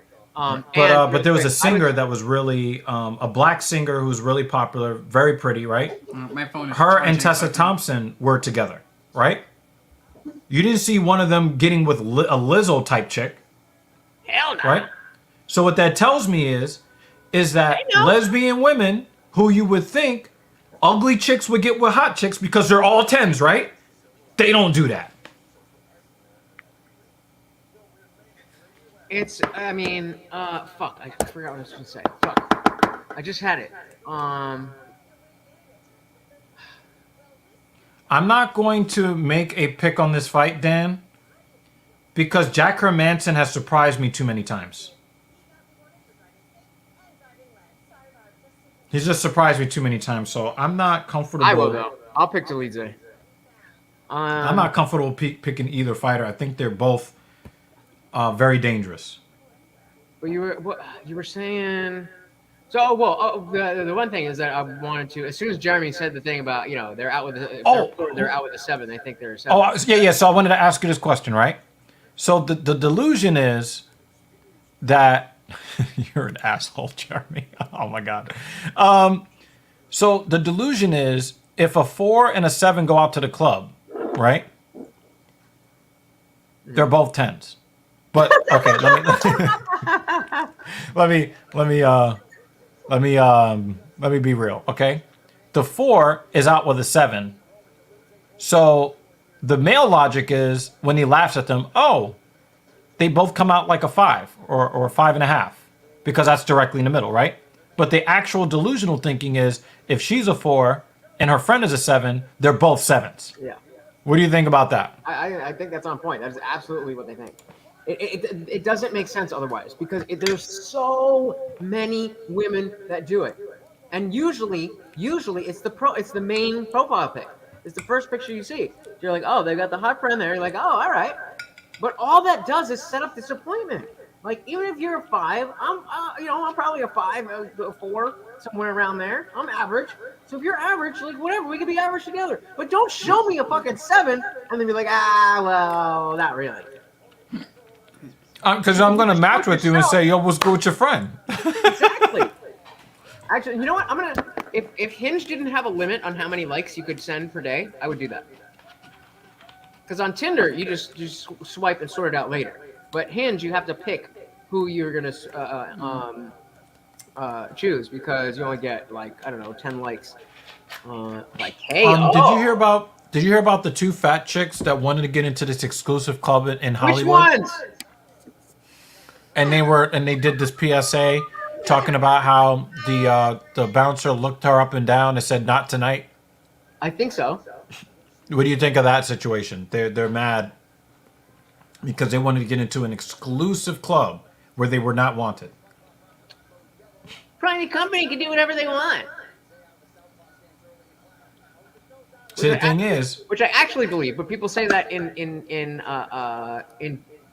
unironically when they're talking about the biggest corporatocracy companies that are tied in with the government. Mm-hmm. And you know what's funny? Yeah. You know what's funny, Lutch? Those chicks didn't want to go to the regular club, right? They wanted to go to the club with where they wanted to get to they wanted to discriminate with the level of guys that they would have access to in the club, right? But they're crying about discrimination. Well, the thing is, if you wanted to get into the club, right? This alfalfa ass nigga, right? If your thing was getting into the club, right? Would you want to get into that club in Hollywood if they said, you know what, we're going to let you guys in and everybody else is going to go to a different club. And now you're in the club, but you're in there with other fat chicks by yourself with regular ass men. You are in the club, right? Technically. Right? You are discriminating against other clubs because you want to get into that club. So you're crying about discrimination when you, by the very definition of the club that you wanted to get into, you were discriminating against the other people that go to other clubs that are not as exclusive as that one. See, you purposefully wanted to go to an exclusive club and then get mad when you get excluded. Make it make sense. You can't make... Oh, that's what I gotta get. If You can't make this this guy shit up. cannot get submitted like that because that's how he submits guys. They turn out think it's conspiracy against them when all they could do is go to the gym and reevaluate their life, and maybe they'd have a modicum of a chance. Exactly. So they're crying about discrimination, right? Oh. When by the very definition, they wanted to go to a discriminate. They wanted to go to a place that they know is discriminating. Did you see that reversal? From Yeah, that was a good reversal. After that, I am definitely for delete it. I bet the line is swinging against. Yeah, back and forth, right? No, I bet it's swinging the other way around because Jack Hermanson's known for being a grappler and submission artist. But Delija just literally wrapped his neck, his leg around his neck and flipped that motherfucker over. Yeah, see, the thing is, Jeremy, we all knew that this was going to be a good fight. It was just whether or not you thought one would win over the other. Also, now I know exactly how tall Delitze is because Jack Hermanson's a tall guy. Big motherfucker. I'm like, Jesse on Fire talks about all the time about how even the smaller fighters are way bigger than you think. Yeah. He was talking about, I think he's like 5'10" or something, you know. Also, your perception of how big they are could be skewed by how dangerous you perceive them to be. Well, like, if Mighty Mouse was sitting here with us right now, right? He would appear bigger to us because we know that his level of lethality is above ours. So he may appear to be physically bigger to us. It's almost like a mirage in a way. Well, I think it has to do with the fact that we're comparing. We have the cage as a standard. So when we see the big guys and then we see the smaller the smaller guy, we're just kind of we naturally think the big guys are average. Not average, but you know. Also, the size of the cage plays a role because normally we see them in Vegas. They're in the smaller cage, the 25-foot cage versus the 30-foot cage they're in right now. I'm pretty sure Mighty Mouse is the same height as me. He might be. I think he might be an inch taller or an inch shorter. He's not an inch shorter. Is he like 5'6" or something like that? 5'7"? He might be 5'5", but I'm pretty sure. You might be right. I'm pretty sure. Let me look. But like Kai Car France is 5'4", and he will fuck your shit up. Oh, he's 5'3". Oh shit! See, we all thought he was bigger. So you would look down on somebody. You would look down on another man. All right. A world champion MMA fighter. But again, our perception of him, we both might be looking up.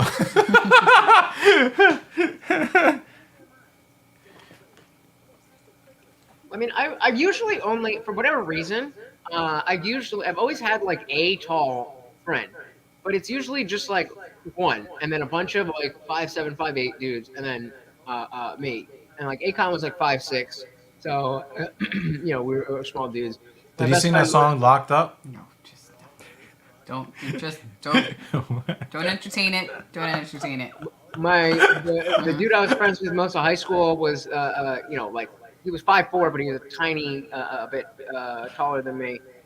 So I've just always been around. The thing we were talking about before with the girls and their pictures, like it. Wait, if y'all guys are the same height, how is he taller than you? What? If y'all guys are the same height, how is he taller than you?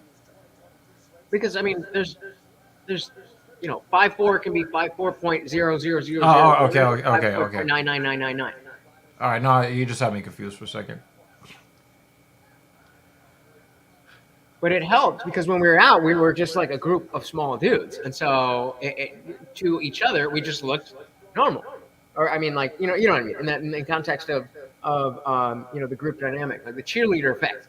It wasn't one of us that looked out of place. That was a and then very it was the nice tall guy fake of a who level looked out of change. place. I was like, "Oh, you're really tall." It's just like, "Nah, we're really just short." But yeah, Right. he's so tall. Oh man, we're normal and he's tall.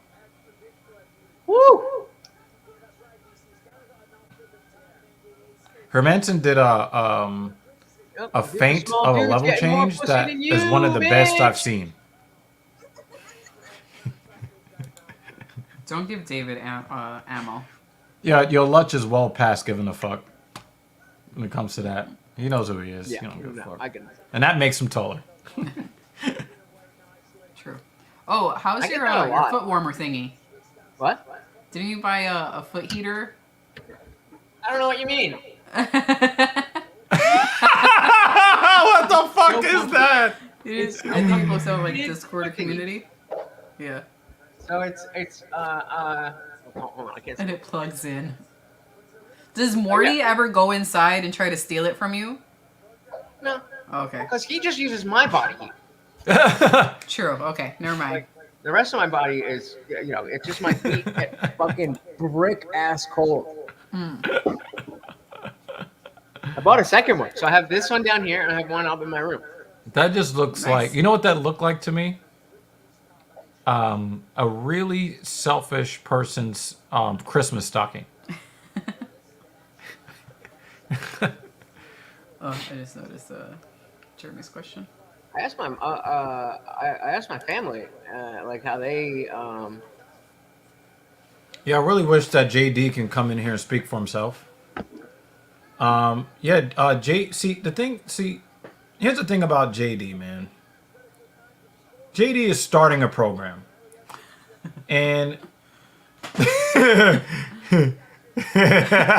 is what it looks like. What it is. That's exactly what it is to a T. And then because I have the temperature up high, I have these fucking super thick socks on, so that I don't burn my feet. I just turn it up, and it gets into the material of the socks. So then I just have warm. I'll turn this off, and I got warm socks for the next half hour, or whatever. My feet start getting cold again. Right back into the thing. You just cycle it. Very nice. Yeah. All right. So here's the thing about JD. Jeremy. Here's the thing about personal training. Is he going for an armbar? Wait. Can you give a little context on what you're talking about? The context is on the screen. No, but what's OTS?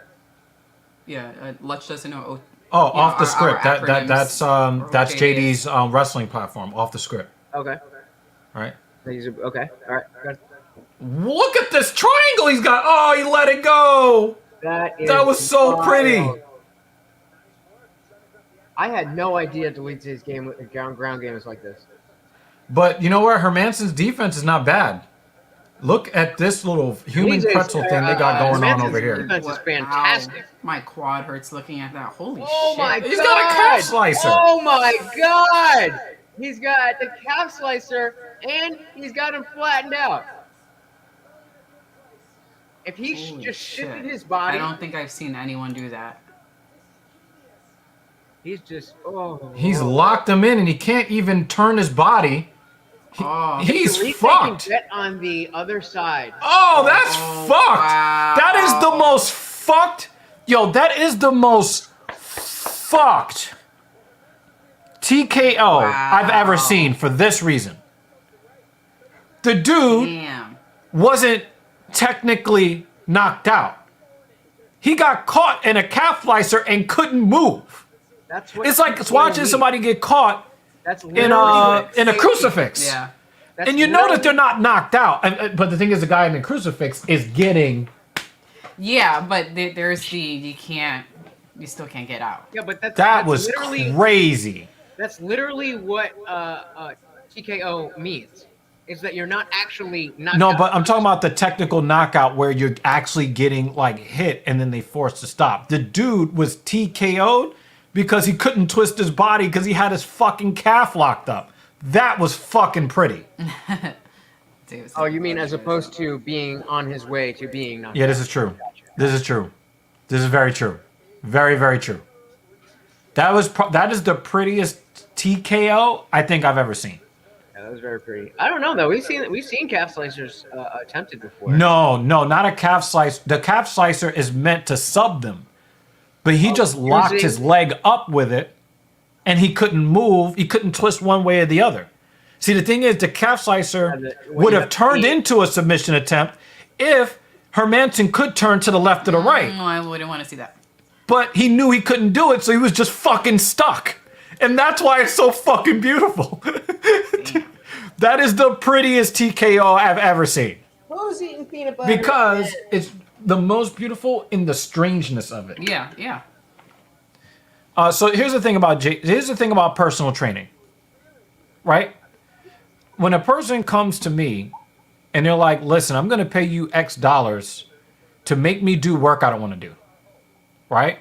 There's got to be some level of psychological buy-in. And it's very, very, very difficult. Even if you do make a monetary commitment to a program, it's very, very difficult to convince yourself to even keep going, okay?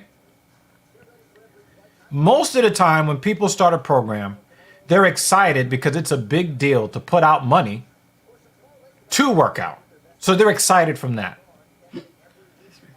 But when faced with actually adhering to the program, people are like, listen, I'm really comfortable with my life. I'm going to come here, I'm going to work out a little bit, and that's going to be good enough until it's not good enough.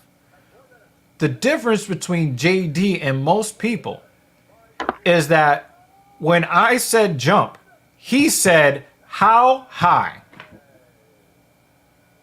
If I said, dude, let's start off small and make this or that incremental change. He said, I'm going to make all the incremental changes right here, right now.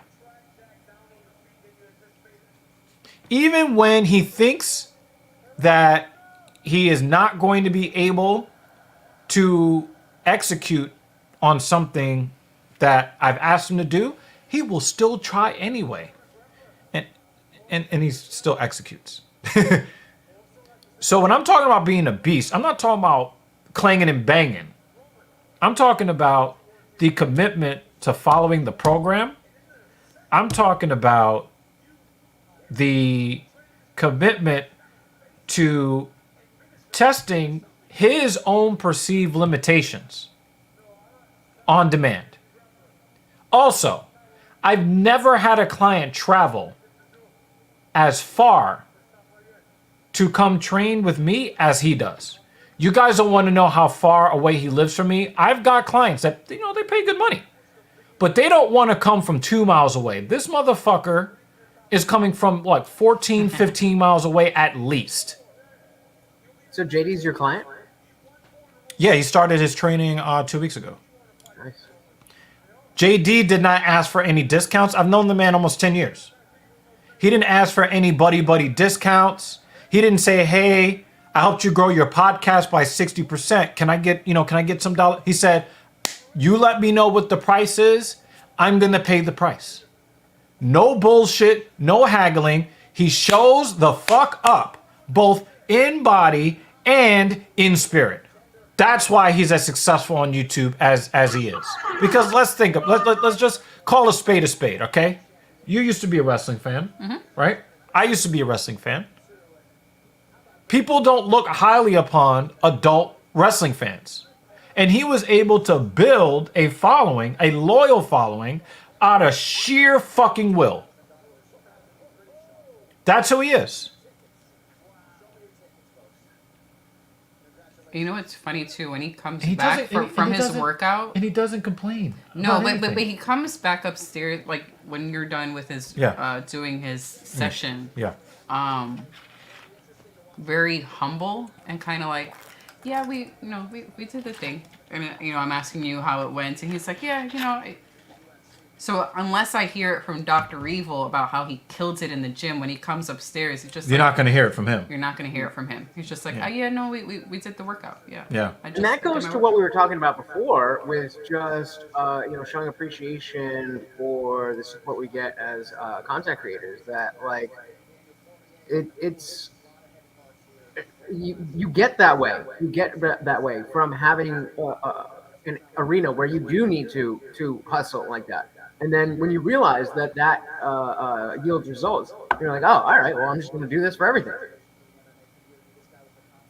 And the thing is, if you apply certain principles that winners tend to apply, more often than not, when you apply it to other areas of your life, you will see success in those other areas. Usually, not always the case, but usually.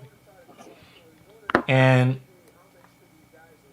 this is something that Kevin Samuels preached to women.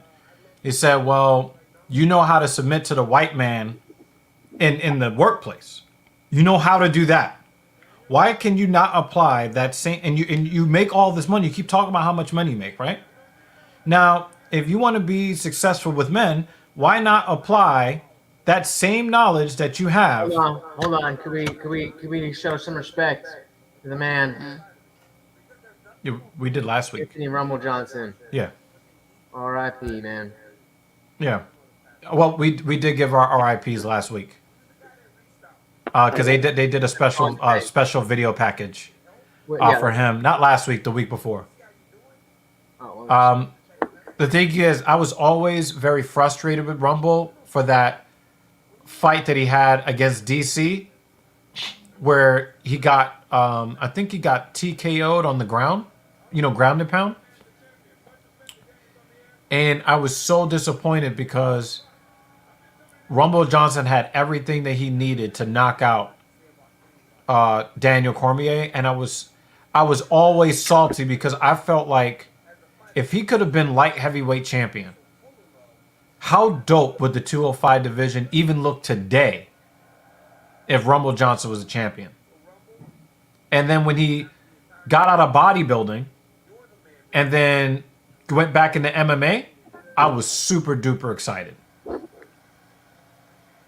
And then when he had to pull out of a fight last year, it was like, yo, I'll be back. I believed him because that's the kind of guy he's always been. I believed he was coming back. And, I got to tell you,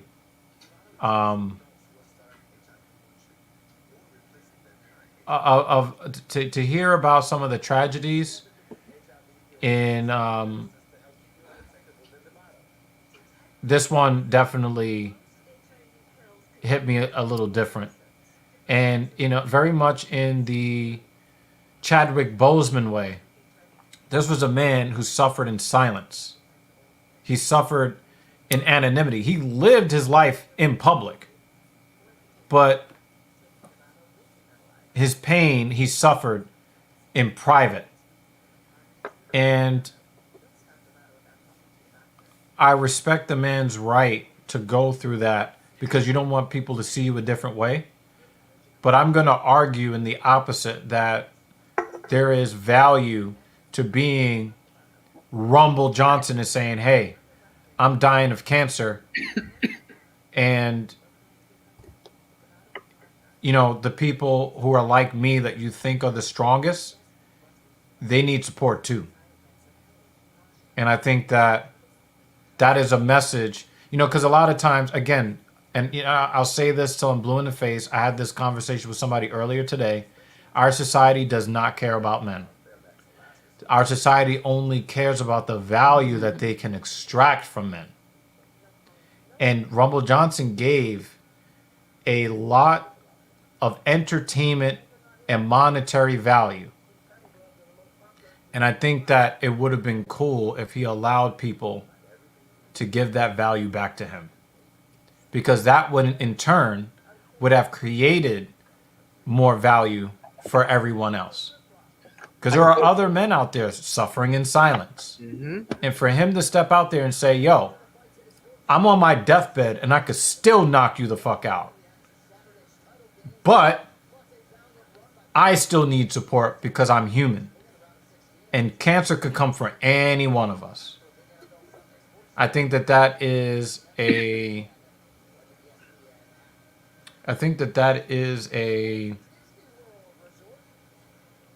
a valuable exposure that at least fight fans, because you know fight fans tend to be a little bit more callous than your general population. And that's fine.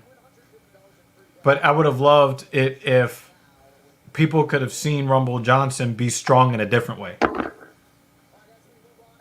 And that's just my preference. I'm not knocking the guy for keeping his pain to himself.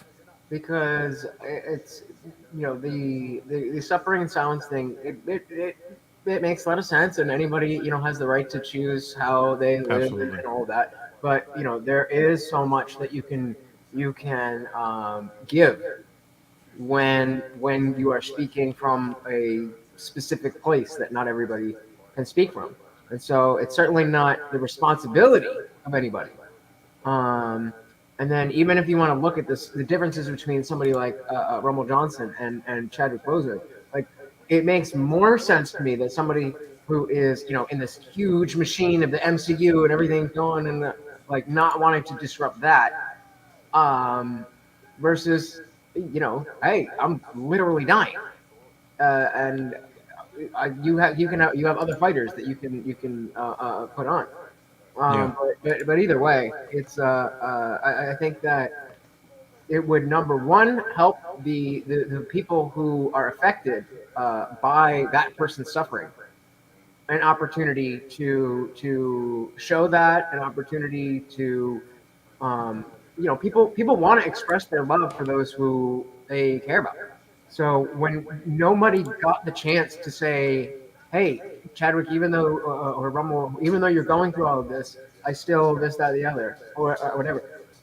There's people that would have wanted to do that, and of course that doesn't outweigh what the person is suffering wants.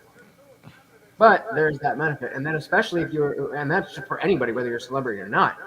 Did you know that when they were shooting Black Panther? Did you know when they were shooting Black Panther, he had already had the cancer? Oh, so yeah. this dude was doing chemo and hitting the weights crazy hard to try to keep a superhero physique and remember his lines and get the choreography right. And specifically talking about dying and dying. We just watched Black Panther. Yeah, we just rewatched it. We're watching the whole MCU again. I'm doing it in chronological order for the first time. Well, we just completed that up until Endgame, because I'm gonna just be frank with you, and that's why I like that Eisner is back with Disney.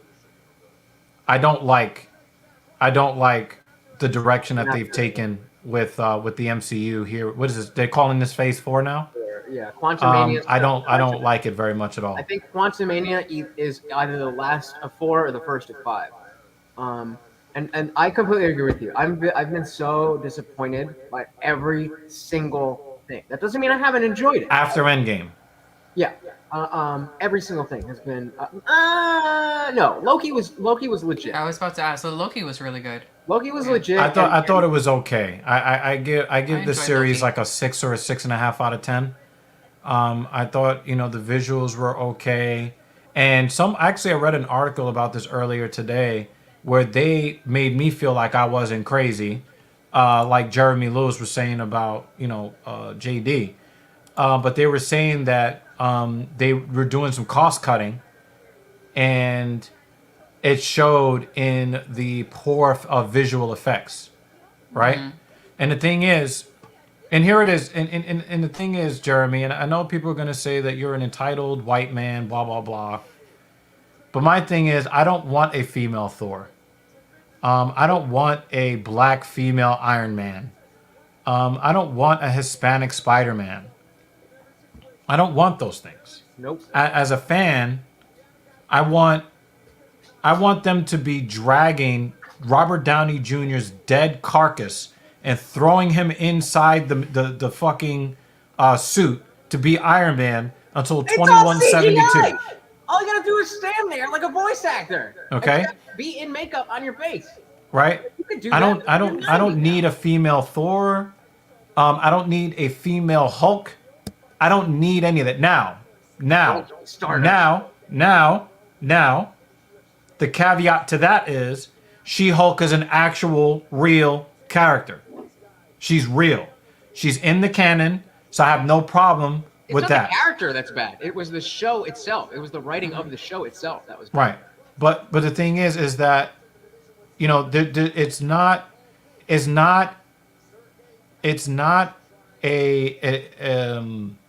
a coincidence that they want to focus on Miss Marvel right now. It's not a coincidence that they want to focus on Black Widow right now. It's not a coincidence that they want to, what was it? A Captain Marvel, right? It's not a coincidence that they're like, we need all the female. Agatha Harkness is getting a show. You said who? Agatha Harkness. It was Agatha all along. She's getting her own show. Echo, the deaf chick from Falcon. Oh yes, I she's forgot getting that her she's own getting show. it from. And here's what I'll say: is that from I Hawkeye am show. for two reasons. I'm willing to stick. I don't with, need a female. I don't need a female I agree with Hawkeye. But hear me out. The reason that what are you doing? Just lay down, dude. Jesus the fucking villain, Christ. The deaf villain. She's getting her own show. Yeah, but you know why? Because they're all about that, alphabet soup shit. But here's the thing. So I am more willing than I would otherwise be. You're gonna hurt yourself. But I'm actually more in favor of them making a show for her because they created a completely bespoke character. They weren't femme washing or woke washing somebody else's character. So I'm more likely to embrace, we want to throw more alphabet soup in your face. Just don't take away the heroes that I like to push your agenda. Correct. So my position on it is specifically because I didn't get. I've talked about it before, but Look at this bet. Look at this bet. Look at the odds. That's a good bet. Somebody's gonna die. But because I wasn't into the MCU, and by extension, a lot of other good franchises that I now love that I had to catch up with, like Game of Thrones. I started watching between Infinity War and Endgame.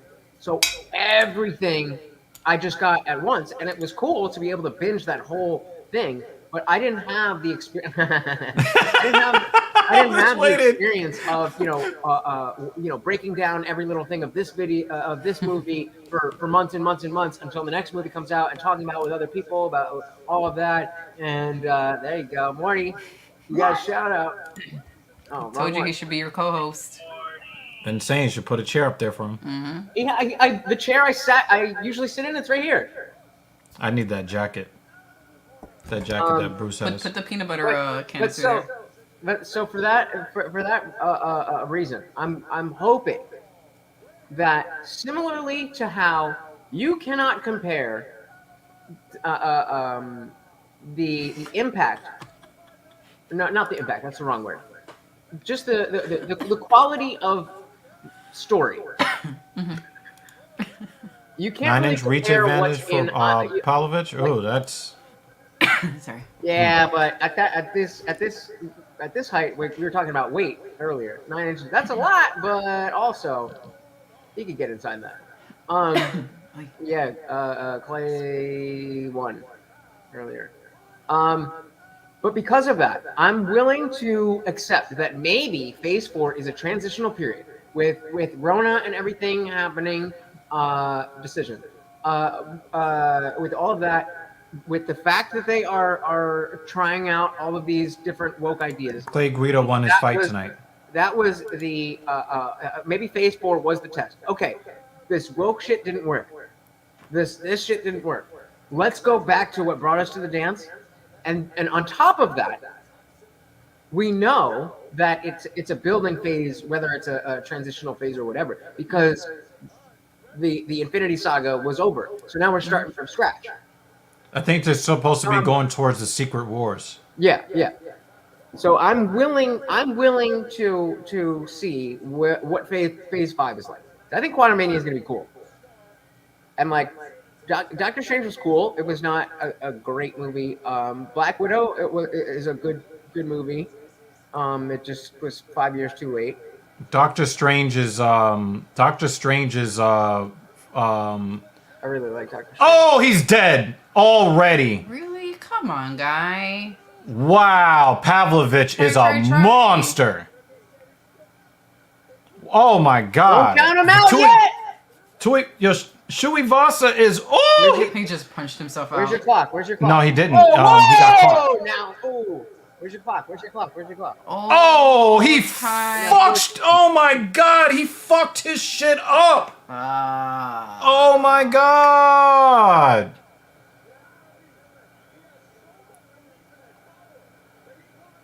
Oh my God. I'm not talking through the mic. Is it anything different? No, I don't think that your audio is bad at all. Yeah, it's because I'm not using the microphone. I'm not fucking sitting here for 7 hours with this shit on my face. I've never seen that happen to Tuivasa. Damn. Never. No, I've never seen. Never happened to him. Never has that happened to Tuivasa. The heavyweight division right now should be put on notice. Notice. Straight left. How you doing, per usual? Yo. You've been sparse in the Discord. I hate to say it because like I'm a little bit of a prisoner. I'm a little bit of a prisoner on the moment. I need to see him against Ngannou. I need to see it. I don't care if it's for the title or not. You just want to see them throw down. I want to see them get locked in a cage with each other. And he looks like an IT manager. Throwing blows, throwing bombs. This is your CTO. That was dope. Speaking of Captain Marvel, we're getting a Nissan commercial with what's her face? Oh, there's no Nissan commercial here. Yeah, Nissan is. Is Nissan selling more cars with the woke pro women stuff? You're asking the wrong person about cars. I mean, they're cheap ass cars, and it's normally broke chicks that I see driving them. So I mean, she might be because they she's done a handful of commercials for them. So what do you think of that? What do you think of that? No, I know, but they've been putting women. They've been trying to sell the cars directly to women, but they sell shitty cars, so it kind of makes sense. But they keep bringing her back, so I gotta think that they can afford her all those times. No, what I'm saying is that their target demographic are women that can't afford nice cars. What do you think of that position? Thinking holding out because I didn't get to experience the Infinity. I didn't get to experience the Infinity Saga as a live thing. When it was really building up, and so even if the Secret Wars whatever saga that we're in now, that Phase 4 is essentially the first phase of, leading up to it, Kang Dynasty and Secret Wars, whatever that is.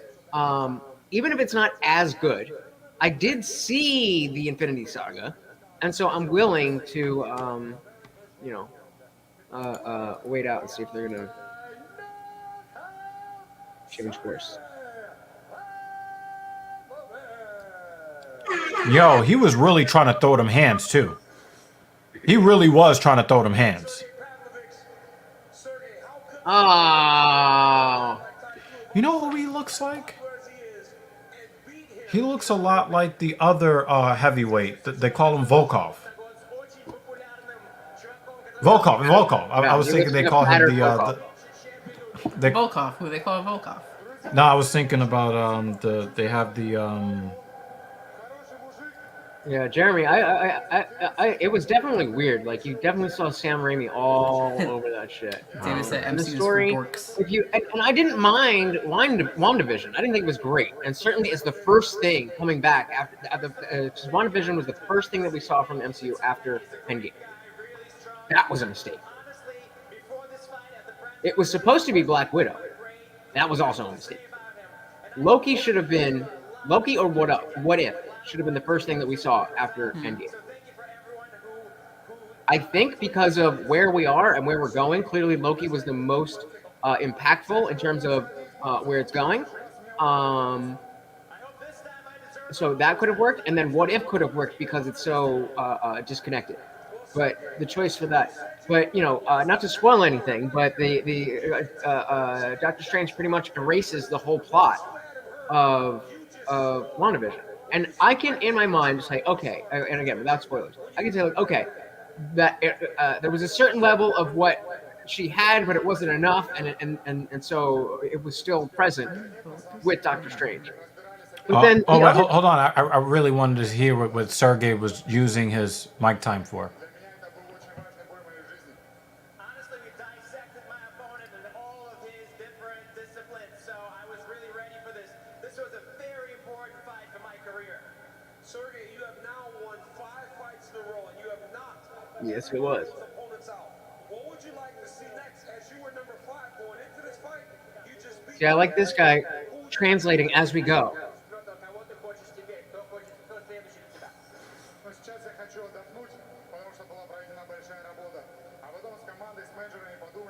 See, so DC well, no, Well, first of all, And I'd like to take a little bit of a break, and then once I regroup with my team, we'll decide who we want next. Hey, Daniel. No, why are you saying that? You can take a break without telling people you need to take a break. He wants to fight DC. That would be an awesome fight. Is to be multifunctional. Well, congratulations on a massive victory. Ladies and gentlemen, give it up for Sergey Pavlovich. There you go. That's a headline. I like what he did. Using DC uses DC's comments. There's something there. Oh, yeah, I think DC just wants to get away from no, I don't want to wrestle you anymore. You might punch me in the face. So you were saying about the MCU? But I just think that they're in a bad place right now. I am holding out hope that it will get better, both in terms of the stories that they are writing, the quality of the stories, the quality of the character development, and the level of wokeness that they're trying to push. I mean, Right. She-Hulk was just peak awful. And then they get mad when people don't watch it. No, we don't want to watch Bros. No, we don't want to watch, 2.5 hours of Men Are Bad. We're not going to do that. Strange World was the Thanksgiving Disney movie that lost $100 million because nobody saw it. Which one? I didn't even, what? What's it called? There's a movie called Strange World about... I never even heard of it. Climate change and, Matt Schnell cut his hair. It's about climate change and a gay dude. And gender change. I mean, I don't know, I didn't see it, but it lost. Like, Thanksgiving weekend is a big weekend, and nothing else dropped that weekend. So that was the week that And was apparently it didn't drop either. Oh wait. Forget you have a When I button. plug it into my PC, got a button in his throat. it'll be able to go right away. There's the delay because it has to go through the USB hub and then the laptop. Have you seen that film, Don't Look Up? Yeah. Great film. I think it was great. Give me a little more because I have strong opinions on that, but So that movie was a referendum on. It was social commentary. Mhm. The best possible way it could be done, where it was fair to both sides, and it showed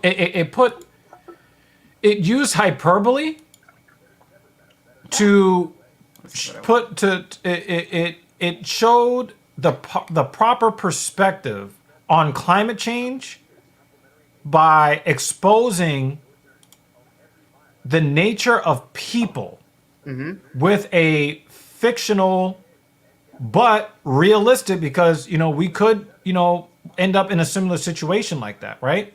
They did a really good job of not having a Steve Jobs and a Elon Musk and a Jeff Bezos. They mixed all those into one motherfucker, and they really showed just how much sway and how much power these corporations have that they should not have.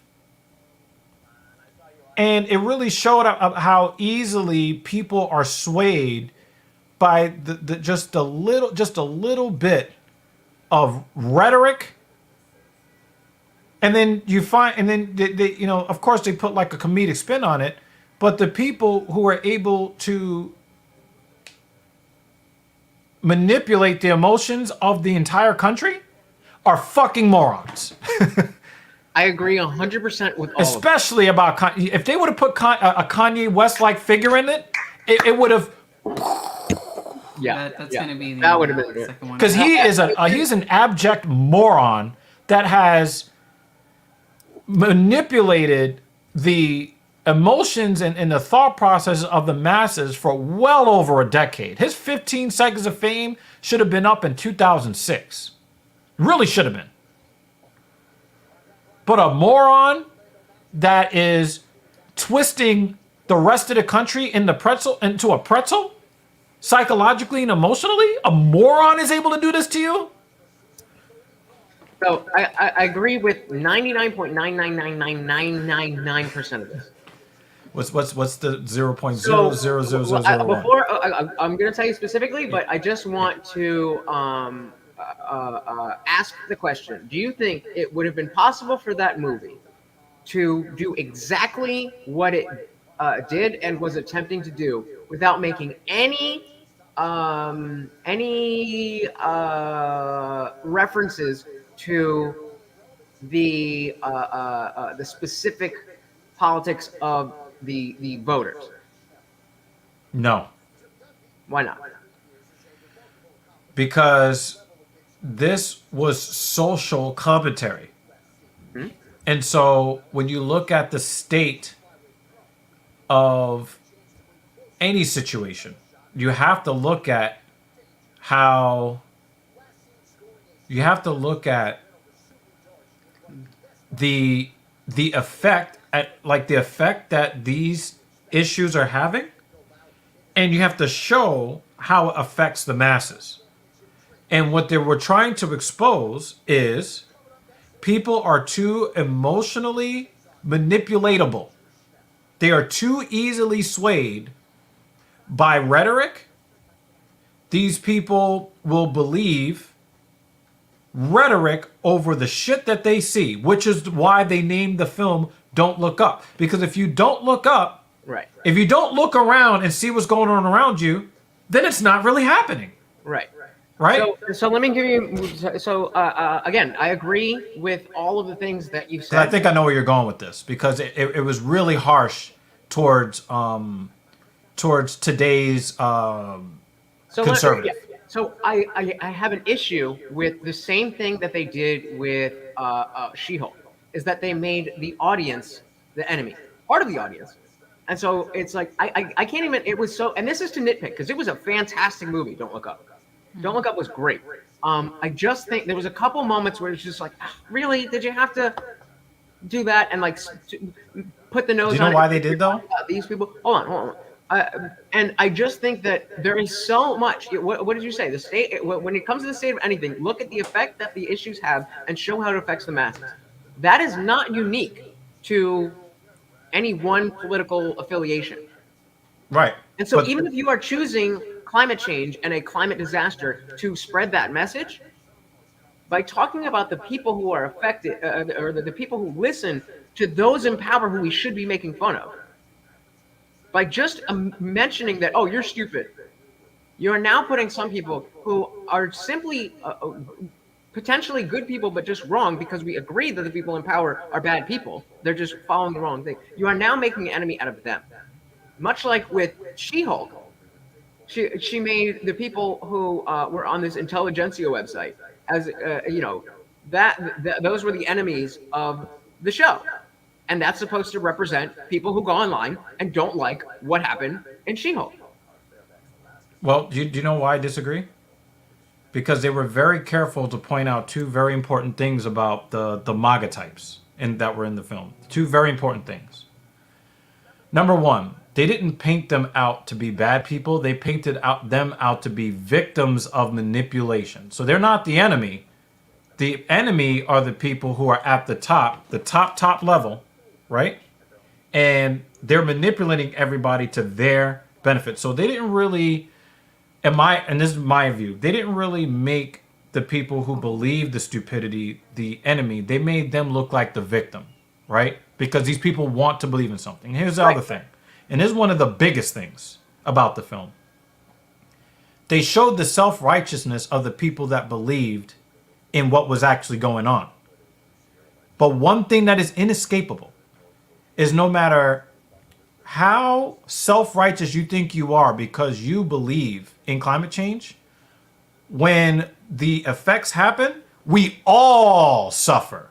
So you can be like, well, I'm an ecosexual and I'm better than you, but you are still subject to the same penalty as somebody who doesn't believe. In fact, your life is shittier because one of the main characters who was like, oh my God, all this, that person was more miserable through more of the movie than the people who didn't believe, and they still live with some semblance of happiness until the very end, right? And then one of the things that they pointed out is that you guys are putting yourself in a situation where you're letting a small amount of people build life rafts on your back. 3-inch reach. 4-inch. 4-inch reach advantage for Snow. He's not used to being taller than men around him, so this is going to be nice. I was for looking him. for an I'm retarded button. I need something like that. So one of the things is that no matter which side that you believe that you're on, the Bezos / whoever. I got it. Where are my moderators? Need my moderators. No matter who you believe in, they are building their wealth so that they can build a life raft on your back. How am I live and I'm quicker than y'all? Come on. Come on. You guys got wrenches. Get you're right. Yeah, so the life raft? Yeah, so they're building a life raft on your back. And it was also kind of a lesson to those people too that think that they are going to be able, when the earth is no longer inhabitable, that they are going to be able to just, hop on a SpaceX, right? With Captain Kirk and just, just get away while the rest of us, I don't know, get killed by a tsunami of fire, some volcanics, right? I hear that. So the fate is a shared one. And even though the rich people think that they are going to be able to escape, you remember what happened to them when they got to that distant planet, however many months it took for them to reach that planet, right? Mm. There's no escaping it for them either. So hear me out. Aside from we're all in this together. Aside from fight commentary, hear me out, because you said a lot of things, and I object wrong. Yeah, so, I know you gotta. Yeah. Originally, what you had said is that it's a social commentary about the manipulation and exactly. So yes, in the specific issue that they chose to tackle, there's one party that is more in the crosshairs than others. I also think that it was supposed to be an allegory for Rona stuff, because the argument that you made about the it affecting everybody is exactly the same thing that Anirudh was saying when he called me a bioterrorist. Yeah, but that they weren't really talking about the Rona. They were talking specifically about Okay, climate change. but my point is, if the concept is about rhetoric and emotional manipulation, then why then do you need to point out one specific party at all? And again, Because on that subject, that's who it applied to. okay, but you don't need to and I would have to watch the movie again to see what the point of the real thing is. But literally, you can point to the people in the movie without pointing to those who are watching. That's my point. And again, I don't think it would have worked because they needed everybody to support the initiative, because remember, they were looking at the support of the country when they were deciding whether or not to shoot a missile. Right, in the movie. That's why I'm saying yes. You take. So you can't get away from that. So I forget exactly what it was. Don't look up, and then people were ignoring something they could see with their plain eyes. Right. It was basically it. The movie. I don't remember the exact thing. Don't look up. Yeah, it was that people were denying something in the sky that you could see with your own eyes. Yes. Yeah. So to not look up. So you can have a movie and talk about the people who are not looking up at the thing that's in the sky in the movie, without talking about people who are denying climate change in the real world. But that was the exact parallel, though. How can you not? Because you can just talk about the people who are not looking up. And if that's but that's what the people there. But that was the rhetoric. It wasn't about climate change. You don't have to mention it. I get that, but you don't have to mention it. When you I don't think they talked about climate change. Audience, and then what else did you say? You said it makes them a victim, not the enemy. And so I'm not gonna split hairs on that, but that is. The enemy was clearly the people manipulating them. That's creating a different a different ground for those who believe in the real world issues. I think Nicolau is in danger of. You got spun out by and there's things that whatever the issue is, there's people. Can you hold that thought? Hold that thought. Matt Schnell cut his fucking hair, so I thought he was the other guy. And I pointed that out. Yo, Matt Schnell hair normally looks like Nicolau's. Yep. So I thought one guy was the other guy. I don't like the shape head. But the thing is, Jeremy, the ignorance was a very angry ignorance. And these people were pretty fucking angry. So let me ask you a question. Do you think there is or is not angry ignorance when it comes to people who are pushing gender bender stuff? Yes.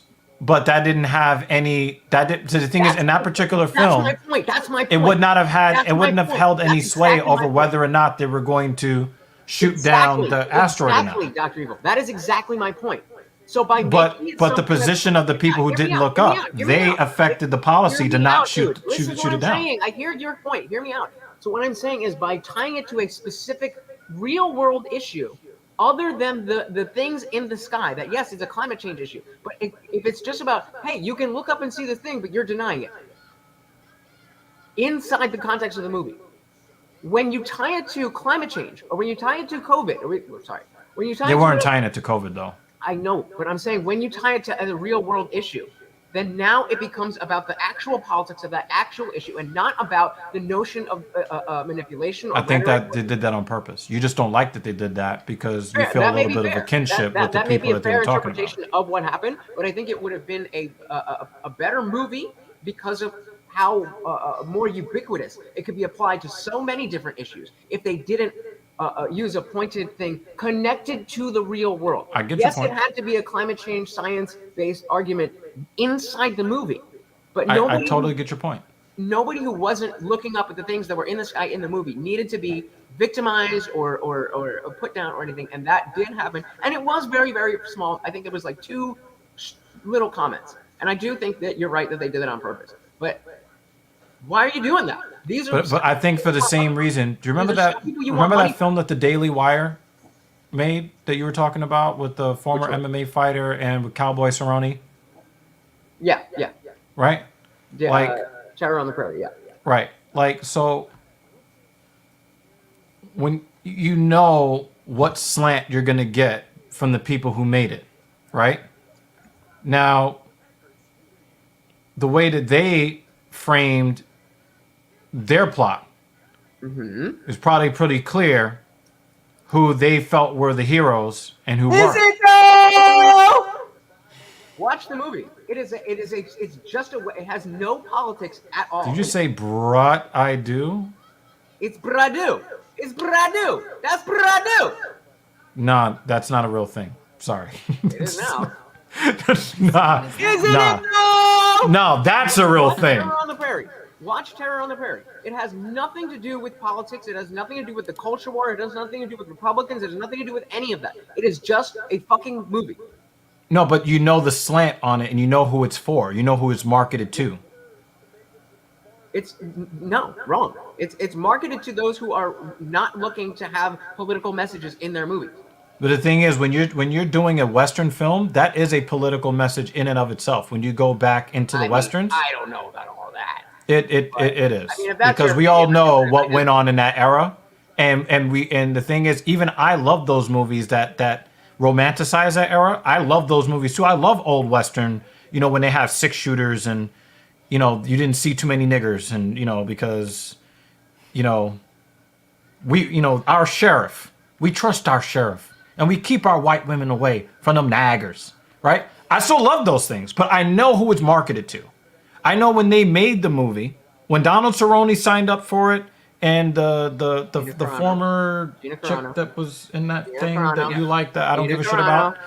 All right, we know who they're marketed to, so it's okay. To me, it's totally okay, right? Okay, and then so even if you want to so it was who they marketed it to. It's just that it seemed like it was critical of people that you identify with a little more than some other people. That's all. So whoever's on the wrong side of it is going to determine how much you support or not. If it was about people ignoring actual things they see, like that person has a 5 o'clock shadow, right? And they made a film based on that. You and I are going to take more of a liking to that because to match now, I want him to win. I think he's 5'4" as well. But no, I absolutely take your point. But I would challenge you to, just for the sake of the argument that we're having, if you were to watch She-Hulk and you were to watch Terror on the Prairie. I love that back tattoo on Nicolau. That's gonna look sick when it's done. The thing is, it might be done because you don't see any color in it at all. Yeah, no. Well, that's the point. And he's filled it in. A lot of the stuff that you would normally see filled in with that red color, it's filled in with just black. Yeah, because no. So the face is the face. This guy won by. That's how you do. You do black first. No, I was on the ear. You do the outlines first, then you do the black shading, then you do the color. It was here. But I would challenge you just for the. I'm not. You're probably not. No, I get what you're saying. Go ahead. But for the sake of the argument, I would challenge you to watch She-Hulk and to watch Terror on the Prairie, and just ask you, which one do you think is more political? Period. They're both equally political in very different ways. That is, you're in very different ways. No, so you're wrong. I'll give you right. No, okay. So say She-Hulk is more overtly political. If you were just based on the merits of from the .00000 on the movie until the last minute of the movie, not based on who's in it, not based on what channel it's on, any of that. The movie itself, what I'm saying is the content itself. On the content itself, one is overtly political, right, and one is subliminally political. Okay, so even if but they're both very political more than subtlety. Huh? Overt politicism is more politicism than subtle. I don't think so. I'll give you an example. Would be they say that they say that the Republican Party is racist, right? They say that the Republican Party is racist. That's what they say, right? Yeah. But we also know that the Democratic Party is also racist. We know this, right? We know that. Right? Now, they're equally racist because they both contribute to the system, and the system is what it is. But one is honest about their racism, and the other one pretends that they support minority groups when they really don't. But the effect is is the political climate that we have now. So when you look at the She-Hulk, right, they're making it very obvious what it is, right? But for people like me and you that are paying attention, when you even look at the title of the film, right? The first word in the title of the film is what? You don't look up. No. And The Donald Cerrone and Terror. the other chick. Terror, right? Now we know the people that were talking that heavy America stuff are conservatives, especially after 9/11, right? So the word terror is going to get them juices that USA.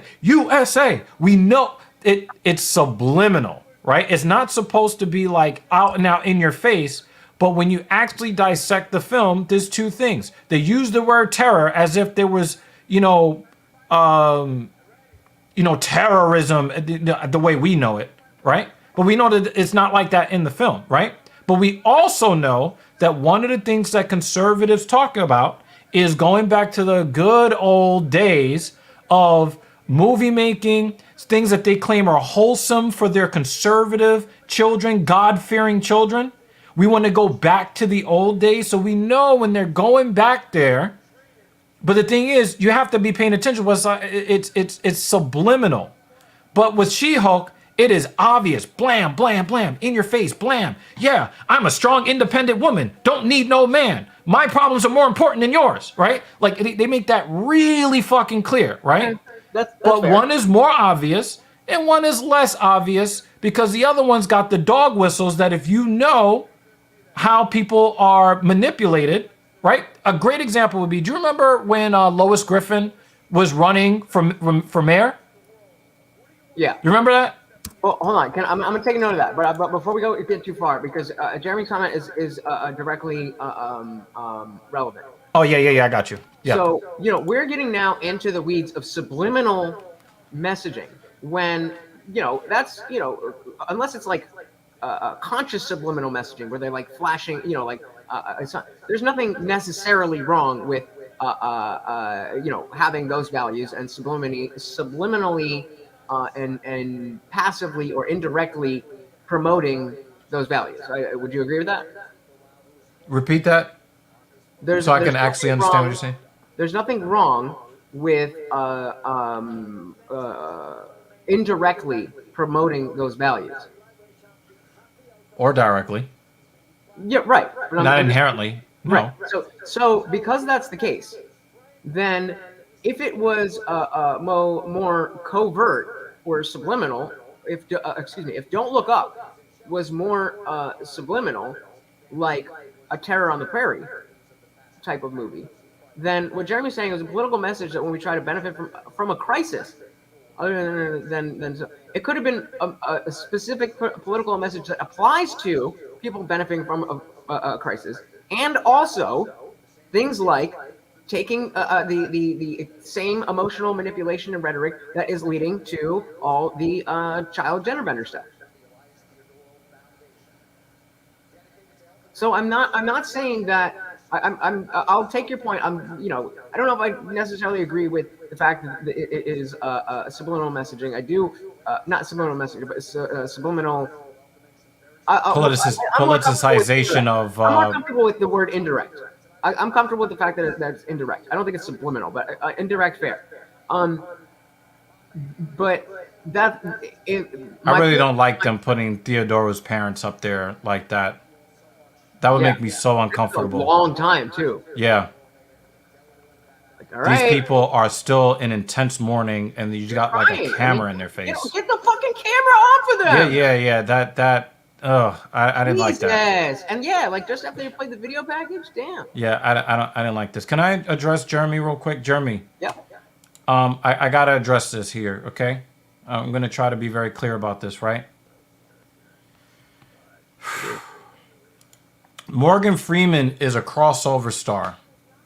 He's very, very wealthy, which means that when he gets pulled over by a police officer, he has zero fear that he's going to end up like so many other unarmed black people who die in traffic stops for no good reason. Morgan Freeman knows that when he gets pulled over, whether the officer is Hispanic, white, Asian, or black, they're going to be trying to take selfie pictures with him. Oh my God, I met Morgan Freeman. Morgan Freeman is actually a free man. He's one of the few actually free black men in the country where they have status and wealth that's so high that they can no longer identify with the struggles of other people. Okay. So when you say this here, right? If we stop talking about racism, racism would still be happening, but we wouldn't know it. So the racism would keep happening to people. And then when people say, hey, this person did this, that, or the third, we will be brainwashed into thinking that we lived in a post-racial society. And then the problems never get solved. And you know how we know that that is the case? Because I was one of those people. Prior to the killing of Trayvon Martin, I thought we were living in a post-racial society. I thought that the plight of black people was created by black people. I actually believed that. And I thought that because, well, I was living in upstate New York and this chick was trying to give me head in front of her father and he was white and she was white. So there must not be any racism. There must not be any racism at all. I didn't find out until 2013. I was 29, 30 years old. I did not understand the plight of black America until I was damn near 30 years old. Because in my world, racism did not exist. And where it did, well, they must have deserved it because they were sagging their pants and they were wearing gang paraphernalia, or she chose to get knocked up by, the neighborhood pokey, right? But then I had to be educated through fire. I had to be educated by watching someone who did not deserve to die lose their life and nobody pay for it. That's when it hit me. And then I had to start looking at the plight of regular, everyday black people, whether or not we think that they deserve the position they're in is immaterial. But the fact of the matter is, they're going through stuff that some other people don't have to go through. And we know that Morgan Freeman don't have to go through none of that shit. So for me, it's really rich. It's kind of like when CNBC, when we had the recession of 2008, and they were telling young millennials who were, basically trying to make ends meet, well, this is how you budget. You only make this amount of money, and it's a very small amount of money. Well, you spend this on rent, and you spend this on this, and then you spend this on charity, and this, and it's like, you guys are so far divorced from actual reality because you guys make 500 to $1.5 million a year. And so you think that you, with your mindset, can try to teach us how to budget? You're so divorced from the rest of the people that you're writing to, you pissed everyone off. So while Morgan Freeman does have a logical point, unfortunately, racism doesn't work on logic. Racism works on irrationality. So while what he says is word for word true, it doesn't help in practice because he's divorced from the actual reality of black people living day to day. And let me tell you, I haven't experienced a lot of racism. I have experienced some. I haven't experienced a lot of racism. But now that I can look at other people who don't look like me and don't have the blessings that I have, I can now empathize with their lot in life based upon where they're at in life. And to not talk about what they're going through won't make it disappear. You will see the crime rate rise because you think that these people don't exist. You think that they're over there. But then they find ways to make their problems your problem. So I'm a little bit selfish in this, Jeremy. I'm not 100% altruistic when it comes to my understanding of and my caring for other people, which is part of the reason why we created TSP. There was a mass shooting in Colorado, one of the very first videos on this channel, one of the first 5 videos we did. We were talking about the plight of young men and why they're doing the things that they're doing when they go into the grocery store or they go here or they go there and start shooting up the place. I have a really close friend of mine that told me, well, I don't care that these guys don't have sexual access because I got mine.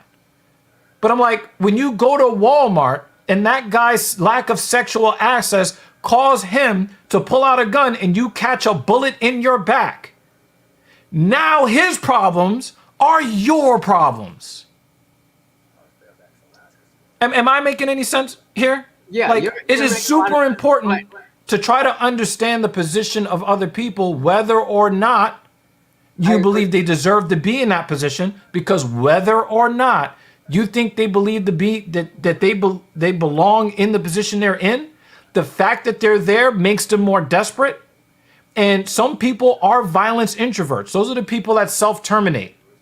But the thing is if we don't care about the violence extroverts, their problem is now your problem. So when we care about other people, sometimes it can be for self-preservation. Because I thought about it, right? We just had a shooting where the manager at the Walmart shot up a bunch of people in the Walmart. And one of the things that did you read the so-called manifesto? No, The latest big mass shooting where he killed 6 people and then killed himself. I'm not aware of this. Like I said, Right. I haven't been keeping up with shit all week. One of the things that he talks about in his manifesto, because they always, the final writing is always a manifesto. One of the things that he talks about is not the fact that he didn't have sexual access, but the fact that he believed that he was undeserving of a wife. He did not think he deserved. Now, normally you see the guy talking about, well, girls didn't like me, so I did this to them, right? Where you feel that air of entitlement, right? Yeah. The dude put it on himself. Yeah. And then went out there and killed a bunch of people and himself. Now, the thing is, the first thing when I read that, I thought to myself, I really wish he was part of the TSP family. Because if he was part of this family, and I'm not going to be like, oh my God, I'm everybody's savior. But he would have gotten a message here that helped him to understand that whether or not you think you deserve a wife or not today, whether or not you believe you're dealing with a bunch of idiots in society today, there is still hope out there. Now his hope is completely gone. And also he tore apart how many families? So when I think about the message I want to put out into the world, Jeremy, it is partially not to just save the young men who are feeling like society doesn't care about them, because it's true, society doesn't care about them. But I also want to see if I can make an impact on somebody who is thinking about doing something to themselves or someone else, to save the grief for the families that they would be destroying. Because when he went into that Walmart, the 6 people had 6 separate nuclear families, and then they had their own extended families. And then you think about the people that they know, the communities. All of these untold people are now devastated because of the loss of those 6 particular people. And if I can be an encouragement to somebody that was thinking about doing that, my life would be worth living from beginning to end. And that's why I think that we need to start caring about people who are maybe not experiencing life the same way that we're experiencing life. And as much as I love Morgan Freeman, and I agree with what he says in principle, I think what it ends up doing is it ends up creating a callous environment, because that's how people tend to perceive those words. And of course, because a black man said it, white people that don't understand black living will then point to him and say, well, see, a black guy said it. Well, Candace Owens said it. I mean, Kanye, he said white lives matter. See? But you're talking about a particular subset of people who are divorced from black living. and some of them are trying too hard to become honorary white people, but that's neither here nor there. But anyway, I want to give Lutz the floor to I want to give Lutz the floor to give his, because Lutz, one of the we had an emotional exchange when I first met him. You remember that? Oh yeah. And one of the things I bring that it up all the time because it's very relevant to a lot of things. Yeah, and the thing is that I wasn't necessarily upset at you, right? Because that's how you took it originally, right? But it wasn't you. It was the position that you had showed me where we are in society, right? Yeah. I was very emotional at a wedding that we were at last September, right? And it wasn't because anybody did anything wrong. It's because I was able to extrapolate the problems in the black community by going to a Jewish wedding. And the only thing I had to do was sit back and watch people at this wedding. And it was watching people at this wedding which took away my hope for the black community. Right? And it wasn't anything bad that the Jewish people were doing. It was the spirit that was exuded by everybody in the environment. And then I compared and contrasted that to what I see in my community. And that's what made me emotional. It's my observations. Because the way that people perceive the world, and then I line that up with how I perceive the world, it gives me an understanding of whether or not I'm living in delusion. I'm trying to check my own delusion by comparing my lived experience to everybody else's lived experience. Does that make sense? It does, but before and you are making sense, and you're going down this rabbit hole, and you're making a lot of sense, and making a lot of good points. I think the problem is though that I don't know if you are taking the same interpretation of the statement from Morgan Freeman, the way that he meant it, and neither of us are him, but I don't think that when he said the best way to fight racism is to stop talking about it, I don't think he meant we never talk about it, but that we talk about it like if something happens. But it's not a constant conversation about, hey guys, there's racism. How are we going to fight racism today? How are we going to fight? When you're looking for racism everywhere, and now you're a nonprofit company that is based on fighting racism, well, now it gets a little screwy with you only exist to fight racism. So if there's no racism, then you don't exist, and nobody's saying that there's no racism. But it's a conflict of interest, and so I don't think that that's what Morgan Freeman meant, and I could be wrong. But I think the sentiment was more that we don't need to obsess over it the way that we do, and by doing that, we lessen the attention that a story gets of racism, because every other day we hear 5 different stories. So when something legitimately racist happens, it's not anything newsworthy, because according to this person and that person, everything is so racist. This is just all, and I think that it would behoove all of us to focus the conversation on racism where it should be focused, and not on just tackling, the war on drugs, war on racism. And you brought up another thing about I was going to say I do agree with you in principle. I do agree with you in principle, but my pushback on that is, wow, this fight is over already. God damn. So here's the only thing about that is like I'm going to he's gonna tap. He keeps thumbsing up.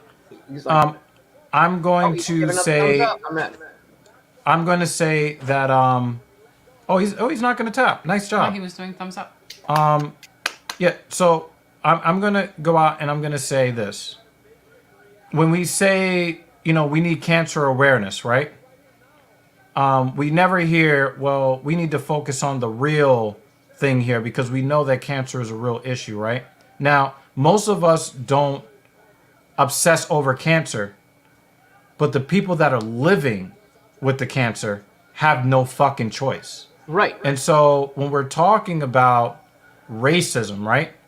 Most of the people that are saying that we don't need to be talking about this all the time are the people who are not the target of it. Like, you know, when you hear women make fun of men's rights activists, and well, it's like, well, the problems are not targeted towards you. So you have the luxury of not obsessing over this problem, even though you are being harmed by this problem indirectly. Privilege is invisible to those who experience it. Exactly. So for the person who is experiencing the racism, they are experiencing it every day.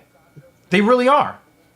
You know, like when I go places, Phrasing, you know, sometimes it's subliminal, but it sucks, right? It's not always a cop pointing their gun at me, right? Because that's never happened to me before. I've never had a cop point a gun at me, right?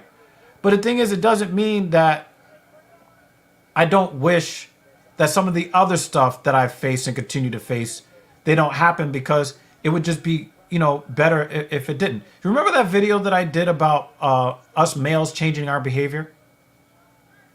Behavior modification? Yeah. Right? I had some guy in the chat basically saying that I'm a moron because... Welcome to YouTube. You know, because... No, he had a reason. Because obviously you know, false accusations never happen. And when they do happen, it's so rare that they, you know, let's just say that they don't happen, right? So the fact that I would put myself in a... Dan Jensen's like, talk about the fight, goddammit! I knew you were going to do that. 50-50. I thought this fight was going to be over, so props to Barberena. Barberena's a super tough guy. That's what I was asking, Jeremy. Oh, yeah. okay. Yeah. So, but Dan Jensen, you know, he has his opinions on certain things, and I think that his opinion on this is, we're here for the fights. Let's talk about the fights, and that's what I normally do, right? Dan knows this. I like to stick to the fights, right? But I just wanted to offer a little bit of insight that, and basically what you said, you know, privilege is invisible to those that experience it. Experience it. And I think that Morgan Freeman, I'm just going to make this short and sweet. Morgan Freeman is an extremely privileged individual. Yeah. And so, you know, it's just like telling a poor person how to budget when you're a multimillionaire.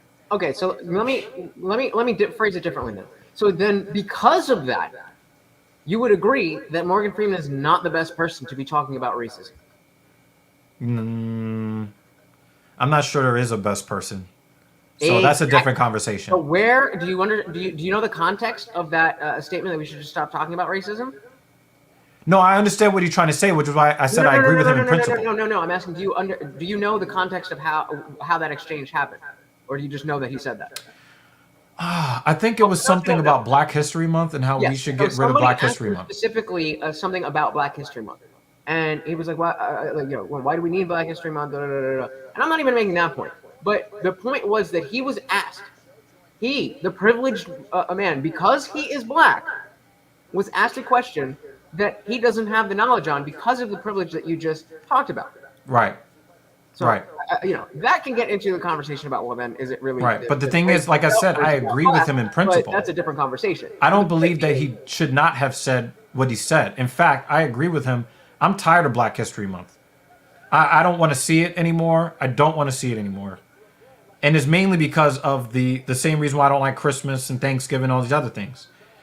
The abject fucking pandering is just above the levels are above 9,000.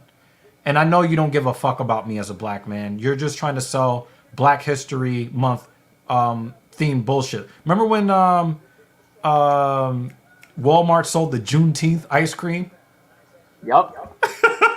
But we're going to leave it there because Dan Jensen makes a really good point. And I want to say that's a good point. We could definitely do that. You know, we can take notes and we can bring this up later on. Stop when the fights go on. We'll focus on the fights. I just feel like, you know, for you guys, especially, you know, the newer people who are coming in, which, you know, no offense to anybody, but when you're trying to grow a YouTube channel, the new people is who you need to grow it. Yeah, 100%. I think people are enjoying a little bit more than just, you know, between fights when we're just sitting on our phones. Yeah. But we've been going on and on about this during the fight. So again, you know, we're taking the criticism, Dan. We're taking the criticism. But I think Dan hit the nail on the head. Well, Cheers there wasn't to a that. whole lot to that last fight. I He know, got but we knocked the didn't catch fuck any of out. it. Damn, we're at the co-main event already? Shit. No, yeah. I'm You definitely. know, even when Joe Rogan does his fight companion, there are times where they go off the rails too. Talk about Well, others. and that's kind of what these are, because there's only so much happening in the broadcast. But you know, so has been fucking dominating about this fight, right? And this is, you know, I don't really love this matchup at all because Brian Barberena, like they're just deep in that fence. Brian Barberena is not a good technical fighter. He's a brawler. He's a Neanderthal. You know, he's a caveman. Okay, you know, but Dos Anjos is on his way down. He's not ranked.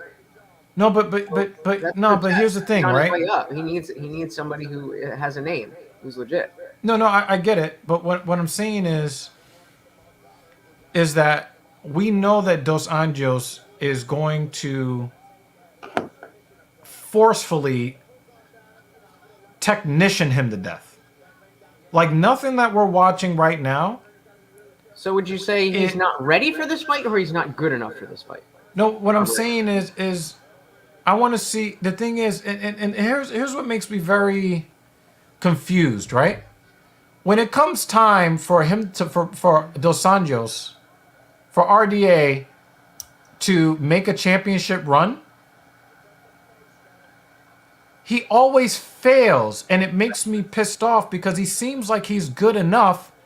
He's good enough to make these things happen, right?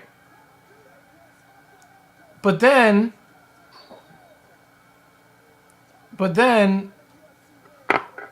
he drops the ball. Just he's in that no man's land. Like, I want to know that you're a gatekeeper. I want to know that you're a journeyman. But when you keep looking like you're going, I don't know, that you're a world beater, I agree. And then I think, okay, RDA, show me world beater. I agree with you, but I don't think he's in that position. I think he's firmly in the journeyman position. Like, there's no chance. No, but here's the thing, right? He's not winning unanimous decisions. He's not winning 29-28, right? Right. When he wins, he looks like a fucking champion. So I'm like, okay, continue to keep showing me championship stuff. And then I see him in a fight that seems based upon performances that I'm used to seeing him make. And I'm like, okay, I would love to see him fight this guy. And then after that, I want to see him go for a belt. And then he looks like an amateur against the top 5 guys. And it's like, really your only use is to destroy the prospects of fighters who are up and coming. So there's really no real for them. Because he's going to destroy them because he's better than them. Okay, but he's not good enough to actually win the belt. That's why I asked you. Did you think Barberena is not good enough for this fight? Or I thought you meant it in the other way. No, I don't think Barberena is good enough. Well, then he doesn't deserve to be in the UFC. No, he's not good enough to fight RDA. Unless he's going to be a journeyman himself. Right, but I think that's what Barberena is. But Barberena made his bones. Jeremy, just pause this. When the next fight starts, we'll do the timing, and you can just pause. Oh, well, Jeremy could just refresh it right now, see if he can catch up. But he said he's a couple seconds behind, so it's not too bad. Yeah, we can't. Yeah, he can pause the stream. He can pause us. So then. Oh, yeah. Well, so the thing is that, you know, I would rather, in a fight like that against somebody who's not really that good, I would rather see RDA win 29-28, 28-29, 29-28. I don't want to see him just blasting guys and looking like, you know, a massive champion. And then I'm like, okay, you're getting me excited for what you're bringing. And then when we see you in that fight, you lay an egg. So, I mean, the mental aspect of the game is a part of the game. So I think if he has the skills to be the world champion, but he drops the ball when he's in the spotlight, similar to somebody like Cowboy, or not anymore. Cowboy's a great example. that is part of the game. So if you don't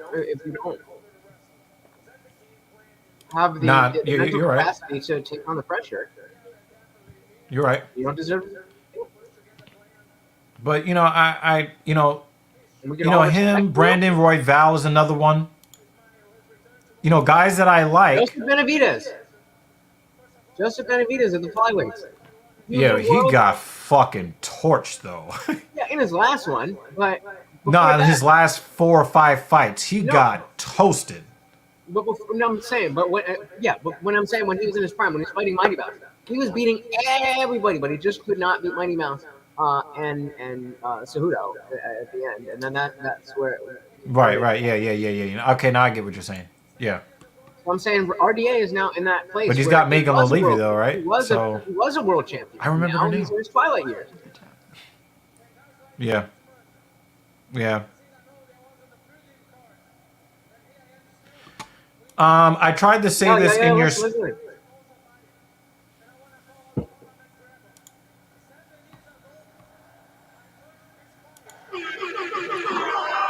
Oh, he wants money. We supposed to fight. I broke my foot, but now here I am. He has a couple months to clear his body of all the shit that he's taking. Oh, let's go! It's not going to happen, but that's a headline. Yeah, That's I like the headline. that. I like that. the I headline. like it. I like it. Not I just like a it. call-out. I like it in the way that Lutch would like that. It's not just a call out, but it's creating a story. 7 years ago, I bet half the people half the people watching this weren't fans 7 years ago. So they may not even know that he was matched up with McGregor. I mean, probably they do, but you know what I mean. The casuals very much may not know. So you're creating a story. Oh, my girl! Both of them were supposed to fight tonight. Oh, and then we got Mike Perry back there. Oh, they got Perry there. That was. Oh, yeah. That's right. Yeah, she's with the goon. Jalen Turner. Yo, I'm a big Terrence McKinney fan. He's great on Twitter. Chris Weidman. We talked about him earlier. Obviously, he's there for his boy, Wonderboy. Yeah. So let me answer Carbon's. Carbon, you probably are not wait, gonna what like is this. NS? So I'm just brace yourself, Carbon. The storyline I thought was. But what is NFS Unbound for the rest of us? Need Who for have no Speed. idea what you're talking Need about. for Speed. Okay. They just released a Tell new the Need for people, Speed. like there's other people watching too. Sorry. I mean, because I thought that you knew because you played Need for Speed. I don't know. Remember, he put up an acronym, so I don't know. All right. Yeah. Need for Speed. Yeah. For the rest of us. So here's the thing, right? The story was ultra trash. The characters are trash. The animation of the characters is really bad. The animation is bad. The cars, it's tough to say whether the car art is really bad, but I could tell you that the car models on Asphalt 9, which is a mobile game, look better than Need for Speed Unbound. The cars look like... Do you remember the animal cookies in the grocery store that we used to like as a kid, and they had like Animal crackers? the animal crack, but you know the box, the multicolored box, right? And then the Barnum and Bailey. Yeah. It looked kind of like a zoo, or Yeah, that's what the cars. That's what the cars look like. They look like a cardboard cutout of the model of the car. So it's accurate, but there's no depth to the appearance of the vehicles. A mobile game looks better than the car models in Need for Speed Unbound. Also, they do this weird thing where they have like these swirly colors. You know, these swirly colors that they like have around the car and stuff like that. Absolute trash. Absolute trash. The one good thing about Need for Speed Unbound is the environments. It looks like they put it looks like all of the effort was put into the open world environments, because the open world environments do have depth. They do have Yeah, I guess that's the only word I can think of right now. The environments, the open world environments, the lighting, the angles, the shadows, all of that shit looks absolutely great. But the actual game, the actual cars, the characters, the animations of the people, extremely disappointing. But you know, the environments look really, really good. And that's what I got for you. I don't know. I think you were complaining about like how the nitro and the steering didn't like really feel the same as the previous game that you what was it, Need for Speed Carbon that you were playing. So you would know better about whether or not the actual gameplay feels better. If they put in a better system, you would know if it's better or worse. But for me, watching the game and looking at the quality of other video games today, massive, massive disappointment. So, but you know, it's time, y'all. Two fighters that I like. I root for Stephen Thompson. I root for both of these guys a lot, but if I put a gun to my head, yes, this stream is now demonetized. I said, put a gun to my head. I would probably say that I'm a slightly bigger fan of Wonderboy than Big Mouth. I would agree, but for the sake of the like what happens next, I want Kevin Holland to win. Because if he loses this, he's kind of out of the conversation. He's got to do something. He can get back in, but if he and Wonderboy's already kind of out of the conversation. This is like his last statement. I think Wonderboy should retire if he loses this. He's ranked number 6 right now. But who has he fought? He can't do like he's never the only time he's ever been past that. And again, he's like 40 years old. Was with Tyron Woodley, and he did well, but a lot of people hated those fights. So well, Tyron Woodley was 34 years old, and he was about 34 when that happened. That was actually a long time ago. I think that was like 2016. Even if he is going to do well, the UFC is not going to be as willing to push him to get title fights, and there's a lot happening at 170. You know, with people at the top, there's a lot. So you'd like to see him get out of the way? I would not like to see him get out of the way, but it would be better for what's going to happen next if that were the case. I think we both agree on that, because if he beats Holland in a striking match, I will be happy for him if he wins. Right. But the best thing for the storyline going forward would be for Holland to win. And because if he beats the number 6 guy, he's at least going to be ranked 7th or 8th. And now he's a player at welterweight. Got him. There you go. Well, did you delete or did you report, though? Yeah, you got to report. Got to report. You beat me because you only went to report, or you only went to delete. But I mean, like, Kevin Holland is just a bigger character, and I want to see more of him. And It's not like I'm asking for that without him earning it. I'm saying I want him to win this fight and earn more time in front of the camera for me. Right, yeah, I totally get you, and I don't disagree. I love his personality. Yeah, I love Thompson's personality more because, you know, I'm all about Bushido. I think he arguably won. I forget which one. I think it was the first one. He arguably won one of the Woodley fights, and I think people hate on him way too much for those fights. I agree with that too, because one of the first. Thank you, Jeremy. Oh, yeah, but you reported. The first time I saw him was against Woodley 2. Right. The second Woodley fight. That's a good mod right there. The second Woodley fight is the first time I saw him fight, right? And a lot of people were booing in the bar I was watching. I was watching in an Irish pub next to the Empire State Building. Okay. In the 30s. Mm-hmm. And I remember watching the fight and everybody's booing, and I couldn't understand why people were booing. I was riveted. Yeah, same. Same. I think those fights were great. I think that was 50 minutes of awesome shit. But that's why I like Izzy. I thought the Yoel fight was great. Not the first few minutes where literally Yoel was doing nothing. But when I think the Yoel fight changed my opinion of Izzy. It was that fight. But what's the difference? I mean, obviously they're different fights. But Because the thing is, it created a pattern of seeing him just patty cake guys for 25 minutes. Whoa! That's not fair. That's not fair at all. Because No, I'm saying that started it. I know. It started it. I know, but I'm saying it's not fair. Was that his first defense, or was Gastelum his first defense? No, Gastelum, I think, is when he won the interim title.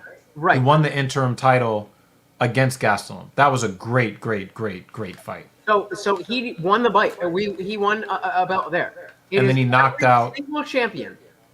Every single champion changes how they fight once they have the belt. Nobody has changed it to be that boring. Okay, so maybe nobody. Maybe he changed more. Fine. Except for Rose. Yoel standing there, literally doing nothing. So the notion that even if he changed more than other people, in the same way, I think it's unfair for people to give, especially Tyron Woodley, but also Wonderboy Thompson, not enough credit for those fights. I don't think that's fair. But the thing is, and I think they're unfair for the same reason. Well, I think that with Izzy, I think that I think a lot of people were really excited. They were really excited to forgive him for that fight, right? Because it does take two to fight, right? People were looking for him to bounce back. And then he wrote a big ass check with his mouth and then played patty cake again and then did it again. And so for a lot of people, it's just like, I don't want to watch this. Right. But that's different from what I'm saying. What I'm saying is I don't think that there was anything for him to be forgiven for, in the same way that Wonderboy and Woodley didn't have anything to be forgiven for. They didn't do anything wrong. They had a great fight. It was a very technical match, and it was not super exciting in terms of blood and knockouts and stuff like that. So in that same way, I don't believe there's anything that Izzy needs to be forgiven for. I understand you disagree with that, but I'm saying that is my position. So my actual position is if the Yoel Romero fight didn't happen, people would have looked at all of Izzy's fights after that in a different light. But I think people were so pissed. And then they were let down because he did all this elaborate stuff to, oh my God, I'm going to do this and I'm going to take him to the darkness. I'm going to do this. I'm going to do this. And then, you play, patty cake for 25. And it's just kind of like, okay, well, he's going to be better the next time. It's going to be more exciting the next time. And then it wasn't. And then it was Cannonier. And I'm like, okay, Cannonier. Remember, you said we should be more annoyed with Cannonier. And I agree. But the thing is, the common denominator in all those fights were Izzy, so he is going to get the bad rap. Because when we see Cannonier fight, all of his fights are exciting, except against Izzy.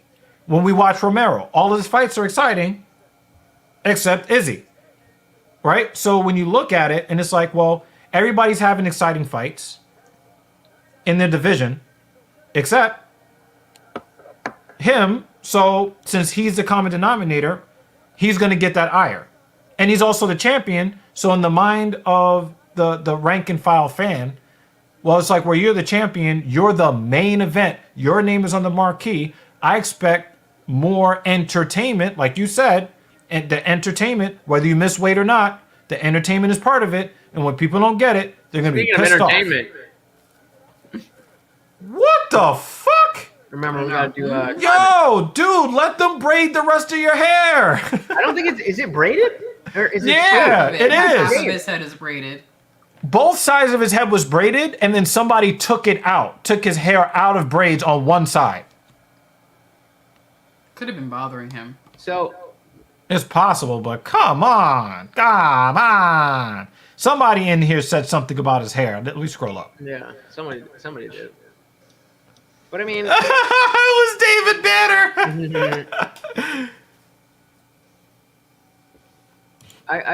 There's too much to the again, especially in the context of we have wrestling fans here. the context of wrestling and comparing that to MMA, the reason that I give credence to a fighter fighting differently once they win the belt is because that is their real life, where they really have now something They're getting pay-per-view to points. protect. Right. And now they get So endorsement that is deals part and all of the that stuff story. off of being a champion. Yeah. That is part of the story for me. So that Right. makes sense in the context of the story of I'm on the rise and now I got something. Before I didn't have anything. So I was doing, I would do whatever. And now I have something to protect. So that makes sense to me. I don't fault that, even if it was fake, even if it was a movie, I wouldn't fault that character for having a different perspective and a different fighting style. Nor do I. And I understand that some people do, and I think that's silly. Right. But I think in you're my asking position, I think if you want that, then go watch, wrestling. well, in my view, No offense to the wrestling fans. right, but in my view, we always see champions fight differently, but nobody draws the ire of the fan base the way Izzy has, except All that for says to me, Rose Namajunas in all- that one fight Well, against Carla Esparza, okay. right? So all that says to me is that in the situation of Rose and Carla, that legitimately was, what the fuck are you doing? You're trying to make people boo for you. In the case of Izzy, then I understand that it is the case that it drew so much more ire, but that says to me that the disparity between him going balls to the wall to try to get to the belt and him just doing what he needs to do to maintain his position, that's such a big gap that's why people are mad, that he's so good that now he only needs to do, shout out to Kamaru Usman, only 30%. That's the only thing that says to me is that he was so good that now people expect that, but he's not needing to fight to that level. Again, I always bring up, when we have this conversation, I always bring up John Jones. John Jones is the same way. On his way up, he was a fucking phenom. And then he wins the belt, and now he's fighting to protect his position. Right, but everybody still loves him, and they don't complain about how horrible the fights And are. I They think just that's say he's the best of all time. I think that's inconsistent. But the thing is, it's consistent for all champions. The people only have a problem with Izzy for a reason. I thought it was obvious when I put when the pound 1160. I thought it was obvious I was talking about Discord. We gotta remember how new to Discord some people are. Yeah, but I thought that he knew the Discord thing. No, I don't do Narsagram. Although Carbon. we do have one for the Talking Shit podcast. That I don't know anything about. He does not have a personal one. We have one for this channel. Right. That I don't. That's not the point. You don't need to follow up with that. Are you? I do it. Speaking we want of which, people to know that we have one so that they can follow it. Okay, so you run the know about new Instagram? videos. You run the Instagram? Huh? You run the Instagram? Yes. So I would all of the shorts I would definitely put up on Instagram, and Yes. then if you do like every once in a while, put up like just an entire video, like an entire regular. I saw that you did that. I didn't realize that we could do that until Not I for saw that mobile. you had to do that. You have to do it with your from own. desktop. I don't know why. I hate that both YouTube and Instagram, their experiences are so different, mobile to desktop. But yeah, I noticed Kevin that too. Holland is a minus And then you 175 can't- favorite. Wow. you can't post a reel from The desktop. You can only post reels from your phone. And then if I want to add a collaborator, because I have my Mrs. Evil one, which I just use just to promote this channel, I can only do that through the mobile. Sometimes I start on the mobile and then do it on the desktop to fix it up. Yeah. So like I put the Alex Jones and Kanye one. Yeah, but I did notice that you had posted a full video, and I was like, that's nuts. But I'm glad So yeah, to if you know just that we if you just do it from desktop, then it'll. But we want people to know that we have the Narsagram so that, we could. Because I find that the thumbnails Yeah, just like numbers don't This is really only get- the second time he's coming as an underdog. Wow. Wow. I find That's that a strong statement. I find that you cross promotion. Twitter, I get a lot of clicks. But other than Twitter, like Instagram, people are on Instagram. So at both where we're at, we just need to grow that little bit to hit that monetization mark. Yeah. All right. Sorry to be the asshole. But Real- when my boy Steven Thompson is fighting, we Yep. shut the fuck up about everything. Okay, Fight I'm in the time. other sense. I'm just saying it puts it out there to get more eyes on it rather than focusing on bringing views in. That's it. Thank you. Yeah. Now I go into anxiety mode because two fighters I like are in the cage. I didn't know you were that big of a fan of Wonderboy. I'm a massive Steven Thompson fan. Massive. What? Jeremy. It's going to be interesting to see. We know how Wonderboy is going to fight. It's going to be interesting to see what Holland does. Oh, so my clock is at 4:45, 44, 43, 42, Yeah, we're 3 seconds off. 41, 40. Yeah, we're 3 seconds off. So for those of you out there, if we're ahead of you, you can just pause the however many seconds you're ahead. Holland is initiating the grappling. Maybe he feels like there's something that he has to prove. Because if he does take Thompson's rank, he's gonna have to. I don't know. He's gonna have to fight these grapplers. I don't know. I think that I don't know if that's. I wouldn't expect that to be an approach because it's defensive wrestling that he needs to show. Because it's not just that he gets taken down, but it's that when he gets taken down, he doesn't get up. No resistance at all. Yeah. So, but I think that he wants to show it. He wants to show it so that he can. Meaning that he wants someone to try to take him down so he can try to stay up. But I think some guys think that if they can get the takedown and they can get a submission, wow, that was a big left. Ooh. That was a big left. And remember, black guy versus white guy, so you know who's got the reach advantage. Again, look at their torso. Is that a thing? Maybe black people have short torsos. No, they actually they have longer arms. Well, yeah, longer limbs in general. Oh.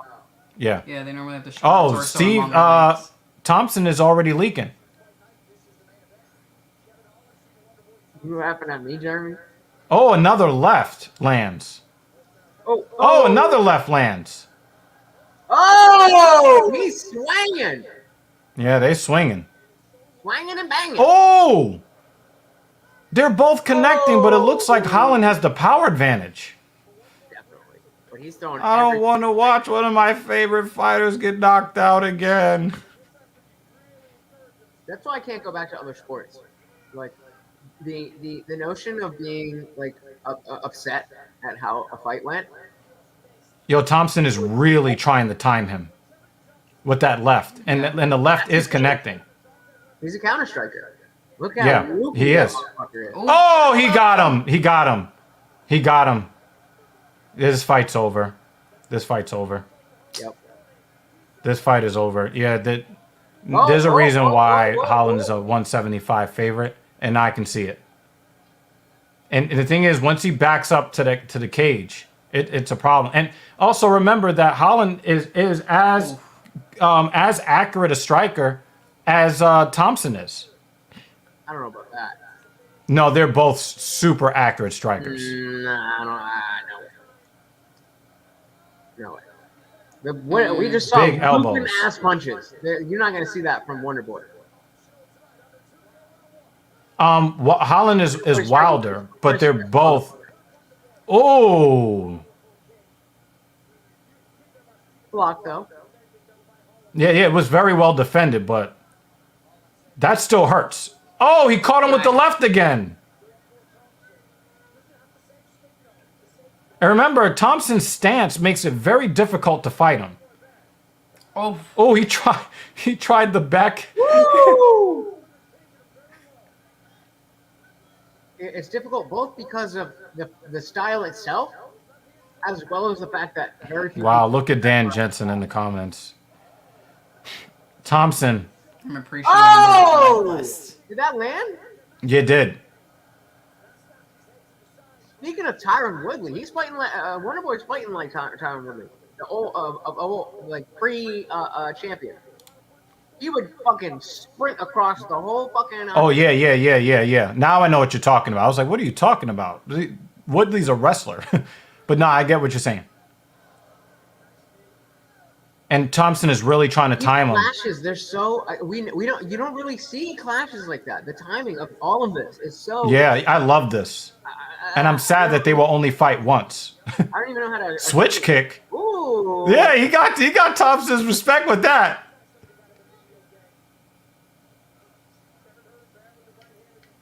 I'm mad that one of these guys have to lose. You know what I mean?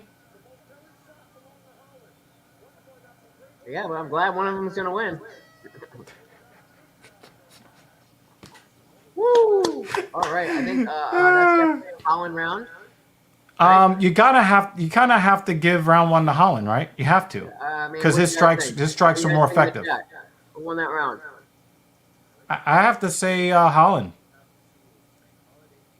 Chat, please tell us what you think. Now Thompson had a couple. Had the blood. Does anybody think there's a 10-8? Then how would you score that on the Lutch scoring system? Because that would clearly be a 10-8 on Lutch scoring. For me, it would be a 10-9 because I'm having difficulty making a decision on who won the round. And like my soul is telling me Holland. So even on your scale, it would be a 10-9 for me. Yep. Yeah, that's how. Because I'm not really. But the thing is, I know. No, 10-8. No. On your scale is 10-8 Holland because I forgot that he stumbled him a couple of times. I think because they use the 10-point must, but they only ever give 10-9s and maybe a 10-8. It just makes it. Yeah, I forgot that he got stumbled in the round. All the way down to 10-5. Right. Yeah. No, you're right. Because that was it was close, but it was a clear win, 10-8. If it's in my memory, it wasn't so clear. But then when I saw the replay, I was like, yeah, you're right. If it's dominant, then a 10-7. If it's really dominant, then you get a 10-6. Stop the fight! A round that should have been stopped. 10-2. Well, we don't go now. Oh! Yeah, Jeremy, the lead up to this fight was pretty cool. It was very much a buddy. And Thompson is going to be pretty until he gets knocked out. You know what I'm saying? Like Thompson is going to give us a really good show here, and then I think Holland is going to catch him. Oh, nice! That looked like a kick was coming, and he went with a 3-punch combo. I like that. Yo, he was reaching for him. Holland really wanted that too. Oh, nice calf kick from Holland. I think what I'm going to do is have the Thompson gave him back. Playing in the Discord server if you guys want to join. I mean, just to have something on. I got to get this woman to the airport in the morning, so. Anybody out there, feel free to join. Yeah. Or if nobody wants to do that, then y'all can earn some Jackbox points for the contest. $100 prize. Oh, another head kick. I wonder what the difference is. Holland's in a little trouble. Whoa. Holland's in a little bit of trouble. Oh, the knee. Nice knee. The knee from Holland. Oh, my God. Nice. He's like, fuck, you got me out of there. Jerry, yeah, this is definitely a fun fight. Definitely a fun fight. Are you like 7 a.m., Dan, right? I've been waiting for this fight for a long time. Okay? It's time for you to have breakfast. I don't think I would. Woo! Switch kick! I don't think I would be as big a UFC fan if I didn't live in America. Oh, head kick. It looked like a question mark kick.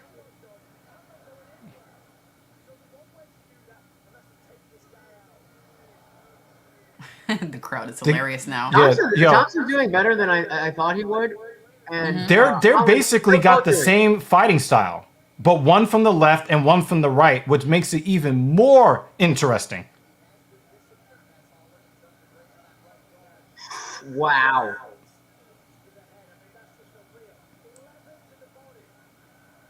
$26 each to the head, 11 each to the body. Oh, yeah, they both have it even. Oh, it was both. It was even to the head and the body, but then 10 more leg shots for Holland on oh, that is the luckiest takedown in the history of the world. He got it though. That's a takedown. Yeah. Hey, drink with me if you think Holland's gonna win this fight. Let's go.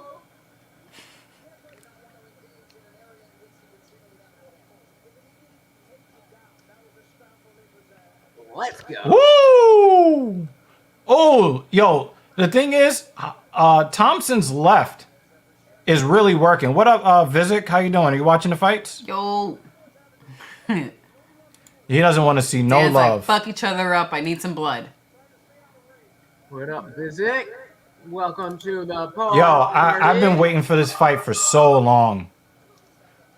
And the thing is, Thompson has the timing right, but he's a split second late, which is probably why, even if he wins this fight, you know that he will never contend for a title again, because his body is not responding to what his eyes actually see as quickly as he wants it to.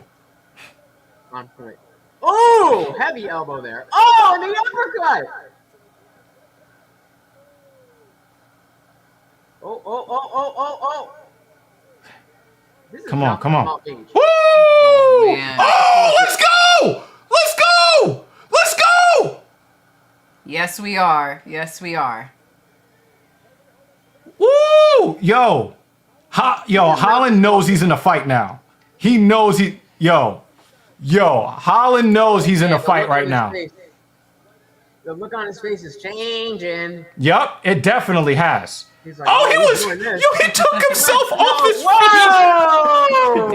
Can you call that a Superman punch? Yo, wow. Yo, there's a reason why. These are two of my favorite fighters. Holland is in a fight, y'all. I'm giving round 2 to Wonderboy. So I got it 19-19. Yep. On the Lutch score, see that I would call a 10-9 on even the Lutch scale. Yeah, because they're so evenly matched. That was. But I thought that Wait, who did you give it to? Thompson. Wonderboy. Round 2. Round 1 to Holland. Round 2 to Thompson. I think I'm going 10-9 Holland. I thought that more of the moments belonged to Wonderboy in round 2. He just asked me if he's having fun. I would remind me that I want to hear the round 2 score. He's like, yeah! He's like, slow down.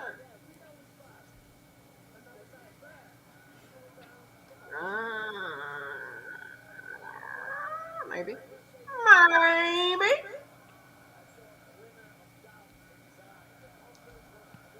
Yeah, see, Holland kind of telegraphed with the feint there, so that wasn't really the right move to. Oh! Woo! Woo! Yo, you don't want Stephen Thompson on his toes moving in your direction. You don't want that. He's the scariest nice guy in the world.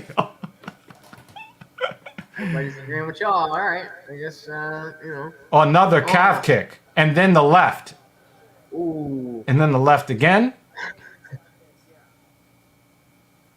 Brennan Fitzgerald. You're really starting to see Holland wearing this fight now.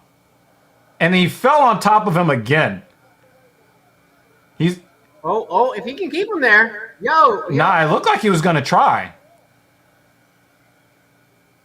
Said, fuck it, let's do this. Let's entertain the people. Let's go. Oh, big calf kick from Holland.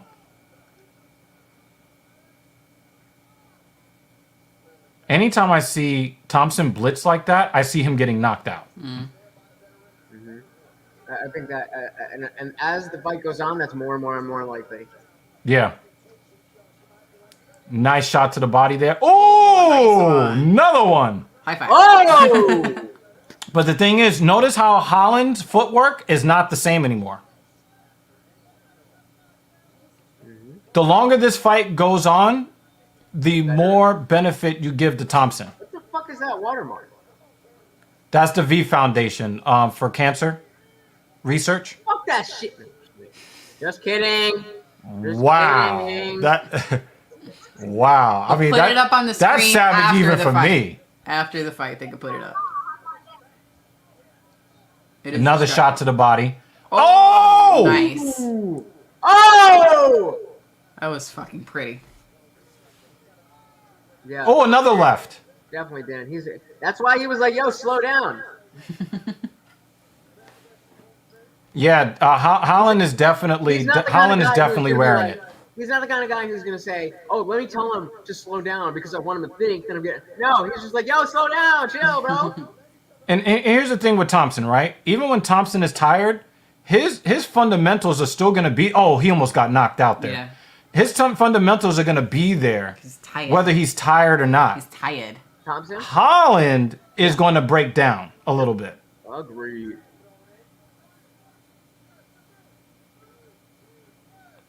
Oh shit! He's starting to pepper him now. Uh-oh. See, the thing is, Oh! Ooh, nice two-piece. Oh, careful. Because the thing is, Holland is not seeing the left. Oh! Right, left, oh! Whoa. I think my eardrum is about to be blown out. He's still smiling. He's getting beat up, and he's still smiling. That was not a good smile. He's like, "Fuck, that was a fuck. This is harder than I thought it was gonna be." Smile. That's what that was. But the thing is, I have this feeling like Holland might be playing possum. No, I don't think so. I don't think he's that. That's exactly what I was just saying. I don't think that. Because he's still throwing Literally big told him to shots. slow down, and I don't think he's the type of dude to play mind games like that. I don't think so. And it's 20-20 in the I third. could be wrong, but I don't think Holland is the type of dude who's going to play mind games like that. Yeah, I don't he's think saying, he's "Yo, playing slow boxing. down." He's legit saying, "Yo." Good. Yo, Thompson, yo. Woo! Yo, who throws a spinning back kick in the clinch against the fence? Who does that?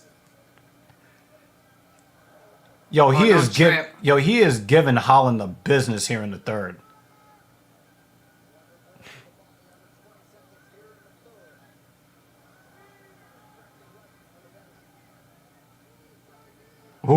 Ooh. He really had to prep for that one. Though. Yeah. He definitely telegraphed Yeah. it, but there was some intent on that. Yes. Both men are tired, though. Yeah. Oh, hand. Is this Something hand is broken? up. No, I don't want to hear that. No. Yeah, he's not in the playful mode he was in the first 2 rounds. And I wonder if he did hurt his hand. Agreed, Dan. Yeah, definitely 2-1. Definitely 2-1. 2-1.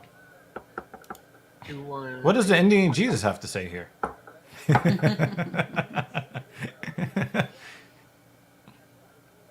I haven't looked. Sometimes when I don't really want to engage in the topic that he's got going on, I'll go in there and be like, "Yo, y'all in here, hit the like button," and I leave. Come in as his hype yeah, man. and like, you know, we were talking about Salty Plays. Like, he was playing this video game. I was in the middle of watching something, but he dropped the link, and I was like, "Yeah, I'll help him out." I just kept the tab open. I turned the volume all the way down. I watched for a little while, and I was like, "All right, I don't care about video games. It's not my thing." So I just kept the tab open, gave him the watch time, Yep. gave him the chat engagement. Like, you know, if you guys care about the channels, which you clearly do, and again, it's something that we appreciate to no end. Oh! That really helps. Yo! Heard it. Oh! You heard it. I mean, the biggest thing would be is sharing the video while we're live. I mean, like, hey, anybody likes UFC? Put it on Twitter, put it on Facebook, put it on Instagram. Yeah, I usually put it on Insta, TikTok, and be like, I hey, slacked look what I'm off doing. today. Yo, they're both talking. That's what I'm saying. Like, if you look at the Oh, Holland wasn't doing anything with it. He was trying to recover. the lead up to this, I ain't it mad was at it. very much a buddy. Like, they were super. It Yeah, was yeah. nice to watch. I ain't mad at it. Ooh. Jeremy Lewis makes a very good observation here too, because the person that has the most physical damage is the one that is making the other guy look bad. But again, remember, you're talking about a white man fighting a black man. So black men are always going to have the advantage in not looking as chewed up. Even when they are chewed up, they're not going to look as chewed up. If it was a headbutt, then I missed it. Yeah, I missed it too. Oh, that was a nasty body shot. Ooh, Yo, Holland's that. done. Him shooting like that? Yup. Yeah, his body hurts. Yo, his body hurts. Yep. And he went for it That's what I'm again. saying. That's what I'm saying. You see what he did? Oh He my showed God. that it hurt. He If showed he's that it shooting hurt. for takedowns, he's in a lot of playing. trouble. He's not playing mind games. When he says slow down, he's like, please, dude, I want you to slow down. When he gets kicked in the liver shot, in the liver, he's like, ah. Is something's wrong with his eye? Did he catch a toe in the eye? Oh. Dan Jensen thinks that it was a headbutt. Did he get a nut shot?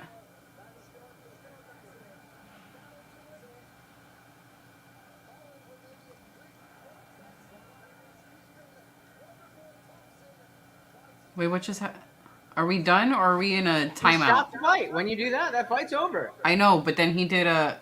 So. Yeah, but then he put a timeout and then put him. I'm confused. He might have used the wrong.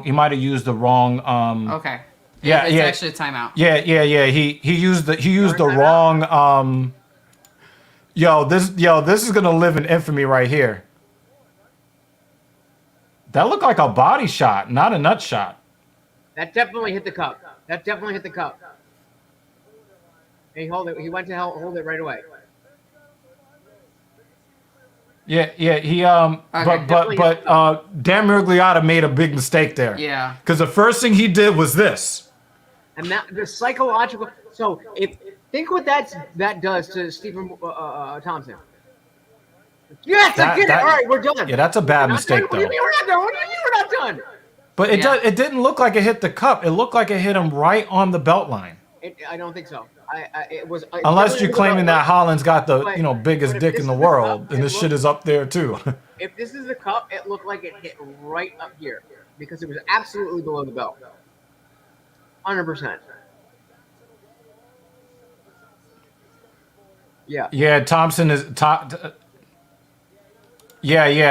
Black man, he Is probably got Holland's a big eye ass. closed? Oh, yeah, it is. But it might have been from the I think headbutt. his left eye. It might have been from the headbutt. If there was a headbutt, that might have been it.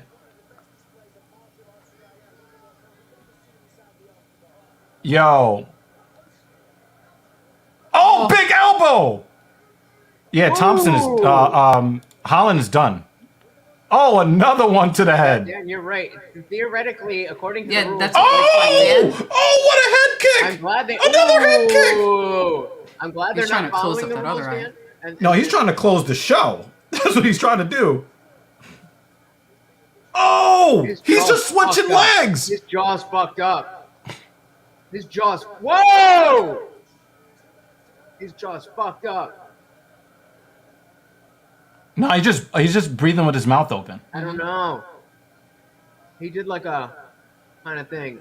Oh, big calf kick, Thompson. I mean, his face probably hurts from all the times it's been kicked. Even when you defend a head See, kick. stuff like this right now, what we're doing. This is interesting. This is interesting. You fucking casuals. Oh, another body You shot. gotta start booing. You're stupid. No, you're not stupid. You just don't Yes, understand. the boos are stupid. This is. Yeah. This is great. This is stupid. Yeah. They don't know what they're fucking watching.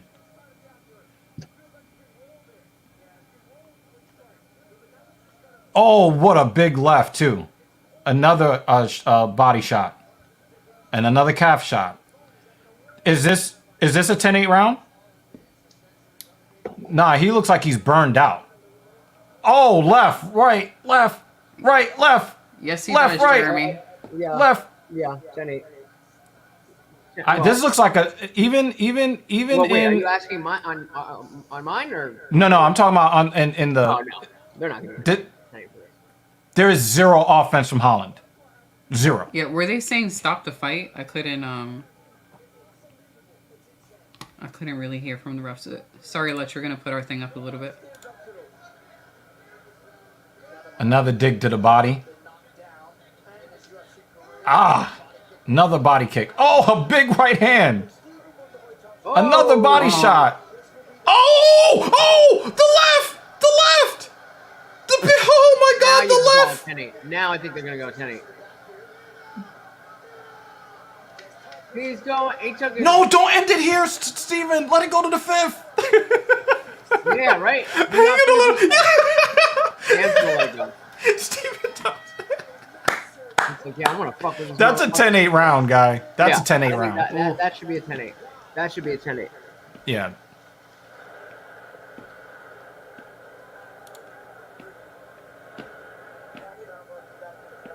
I was like, please, don't end it right here. There's 10 seconds left. He got up and walked away like he heard me.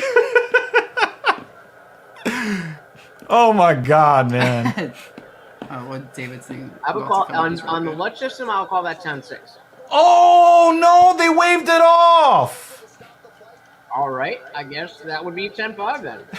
David Banner said that's a 10-5, right? 10-6. But if they just called the fight off, then yeah, that you know, the fact that they finished the round and they called it off, then yeah, David Banner knows my fucking system better than I do. Yeah, but for that round, he was just standing there taking kicks. Yeah, I think he said that his hand is broken. He was just standing there taking kick after kick after kick. Yeah, but he wasn't. But he ain't nobody's bitch though. Yeah, well, I think it's good that the judge called it. I would have been nice. No, to his see it corner called it. Oh, they did. Oh, look at his face. Oh. It's a nice gash right there. Dan, do you see it? Do you see the blood, Dan? That's for you. Just right there. Oh, look at that.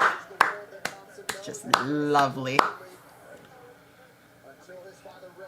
You know what? You know what I think happened? I think Thompson broke Holland's hand when Holland was defending the head kick. He's like, oh yeah. Yeah. Yeah, I think defending the head kick is what broke his hand. There was at least 3 of those. And that. Oh, that left crumbled his shit too. Holland was great though. Yeah, both of them. Both, but you know, the thing is that you could tell who was the better fighter toward the end of round 2. Yeah. Well, Holland went so Nah, hard. the corner called it. Okay. That was good. I think that's gonna be a good story. I hope that. Mergliata called the fight off for the second time tonight.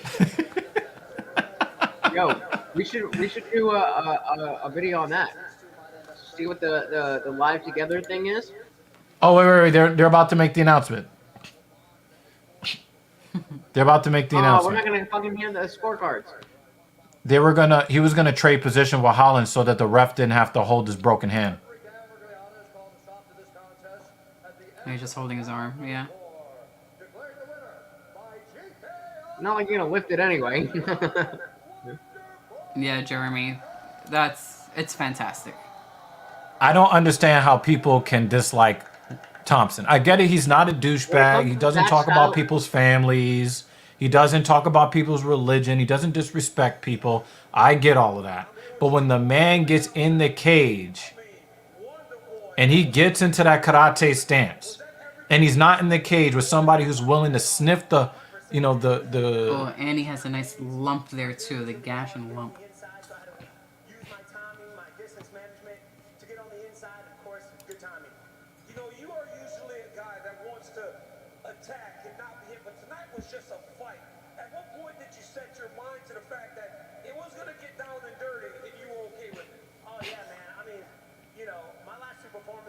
I lost to grapplers. I wanted to show the UFC and the fans that Wonderboy's still here. You know, I feel like I'm 25. I'm still in for the long haul. And Wonderboy, let's take a look at some of your work here. You were really... When DJ left the UFC, Wonderboy Thompson became my favorite UFC fighter. When what? And he became when Mighty Mouse left the UFC, Thompson became my favorite fighter.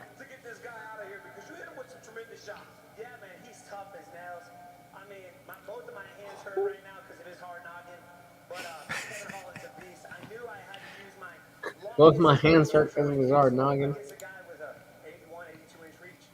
Wonderboy, you said you're still See you, here for David. the long run. After a How's it fight, going, brother? everybody wants to watch you compete again. I know you have to go and recover. But how soon would you want to fight again? Dan, What are you get some looking to sleep. see? See you, dude. Next time Thompson is gonna fight is 2024. Better, Stephen Wonderboy Thompson, baby. I'm out here for the long haul. So guys, if you're up, I am going to be hanging out in my Discord channel, watching the interviews or maybe playing Oh my God. whatever. So come join. I said $100 prize.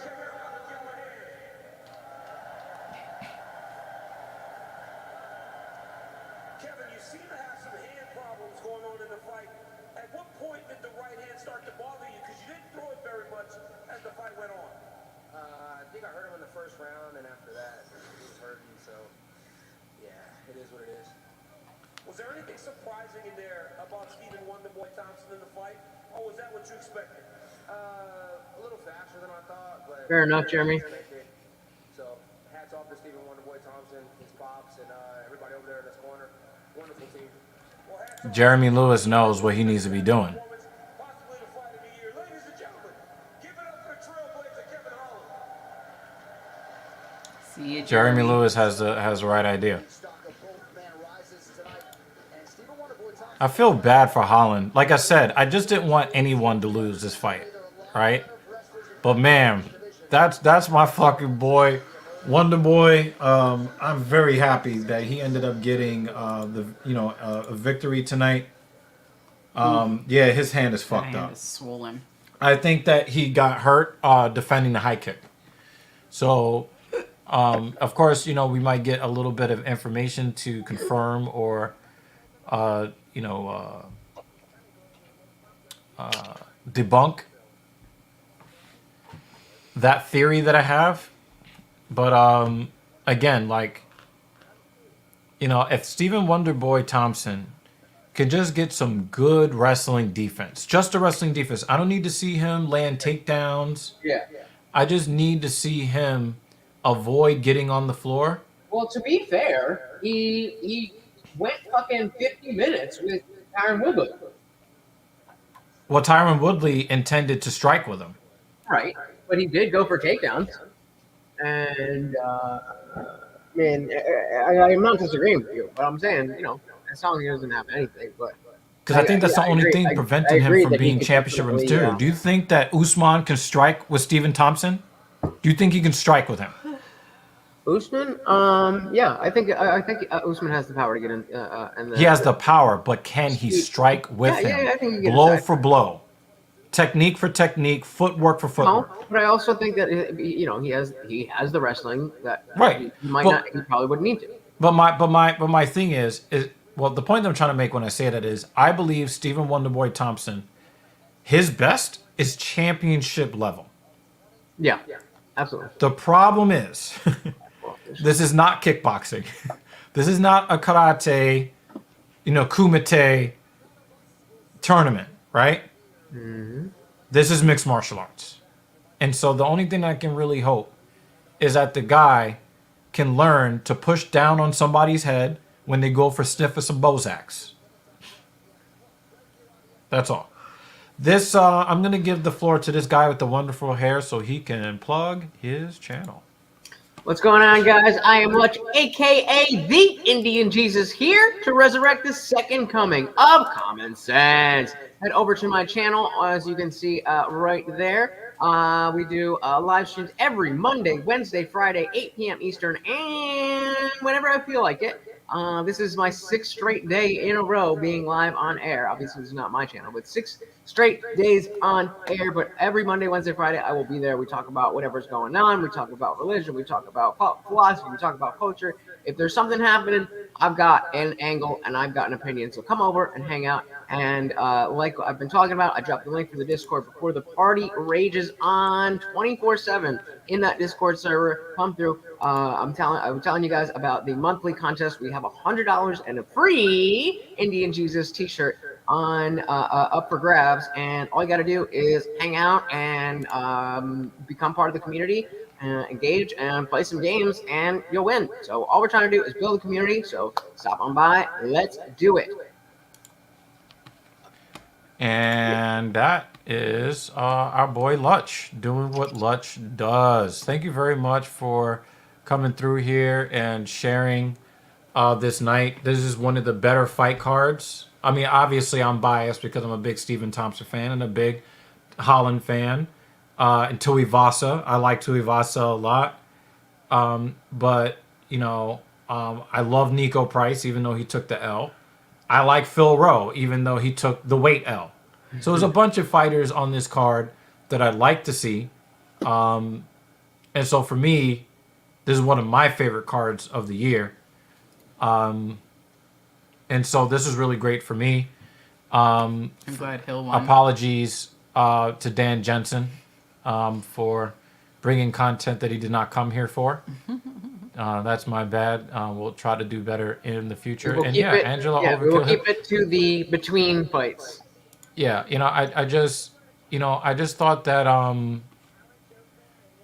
we liked a lot of what happened. Yeah, it was a good fight. I would have liked to see, even though I like Pavlovich, I really wish that Tuivasa would have gotten beat up and then one of them big fucking ham hocks of a hand connected and floored him. And that would have added to the legend, the myth of Tai Tuivasa. That would have been nice. That would have been a fairy tale thing, but he got bludgeoned. Yeah. Holland looked super sharp until he wasn't anymore. And I think maybe he knew something happened to the hand and he tried to stay in there. And then after that, it was just like, listen, you're going to have to carry me out of here. Right? And can we give some love? Can we show some love to Kevin Holland's corner? And the reason why is because we've been begging for corners to step up and protect their motherfucking fighters, and we saw that tonight, right? The only thing he was doing is getting kicked in the fucking head and getting kicked across the abs. That was all. And then, of course, he got dropped with the left hand, but he was getting hit with that left hand the entire time, even when his hand wasn't broken, right? Finally, we get a corner that protects their goddamn fighter, right? And the thing is, you don't hear Holland, oh, I'm going to fire my coaches. I'm never going to let these guys corner me again. No, this is what the sport is supposed to be. And remember the fight with Yair Rodriguez and Zombie where they were doing too much of the lovey-dovey shit in the cage, right? They showed the sportsmanship in the cage. It never got personal. But then they both tried to take each other's motherfucking head off. They had a job to do, and they did their job. So I'm with Lutch. You know, Lutch really hates the fact that sometimes the fans show just how ignorant they are to fighting. And I thought that we saw... I didn't hear the boos because I was too much into the fight. But I think Lutch heard some of the boos and you commented on it. It wasn't too bad tonight, but like just speaking in generally. Yeah, there should have been any. There should have been any boos. I thought this fight card was an upper echelon card. Yeah. So I'm gonna spend some hours with her because she's leaving me for a week. So we're gonna get on up out of here. Thank you to the viewers, Joe. You guys are fucking spectacular. Thank you so much for joining us, and we're signing off. We out. See you next week.